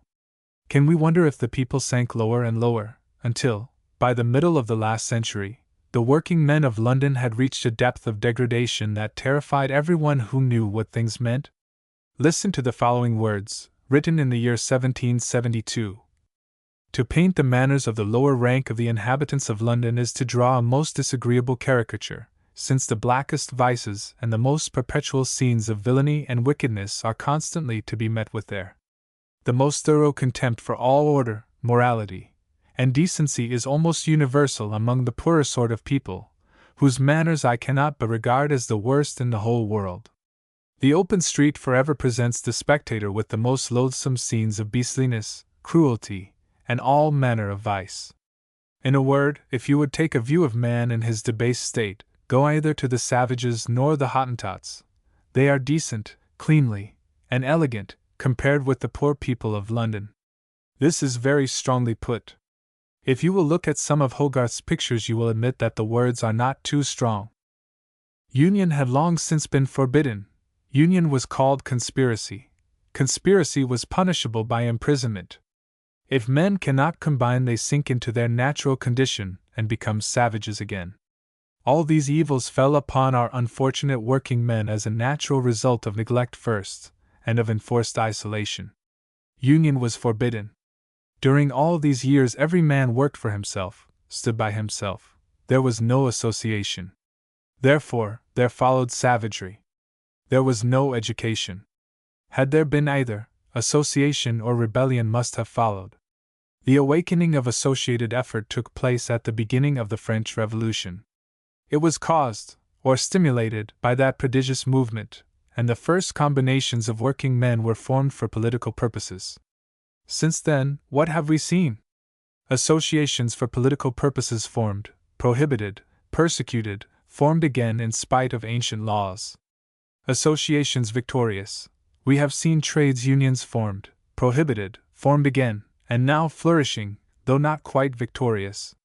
And the spirit of association, I cannot but believe, grows stronger every day.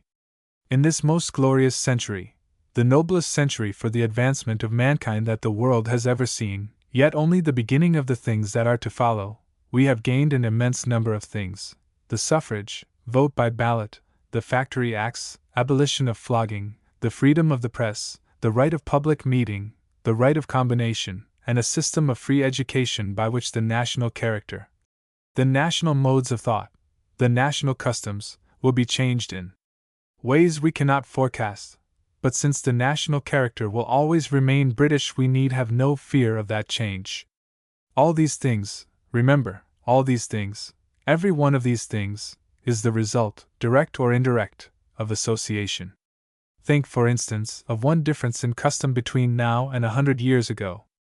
Formerly, when a wrong thing had to be denounced, or an iniquity attacked, the man who saw the thing wrote a pamphlet or a book, which never probably reached the class for whom it was intended at all.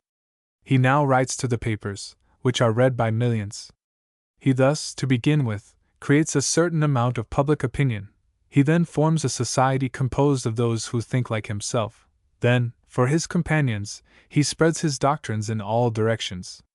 That is our modern method, not to stand up alone like a prophet, and to preach and cry aloud while the world, unheeding, passes by, but to march in the ranks with brother soldiers, exhorting and calling on our comrades to take up the word, and pass it on, and when the soldiers in the ranks are firm and fixed to carry that cause.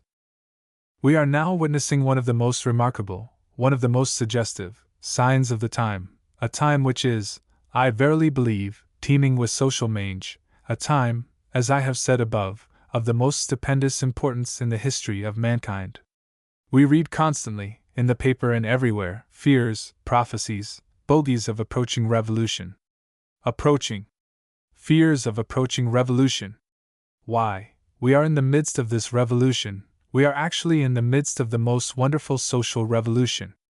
People don't perceive it, simply because the revolutionaries are not chopping off heads, as they did in France. But it has begun, all the same, and it is going on around us silently, swiftly, irresistibly. We are actually in the midst of revolution. Everywhere the old order of things is slipping away, everywhere things new and unexpected are asserting themselves. Let me only point out a few things. We have become within the last 20 years a nation of readers. We all read. Most of us, it is true, read only newspapers. But what newspapers? Why, exactly the same papers as are read by the people of the highest position in the land. Perhaps you have not thought of the significance, the extreme significance of this fact. Certainly those who continually talk of the ignorance of the people have never thought of it. What does it mean? Why, that every reasoning man in the country, whatever his social position, reads the same news, the same debates, the same arguments as the statesman, the scholar, the philosopher, the preacher, or the man of science. He bases his opinions on the same reasoning and on the same information as the leader of the House of Commons, as my Lord Chancellor, as my Lord Archbishop himself. Formerly the working man read nothing, and he knew nothing, and he had no power. He has now, not only his vote, but he has as much personal influence among his own friends as depends upon his knowledge and his force of character, and he can acquire as much political knowledge as any noble lord not actually in official circles, if he only chooses to reach out his hand and take what is offered him. Is not that a revolution which has so much raised the working man? Again, he was, formerly, the absolute slave of his employer. He was obliged to take with a semblance of gratitude whatever wages were offered him. What is he now? A man of business, who negotiates for his skill. Is not that a revolution? Formerly he lived where he could. Look, now, at the efforts made everywhere to house him properly. For, understand, association on one side, which shows power, commands recognition and respect on the other. None of these fine things would have been done for the working men had they not shown that they could combine. Consider, again, the question of education. Here, indeed, is a mighty revolution going on around us. The board schools teaching things never before presented to the children of the people, technical schools teaching work of all kinds, and, a most remarkable sign of the times, thousands upon thousands of working lads, after a hard day's work, going off to a polytechnic for a hard evening's work of another kind. And of what kind? It is exactly the same kind as is found in the colleges of the rich. The same sciences, the same languages, the same arts, the same intellectual culture, are learned by these working lads in their evenings as are learned by their richer brothers in the mornings. In many cases the teachers are men of the same standing at the university as those who teach at the public schools. There are, I believe, 100,000 of these ambitious boys scattered over London, and the number increases daily. If this is not revolution, I should like to know what is. That the working classes should study in the highest schools, that they should enjoy an equal chance with the richest and noblest of acquiring knowledge of the highest kind, that they should be found capable actually of foregoing the pleasures of youth, the rest, the society, the amusements of the evenings, in order to acquire knowledge. What is this if it is not a revolution and an upsetting? As for what is coming out of all these things, I have formed, for myself, very strong views indeed, and I think that I could, if this were a fitting time, prophesy unto you. But for the present, let us be content with simply marking what has been done, and especially with the recognition that everything, every single thing, that has been gained has been either achieved by association, or has naturally grown and developed out of association. Through association the way to the higher education is open to you. Through association political power has been acquired for you. Through association you have made yourselves free to combine for trade purposes. Through association you have made yourselves strong, and even, in the eyes of some, terrible. It remains in these respects only that you should make, as one believes you will make, a fit and proper use of advantages and weapons which have never before been placed in the hands of any nation, not even Germany, certainly not the United States. But what about the other side of life, the social side, the side of recreation, the side which has been so persistently ignored and neglected up to the present day? Now, when we look round us and consider that side of life, we observe the plainest and the most significant proof possible of the great social revolution which is among us, plainer, more significant, than the success of the trades unions. For we see sprung up, already a vigorous plant, the associated life applied to purposes above the mere material interests. You have made them safe, as far as possible, by your unions. The social and recreative side of life you have now taken over into your keeping. You order recreation which shall be as music or as poetry in your associated lives, harmonious, melodious, rhythmic, metrical. All that I have said tonight leads up to this, that the associated life is necessary for the enjoyment and the attainment of the best and the highest things that the world can give, as the guild and the company formerly, and the trade union is now, for the safeguarding of the craft. In entering upon this new association, men and women together learn the lessons of the past. Be jealous of your democratic lines. Let every step be a step for the general interest. Let the individual perish. Let the wishes and intentions of your founders be never lost to sight. Be not carried away by religion, by politics, by any new thing. Never lose the principles of your association. And now, I ask, when, before this day, has it been recorded in the history of any city that men and women should unite in order to procure for themselves those social advantages which up to the present have been enjoyed only by the richer class, and not always by them? When, before this time, has it been reported that men and women have banded themselves together resolved that whatever good things rich people could procure for themselves, they would also make for themselves? Since the magistrates refused to allow dancing, one of the most innocent and delightful amusements, they would arrange their own dancing for themselves without troubling the magistrates for permission. Since going to concerts cost money, they would have their own musicians and their own singers. Since selection of companions is the first essence of social enjoyment, they would have their own rooms for themselves, where they would meet none but those who, like themselves, desired education, culture, and orderly recreation. In one word, when, in the history of any city, has there been found such a combination, so resolute for culture, as the combination of men and women which has raised this temple, this sacred temple of humanity? You are, indeed, I plainly perceive, revolutionaries of the most dangerous kind. As revolutionaries, you are engaged in the cultivation of all those arts and accomplishments which have hitherto belonged to the West End. As revolutionaries, you claim the right to meet, read, sing, dance, act, play, debate, with as much freedom as if you lived in Berkeley Square. Where will these things stop?